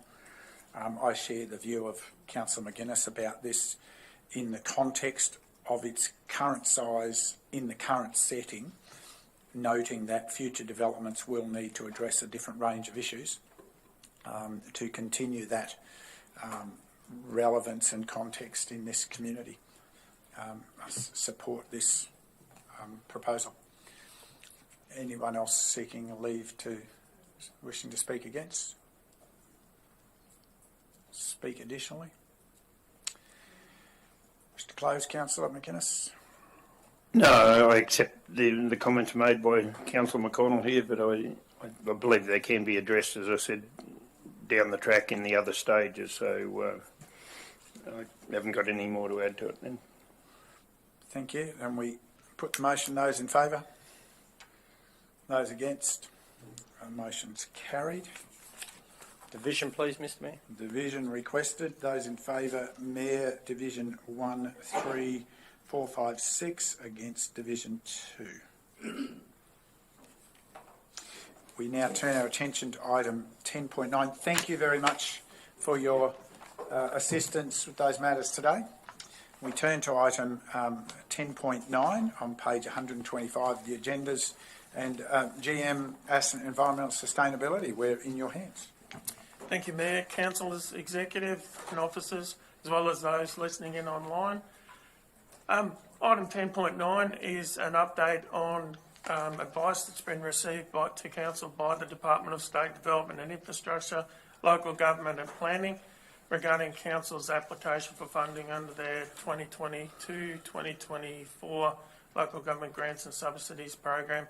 Council was successful with 2 of those projects. Those projects being, as listed in the report, being Lupton Road Sports Precinct Planning and Design and the safety upgrades on Tyrone Road. Also drawing attention to the budget implications of that there is a contribution required within both of those projects, and that the program is over 2 financial years, so the remainder of this financial year and our next financial year being 23-24. Yes, I guess I'll take any questions from there. Thank you. Councillors? Could you just refresh us what the safety upgrades on Tyrone Road are? Yeah, Tyrone. Tyrone. Yes. Had the emphasis on the wrong syllable. Yeah, thank you. 2 upgrades are with regard to 2 culverts that not only have some safety-related issues when it comes to flooding, but also they're both relatively aged infrastructure and getting towards the end of their life. So this certainly aids in our improvement or upgrades of existing infrastructure as well. Thank you. Councillor McConnell?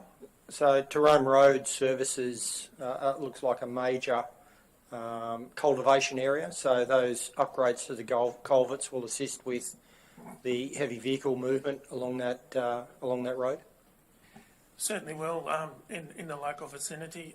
Also, the Tyrone Road is a local road of regional significance, and as is a number of other roads within the region, which identifies it's an important link road, particularly between the township of Arratula west through to Rosevale and beyond. Yes, so you're right in your comments at that point in time.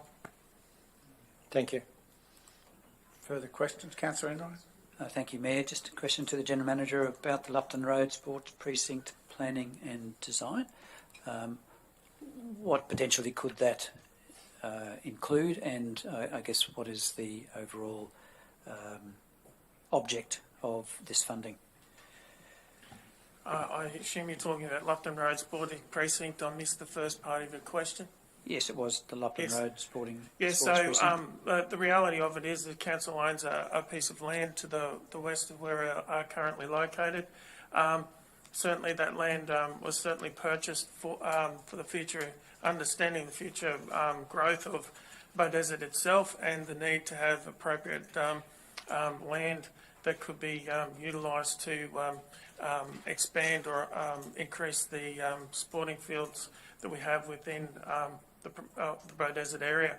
So this funding certainly allows us to move forward on providing at least the planning and hopefully some elements of the detailed design of what that precinct could look like moving forward. I think it's relatively early to say, but my expectation would be it would certainly identify sporting fields as well as a staged approach to rollout of that facility. And certainly that would be tied back into the sporting infrastructure review, which is almost we're getting towards a completion with regards to the rest of the team. Thank you. Thank you. Further questions? Councillor Swanborough? Yeah, look, that planning and design, is that something that's going to be tendered out to contractors to do? Portions of it will be. Certainly, I believe that we don't have potentially we probably have the skilled staff to be able to deliver it. We certainly more than likely don't have the resource capacity to actually deliver it internally. Having said that, though, we may choose to prioritise this to be delivered internally and other projects out externally. So I won't close the door on either option at this point in time.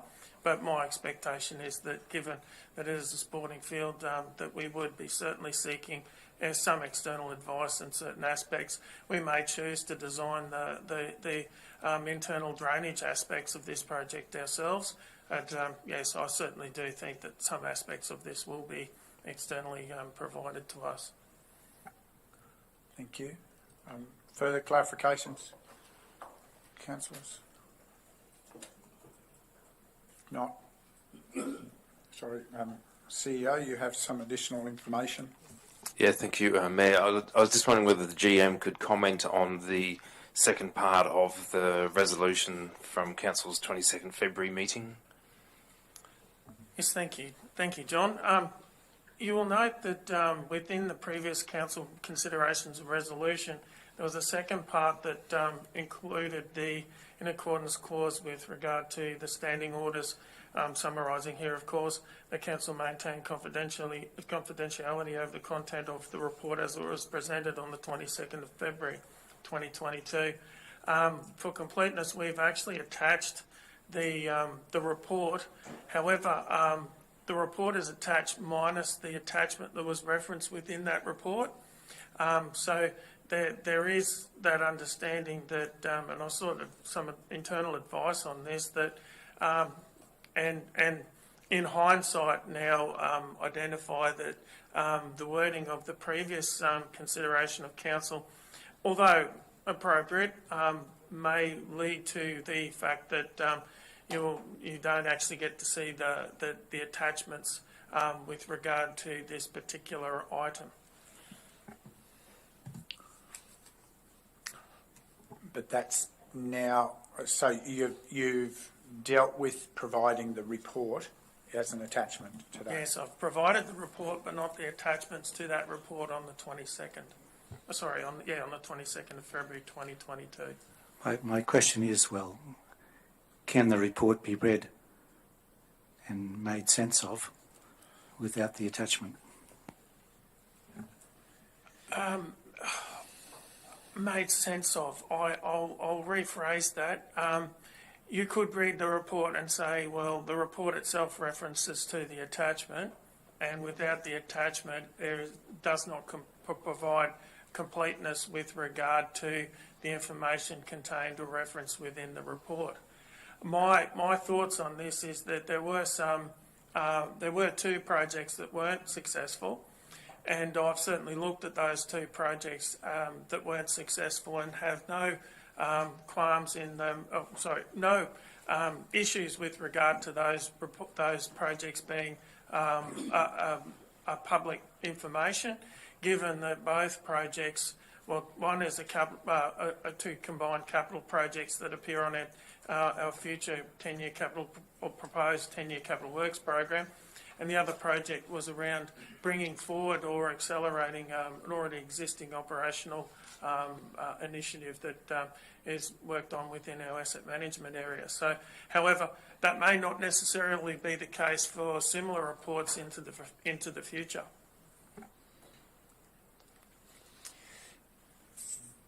Thank you. So, for clarity, noting this discussion seems to now resolve just around what of that attachment could be made public.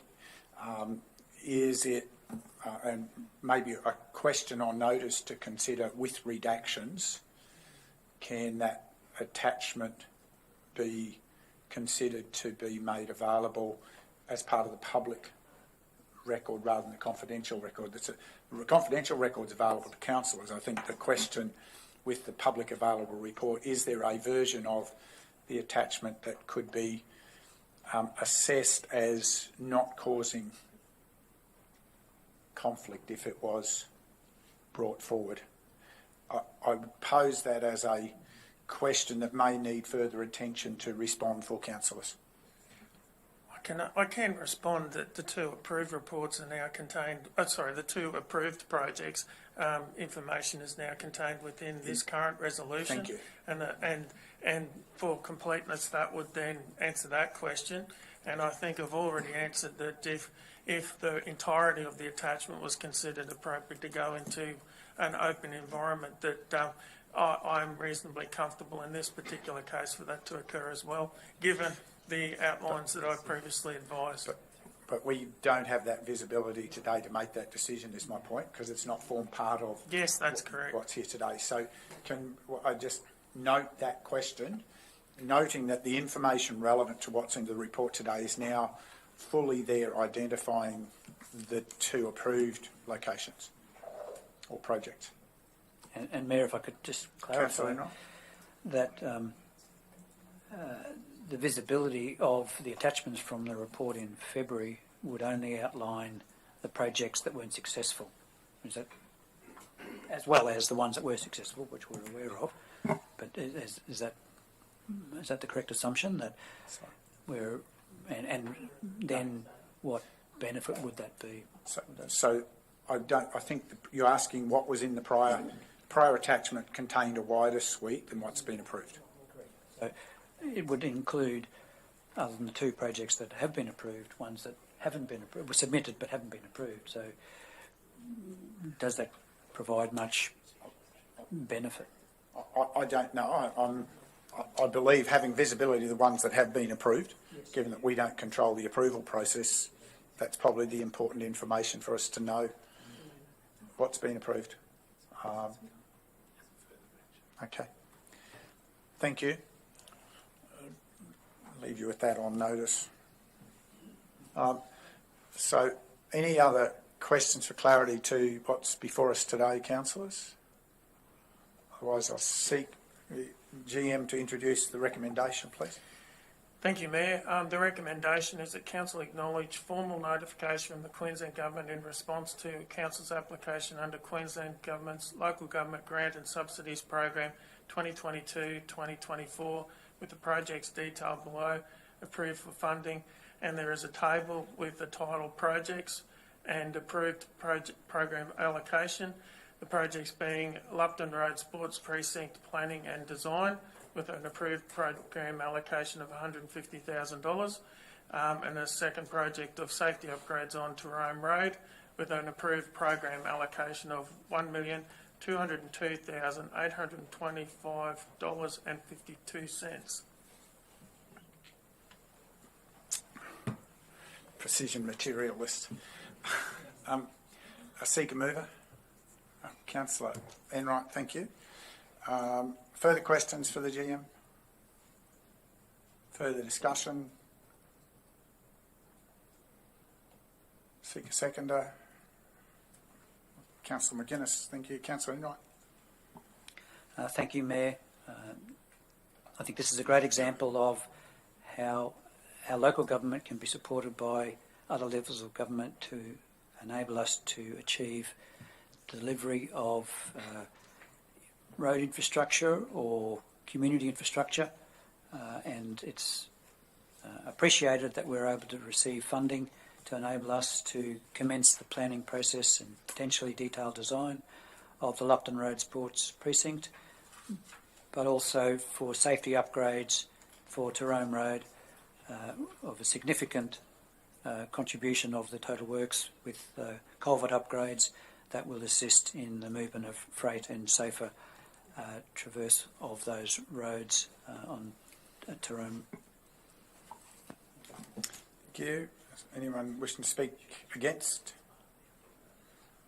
Anyone wishing to speak additionally? Put the motion. Those in favour? It's carried unanimously. Thank you, councillors. We now move to item 10.10 on page 131. GM Council Sustainability, and you have a note, you have officers with you in support of this matter. Thank you, Mr. Mayor, and good afternoon to all in the chambers and also listening in the digital gallery. This item has come about as part of Council's policy review framework. Firstly, I'll take the report has been read, but just to give some context and some insight into what this is all about. The related party disclosure policy review was scheduled and has been subsequently undertaken. This policy is a requirement under the Local Government Act and Local Government Regulation, which specifically references that all local governments in Queensland must produce annual financial statements that comply with Australian accounting standards. And one of those standards in particular is the AASB, or the Australian Accounting Standards Board 124, which is related party disclosures. That standard requires Council to systematically establish a process to identify and record related parties and related party transactions.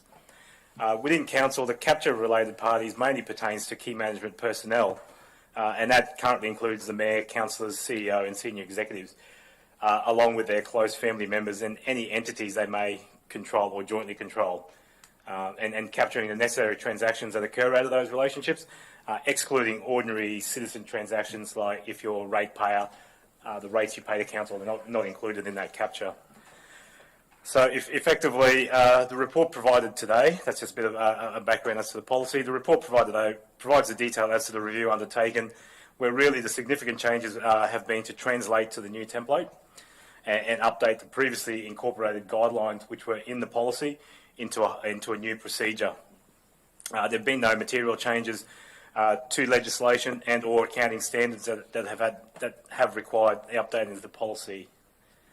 So really, it was really a lift and shift to the new template and make sure that the relevant positions that was previously disclosed around directors updated to general managers and the like.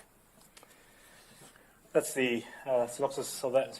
Certainly open for any queries. Councillors, it's the track changes version is probably the most useful for purposes of today. Any questions to the matters? Councillor McCall. Just to the GM, if I could, in relation to the recommendation. A couple of meetings ago, we talked about rescinding policy and adopting, and we seem to have gone away from that. Is this how we will now be amending or reviewing and amending policies and procedures? That's correct. In line item 1, you see that where council resolves to adopt, the consideration is for council to adopt the policy as contained, which will replace any previous versions that's currently in existence of the same policy. So there's no need to rescind a policy anymore? No, and really what you're rescinding is the motion to adopt that policy in the first place is a rescission. So this is following the consultation with governance, this is more the stream, or not the streamline, but the proper way in undertaking that. Okay, happy with that. Thank you. Just further clarity to that, I believe there are circumstances where we will still rescind policy where it is no longer relevant or applicable, and it won't be replaced with a later version. It may be broken into others. That's correct. And this is in this particular one, it's a simple update of the policy, and there's no further iterations and or changes to the structure or any subsequent. So, just an important clarification. There's a couple of different streams of possible work. This is a like for like update. Thank you for that clarity. Further questions, councillors? If not, thank you. I mean, we've been through the track changes version, which is the best way I get to decode these things. Okay, if no further questions, maybe introduce the recommendations, please. Thank you, Mr Mayor. The recommendation for item 10.10 today is that 1. Council adopt the related party disclosure policy, which will replace the previous version adopted on 19 December 2016, and 2. Council note the draft related party disclosure procedure, which will be forwarded to the Chief Executive Officer for operational approval following adoption of the policy by Council. Seek a mover. Councillor West. Any further questions? Councillor Swanborough. We've just been asked to update our related party things. Does this policy mean we've got to do it again? No. No, there's no material changes. It's just that lift and shift, so there is no requirement to do that. The only change is that, as spelled out, that if there are no changes, you don't need to resubmit forms. You just need to advise that there are no changes to the current forms. Thank you. Any further clarifications? Discussion? Seek a seconder. I think Councillor McConnell. Thank you. Councillor West, you wish to speak? Really only just to reiterate, this is a legislative requirement, as has been mentioned, and it's certainly good governance to update the policies and procedures on a regular basis, as we have done today. Thank you. Anyone wishing to speak against? And wishing to speak additionally? Put the motion. Those in favour? Those against? Sorry, Councillor, I didn't get an indication yet. Thank you. That's unanimous. Thank you. We move to item 10.11, page 197 of the agenda. Thank you, Mr Mayor. Item 10.11 is the consideration for the Audit and Risk Committee policy and the terms of reference following the review. This is the second time that this has been tabled for consideration by Council. The first time it was tabled was back on the ordinary meeting held on 26th of April 2022, and subsequent discussions ensued, and some suggestive changes were put forward. I guess a further introduction is that the Audit and Risk Committee is a key part of the overall governance of Council. The policy and the terms of reference were updated in a process facilitated by the Principal Specialist Internal Audit and Assurance, who's with us today to fill any particular questions, with references to external guidance.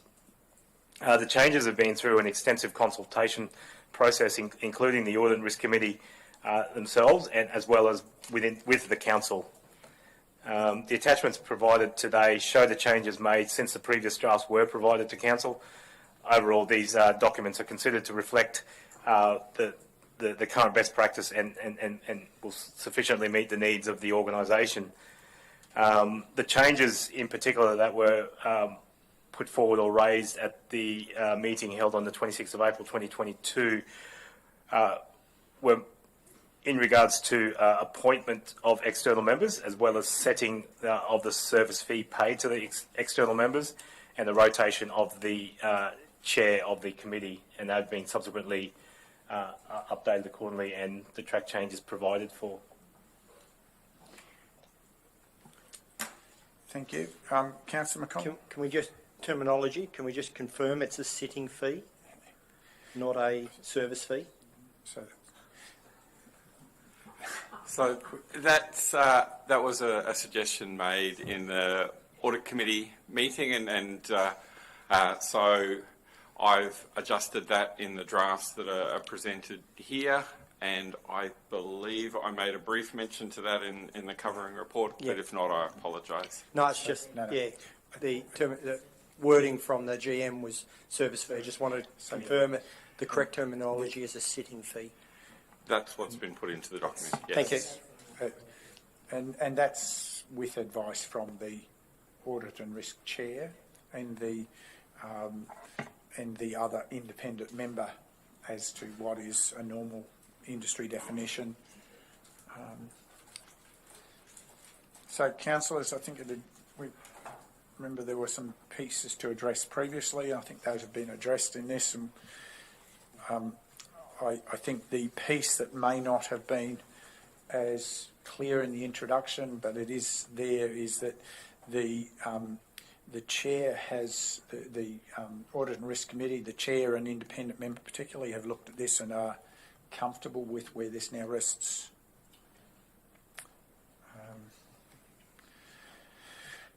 Anything further, councillors? If not, introduce the recommendations, please.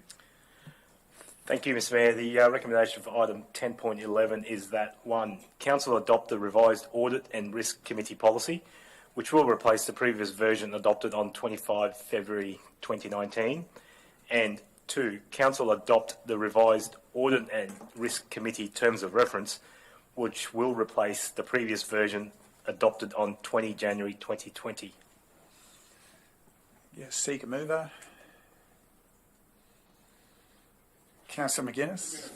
Yeah, everyone's slowing down. Wind it down. Any further questions, councillors? Any further discussion? Seek a seconder. Councillor West, Councillor McGuinness. Thanks, Mayor. I think it's fairly straightforward. Yeah. Thank you. Anyone seeking leave to speak against? Anyone seeking leave to speak additionally? We put the motion. Those in favour? Carried unanimously. Thank you, councillors. Now, councillors, before we look at anything about going into confidential, given some of the activities earlier today, I would defer to the GM Council Sustainability for guidance, given the circumstance now that because of some declarations we are not left with a quorum to consider any of the items 11.1 through 3, and I defer to the GM to inform us of an update. Thank you, Mr. Mayor and councillors. And yes, correct. Given the circumstances that have unfolded in the declaration, we have had to review the standing orders along with the legislations to provide this information now for consideration by council in how to proceed in considering the 3 items. So effectively, given the unfolding circumstances, under Section 150 EU of the Local Government Act, this deals with the general circumstance whereby council does not have a quorum to decide a matter, which exists because of the declarations of conflicts. So the situation now exists for agenda items 11.1, 11.2 and 11.3 regarding inappropriate conduct matters. Under Section 150 EU, council now has 3 options in dealing with those matters. And we'll go outline each of the options, along with some commentary around each option. Option 1, under 150 EU 2A, council can delegate the responsibility for determining the inappropriate conduct matters to the mayor or a standing committee. There are no standing committees, so the only delegate can be to the mayor. And only matters 11.1 and 11.2 are able to be done, as has been established that the mayor has a declarable conflict of interest for item 11.3. Option 2. Now these are only options. Option 2. Just a clarification. Well, before you move on to the next one, are you saying that all the councillors around the room make this decision, and none of us have conflicts of interest to make this decision? I'm getting to that part. So I'll just outline all the options and how it's determined. And that's, again, I'm stating the reference, so that's particular. So option 2 under 150 EU 2B, council can resolve to defer the matter to a subsequent ordinary meeting of council. However, any deferral would not achieve an outcome unless conflicts of interest are resolved. Therefore, conflicted councillors would need to obtain approval from the Minister to participate in the determination of 11.1, 11.2 and 11.3 at a subsequent council meeting. Councils may consider seeking advice from the Department of Local Government or the Office of the Independent Assessor prior to bringing the matters back before a council meeting. And that's similar circumstances that we looked at in a previous sitting of council. Option 3, under 150 EU 2C, council can resolve not to decide the matter and take no further action regarding the matter. However, a resolution to take no further action is problematic because it offends against the more specific obligations in the Act for determining inappropriate conduct matters under 150 AG, where 150 AG specifically indicates that 150 AG 1, after conducting the investigation, the local government must decide, A, whether or not the councillor has engaged in inappropriate conduct, and B, if the local government decides the councillor has engaged in appropriate conduct, what action the local government will take under Section 150 AH to discipline the councillor. So it becomes problematic if you decide not to decide, then it offends that process. So therefore, before resolving not to decide the matter and taking no further action under 150 EU 2.3 would not comply with council's obligations to make a decision regarding a conduct matter under 150 AG and would then be inconsistent with the Local Government Act. Further, all councillors with a conflict of interest are permitted to make a decision regarding the options available under Section 150 EU, which is including subject councillors. Just a question in relation to that option C. I don't see that that's relevant, that it offends those other sections, because what this is doing is it's trying to resolve a situation. And the situation has taken a long time to get to this, and this is the solution to the situation. I mean, you know, it could offend. It could have, if this was any sort of issue that created something, you could say that it's offending something else. I mean, these are exceptional circumstances, and I believe that council has the right, you know, to offend any section under the circumstances when we get to this situation. Well, I guess that's a view, and obviously we've certainly sought some consultation with legal advice. I guess, you know, what I read out in 150 AG is that following that process, council needs to decide on the matter. Simply by dismissing it, you haven't decided on the matter. In layman's terms. Well, I'm sorry, but you have decided, because it says take no further action. It's that doesn't offend anything. That says you're going to take no further action. Well, so obviously, councillor, I understand your argument in the matter. I think there is validity that the wording requires that, and that's advice. That's legal advice for that. That's a consideration, and certainly it would seem that there's the only course that has some appetite is an attempt at option 2 there, to see what the Minister's assistance is to guide the process through to a successful conclusion. Would be the fair rationale, because otherwise,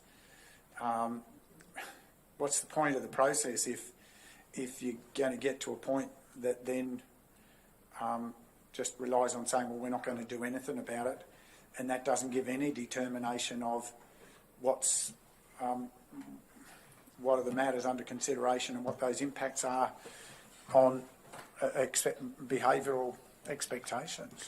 Mr Mayor, we've already offended the process by removing 3 councillors from the room when they could have actually made a decision in relation to a way forward for and against. Point of order, councillor.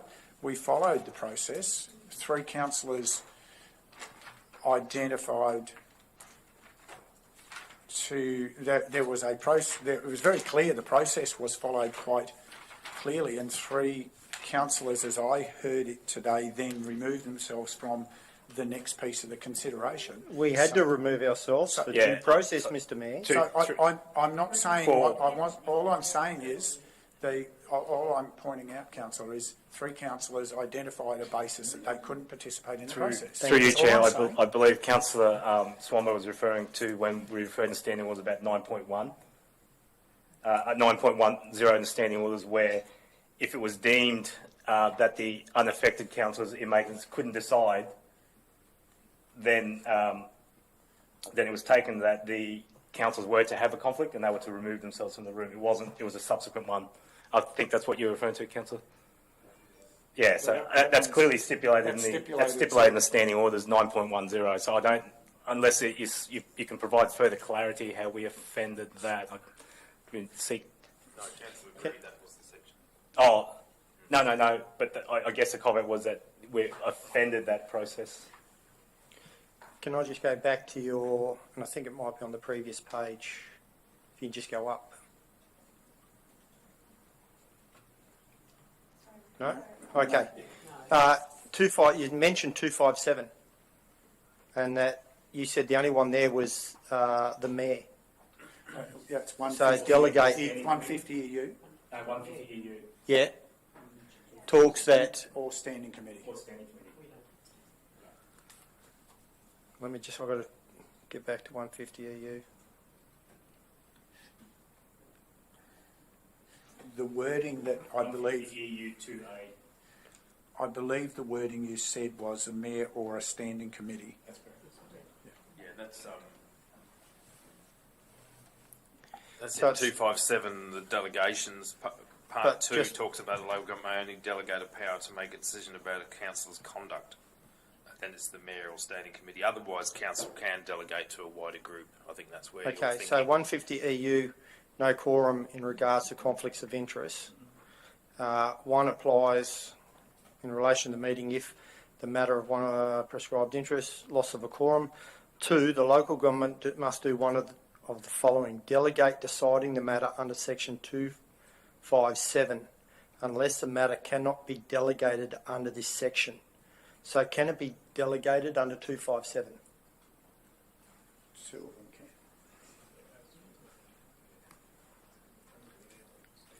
Only to the mayor or Why? a standing committee. Why only to the mayor? Because that's what, if you follow the sequence, That's just what I said, councillor, that 257 1 allows a delegation to a wider group, the mayor, the CEO, standing committee, a chairperson of a standing committee and other local government. Yep. But 2572 is about matters about councillors' conduct, and that's only to the mayor or a standing committee. and I guess further, I think Councillor Swanby, you were the one, McConnell, you were the one that raised the options under 257 previously before the matter was discussed, and I guess at that particular time there was no inference because there was still a quorum. So this has now become applicable because there was no quorum in considering the matter of a conduct issue. Thank you for the clarification. Councillor McInnes, microphone. My memory serves me correctly. I thought when council couldn't make a decision on it, we could actually delegate. We could send that to the department to make a decision on. That was in determining a conflict of interest.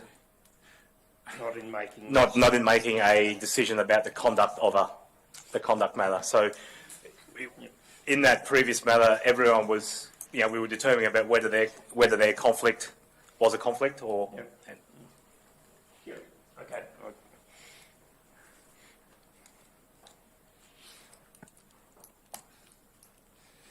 Councillor West. Could we have the options back up again, please, that we had before?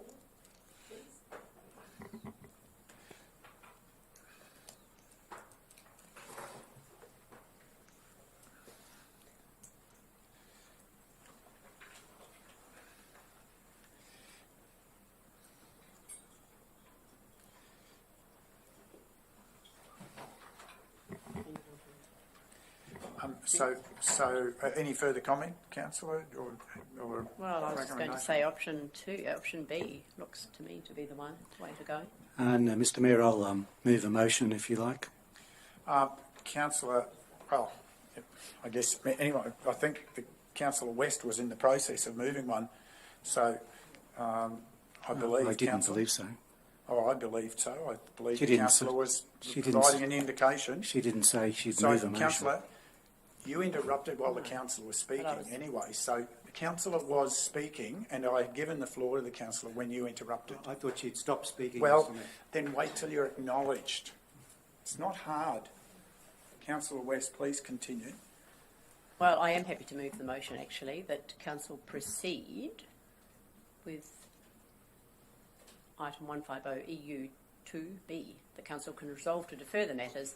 Conflicted councillors will need to obtain approval from the minister to participate in item 11.1, 11.2 and 11.3.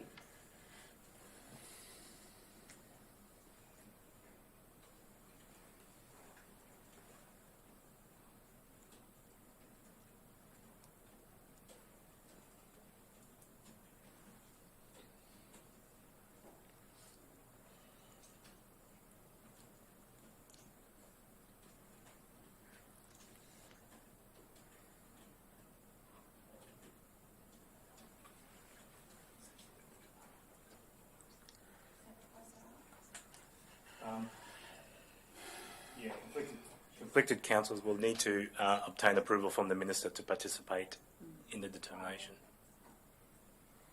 Does that involve a single application from every conflicted councillor to the minister, or how does that work? Similar to what we prescribed before, that the officers were going to write the necessary correspondence, given it was the same matter, and then refer that, I guess, on behalf of the councillors, unless they're wanting to do that themselves. I guess from what I recall, what the items were, they were identical in nature. All three of them were basically identical around the bias in making a decision. I'll have to go check tape, but I didn't believe that they differed. my understanding. Yeah, that's what I'm saying. That those three items in because that only leaves the subject councillor and the other councillor. That's so that, that's determined. So the only one there that you need to determine is those other three councillors and whether the minister provides the necessary allowance for them to participate.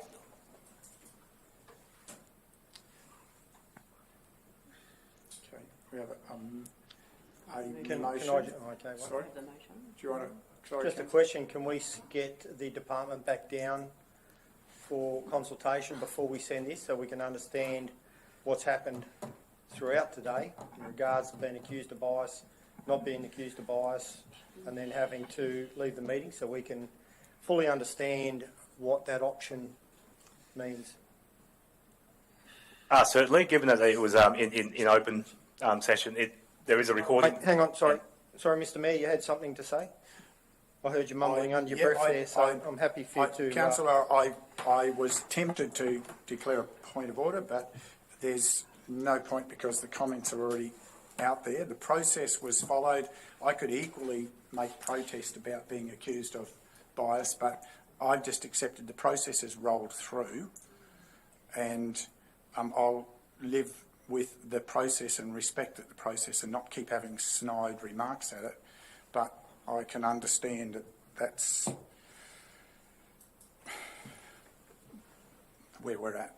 Thank you, Councillor. So, Certainly, yeah. So given the fact that the meeting was open, there's a record that particular reference can be provided to the department for their consideration and necessary advice, so that should this motion be the motion to go forward, then whatever advice is required to be captured as part of that correspondence to the minister can be populated and provided to each of those councillors to make sure that's consistent with the views of what's been expressed. The reason I ask that is because we probably know there are more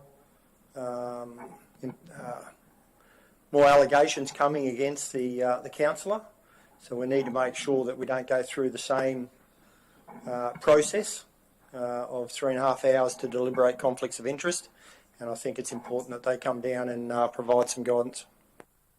Mr Mayor, I'll move a procedural motion along those lines. The procedural motion is that we adjourn and seek advice from the department and a request. Sorry, I've got to finish my... we're in the middle of considering a motion. And I can in that period do a procedural motion. Just pause. We are in the middle of considering we have a motion, and we now have a proposal for a procedural motion to suspend the deliberations of the meeting, without me having to try to pull my standing orders out and go through it. Yeah, it would make sense that this first process under the standing orders is completed, and then if a procedural motion, if there's something not catered for in our standing orders, then councillors are free to raise that. So we have a mover. Any further discussion to the item? Seek a seconder for the motion. Councillor Enright, thank you. Any further questions? If not, you want to speak to your motion, Councillor West? Really just to say that I believe we need to keep going with this process and not deal with anything that is yet to come into the future. We're dealing with what we have in front of us here today, and that's the important matter. Anyone wishing to speak? Sorry? For the listeners out there, the motion has been read out in full. Sorry. It's been... sorry, righto. We'll reread the motion just so there's clarity. Whilst we then we've moved it, we've seconded it, but just reread it for clarity. That council proceed with the option referred to in section 150 EU 2B of the Local Government Act 2009, and resolve to defer items 11.1, 11.2 and 11.3 to a later ordinary meeting, and conflicted councillors would request approval from the Minister to participate in considering those matters.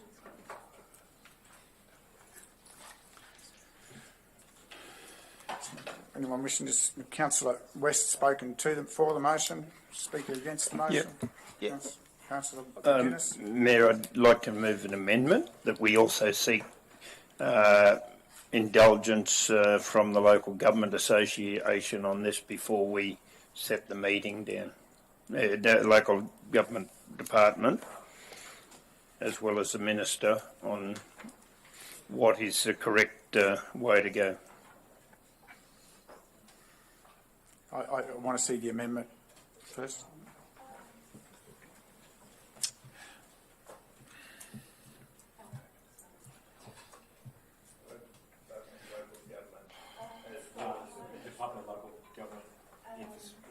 State development. State development, local government. State development, local government infrastructure and planning, isn't it?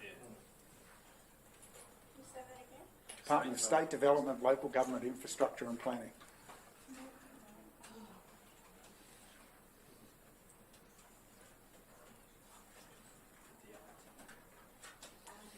Councillor, could you finalise the end of that one? Sorry, Sharon. The end of that, your amendment? And that we, as part of the motion, we also seek it with the council. I think you got it there actually. I think it got prior to meeting, prior to. No, it wasn't. No. That was a misspeak. He clarified.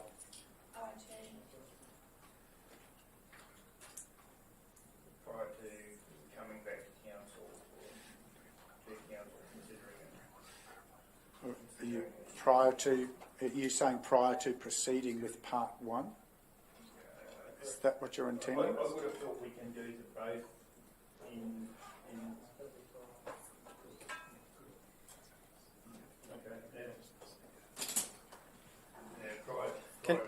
Can I just move a point of order before we move on? Sorry, yes. Point of order. It was said there that we couldn't move a procedural motion. However, under 20.1 on page 10 of 18, a councillor at a meeting of council may, during the debate, which we're at, of a matter at the meeting, may move a procedural motion. But we were in the process of dealing with the motion. We were debating the motion. No, the motion was being put forward first. It hadn't gone to the seconder. We were speaking. It was just moved. Hadn't gone to the seconder yet. No, we'd done it. Councillor West was speaking to her motion. We were debating the motion. No, she wasn't at that time. She was introducing because we hadn't had a seconder at that time. No, I don't believe there was a seconder. It was at the point in time when the motion was proposed. I'm trying to get back in my head. I was of the belief that the motion was being proposed. There wasn't a seconder at that time.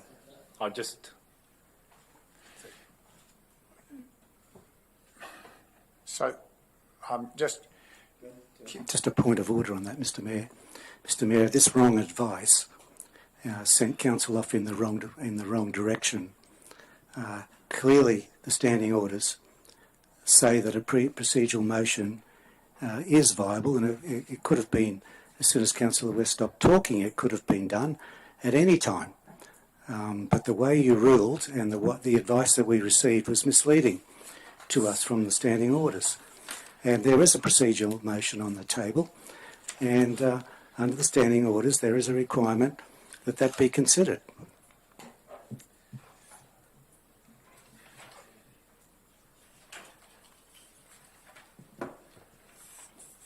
thank you for your input, Councillor. I was seeking guidance from governance at the prior time, and the recommendation was to let the motion be considered. Otherwise, we are adjourning the meeting with a motion unresolved on the table. That's what we're doing. And that's what a procedural motion is. It does that. Well,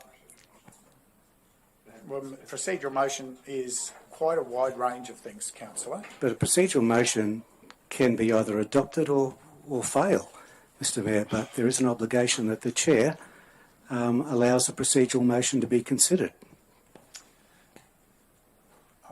It needs a motion. That's fine. I'm just was looking for any additional guidance on the matter. I can understand Councillor Swanborough's committed to this. It's very obvious. So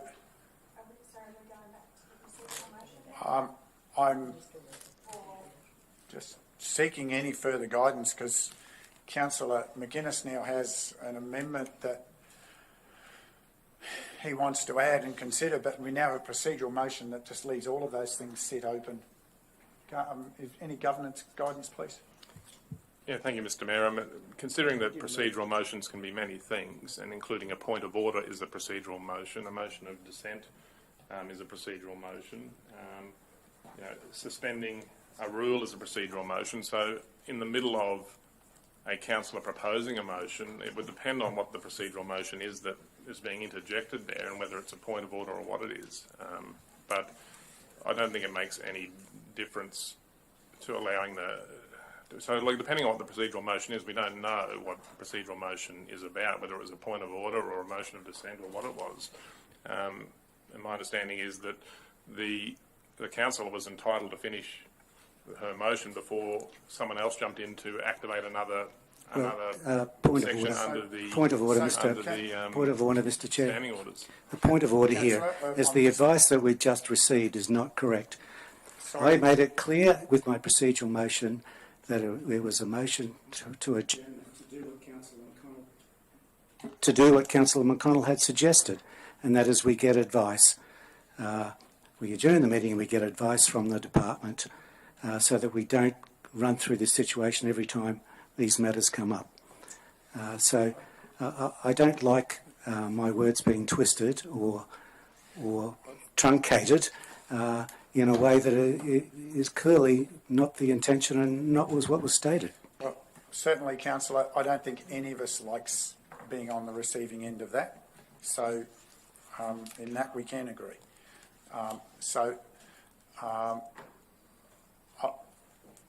I am happy to proceed, councillors. We've got an amendment on the table that's unresolved, and we've got a motion on the table unresolved. I'm happy to move with a procedural motion, that will close proceedings potentially. So, what's the procedural motion, councillor? Procedural motion is that we adjourn the meeting pending legal advice from the Department of Local Government, Planning, and a request to attend the meeting to advise on a way forward in relation to this matter. Sorry, Councillor, you won't get legal advice from the department. They've told us that in the past.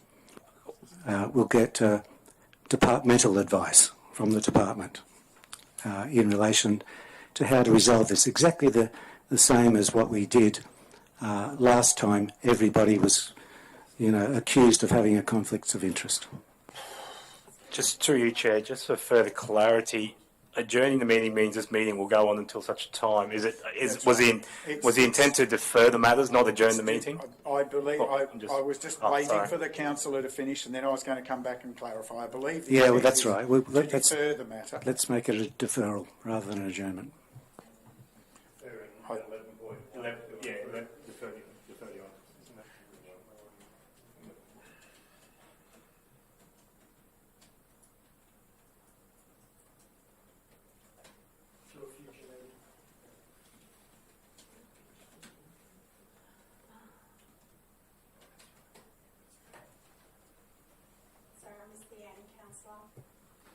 Departmental advice from the department. Was that it?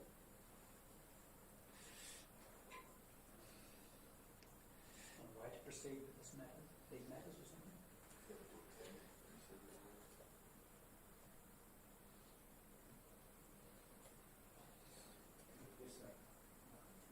Like this issue, if you like.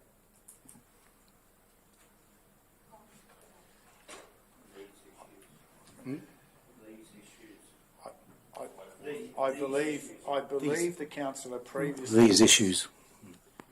I believe the councillor was actually seeking advice not on the issues but on how to progress these issues was what I thought I heard before. Is that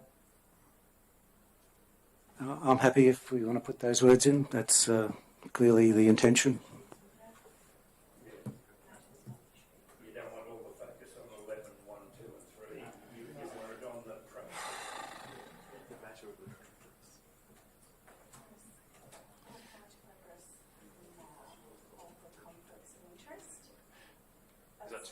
No. I think it's how to progress these matters in the current. It's just how to progress these.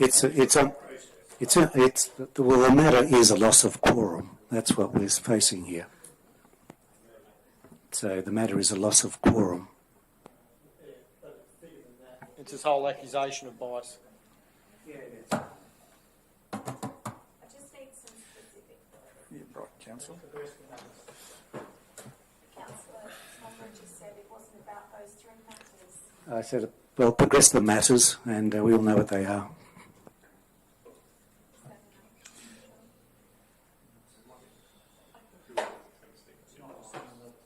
It's okay.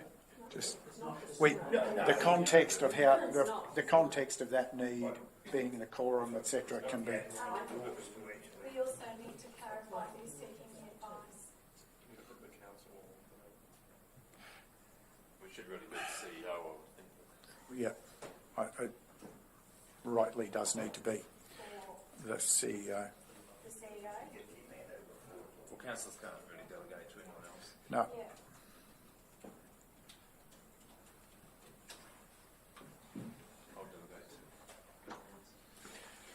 Okay. Procedural motion by Councillor Swanborough. No second are required for a procedural motion. Okay,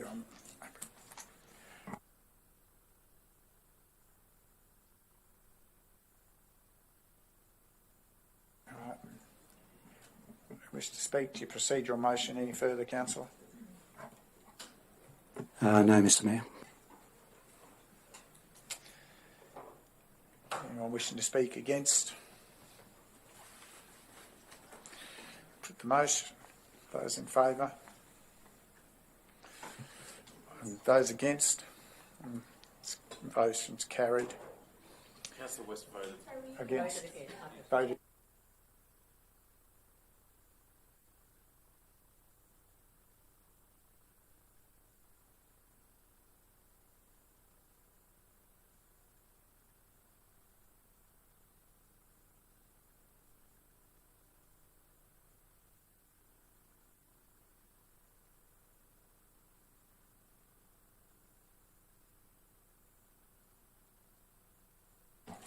(5:22) declare the meeting closed. Apologies.